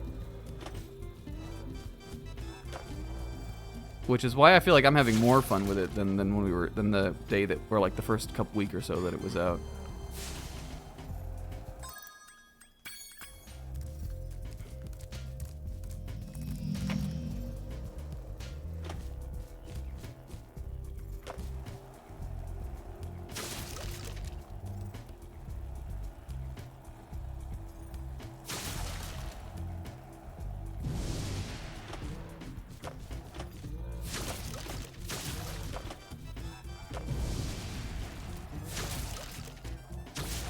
Like, for instance, I discovered recently that when you're like racing over water, every time you like go off a wave in the water, you can get a trick off of the wave. And you know, like that's, I feel like that's like, you know, that you can kind of figure out pretty easily.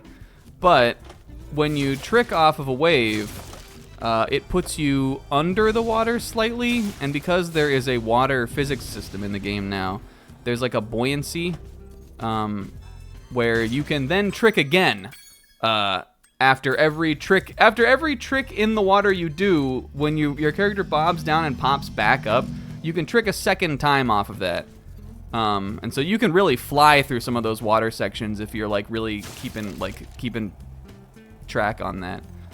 Because it's not like a big hop, like a big jump that's going to put you in the air. It's just little, like, water teching.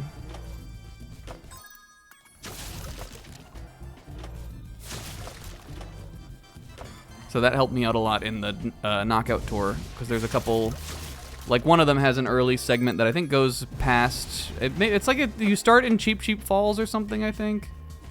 Fucking Spyro. And it's hard to kind of break out of the pack in like the early, like again the early part of a knockout tour. But I used that water tricking thing to kind of be like, oh man, I can get like 2 for 1 on every single one of these little rocks that I can jump off of here in this little waterfall segment.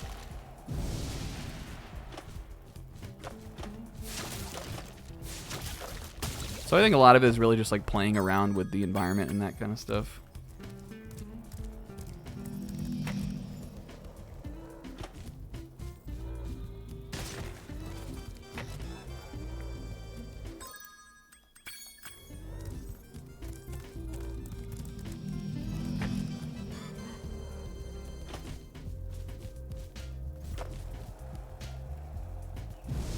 Yeah, I was talking about that earlier, Naf, about how the time trial ghosts like I'll download a world record one and I'll be like, what do you mean you can do that?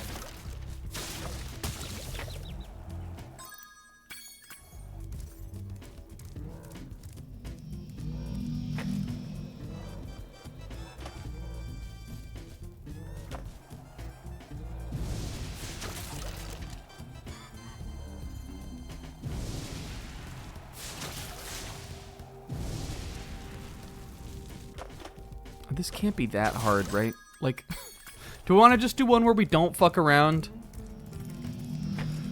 Let's just do one where we get all the crabs, do all the tricks, don't fuck around, and just be good. We'll boost to jump over this a little bit.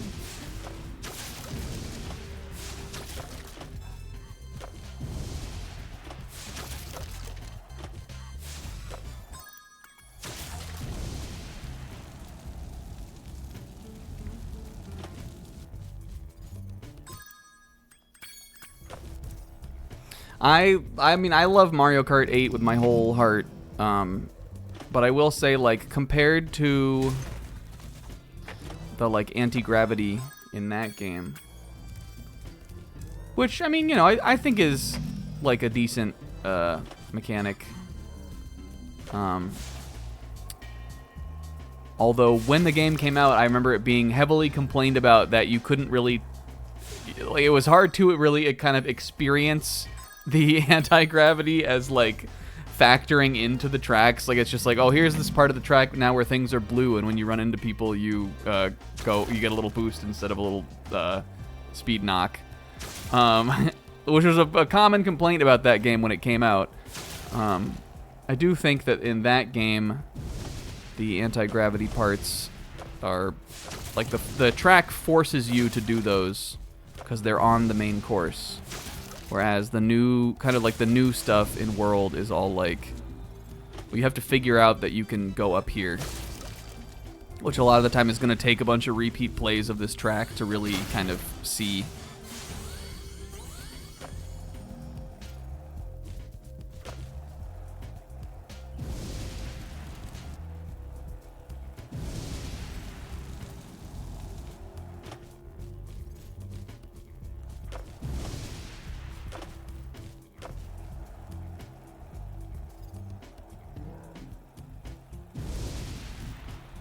But again, I do think you have to dedicate time to, like, messing around with the tracks in the actual, like, modes where they're set up as tracks, because then you'll have otherwise then you could have the will problem where when you go from playing the open world to then going into a lab track, you don't know what is and isn't out of bounds.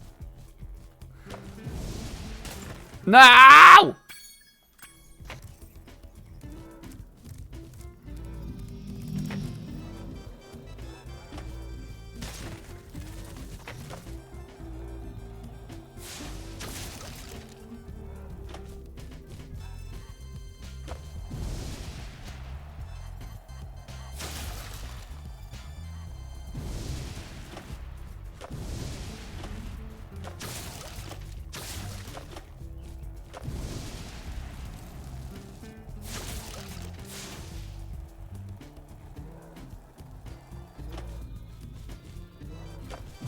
We're going over here.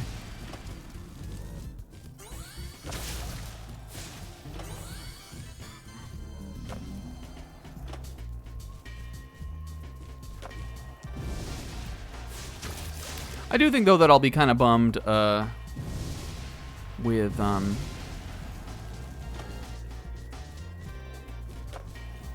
like, once I have kind of done all of the stuff single player that I want to do in the game, with that era kind of being over. And I do think that it will be over sooner than, like, something like a, you know, like a Mario Odyssey or like a Breath of the Wild, which again I don't think is really fair to compare this game to, but because it is a big Nintendo open world thing to some degree, it feels like it's inevitably gonna offer those kind of comparisons.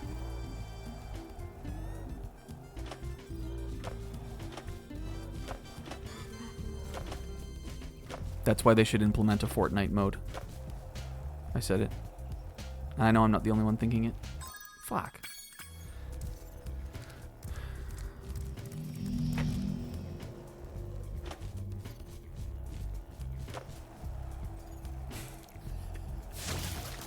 That's why they should implement a Fortnite mode.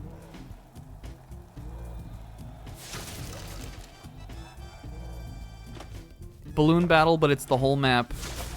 I mean, I know that's not single player. That would still be multiplayer, but... Balloon battle, but it's the whole map. Yeah, let's boost through these, like, straightaway parts. And the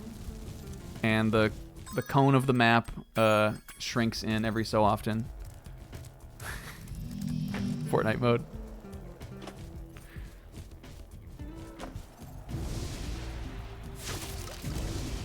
I guess we should, do you think we should just like keep boosting Morris's? Because I feel like if we don't save it up, it's gonna eventually go away. And we're gonna lose out on it. I guess we could just trick more in like the second lap.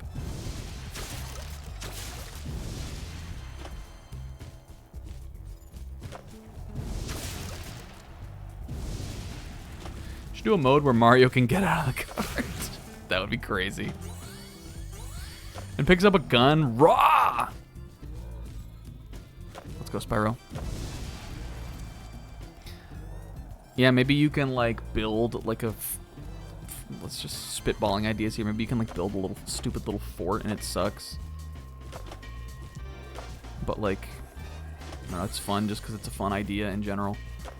Oh my god, Spyro, this boost gives you so much more than the shit we've been doing.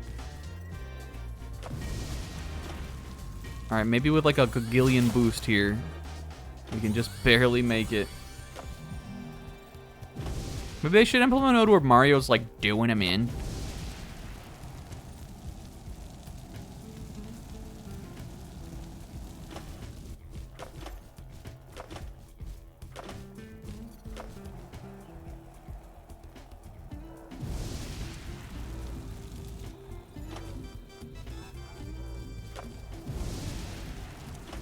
Here we go.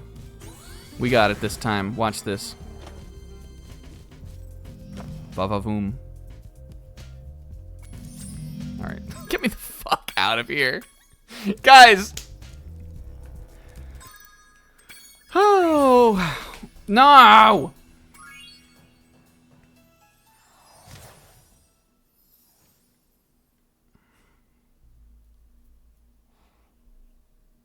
Hell of a queef. Oh, big stretch. It's been a good night. We talked about so many wonderful things today, you guys, on Spyro. And I'm having fun with it.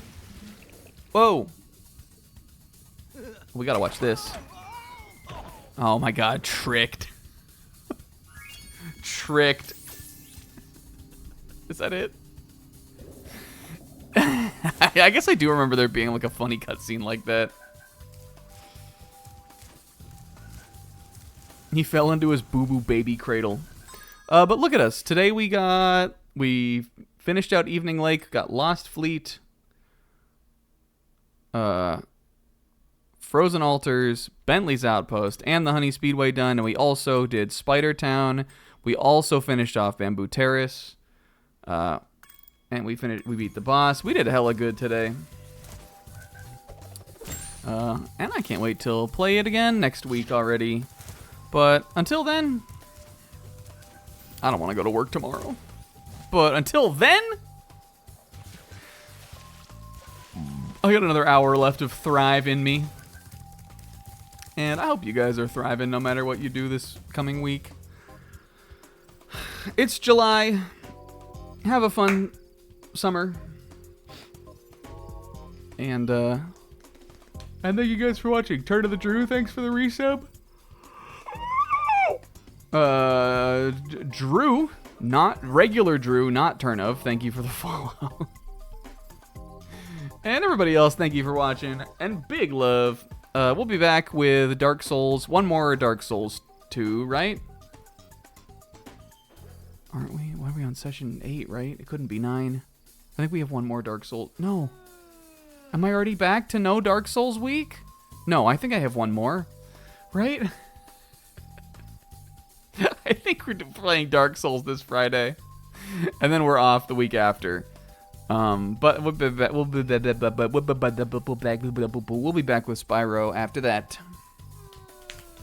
On Sunday.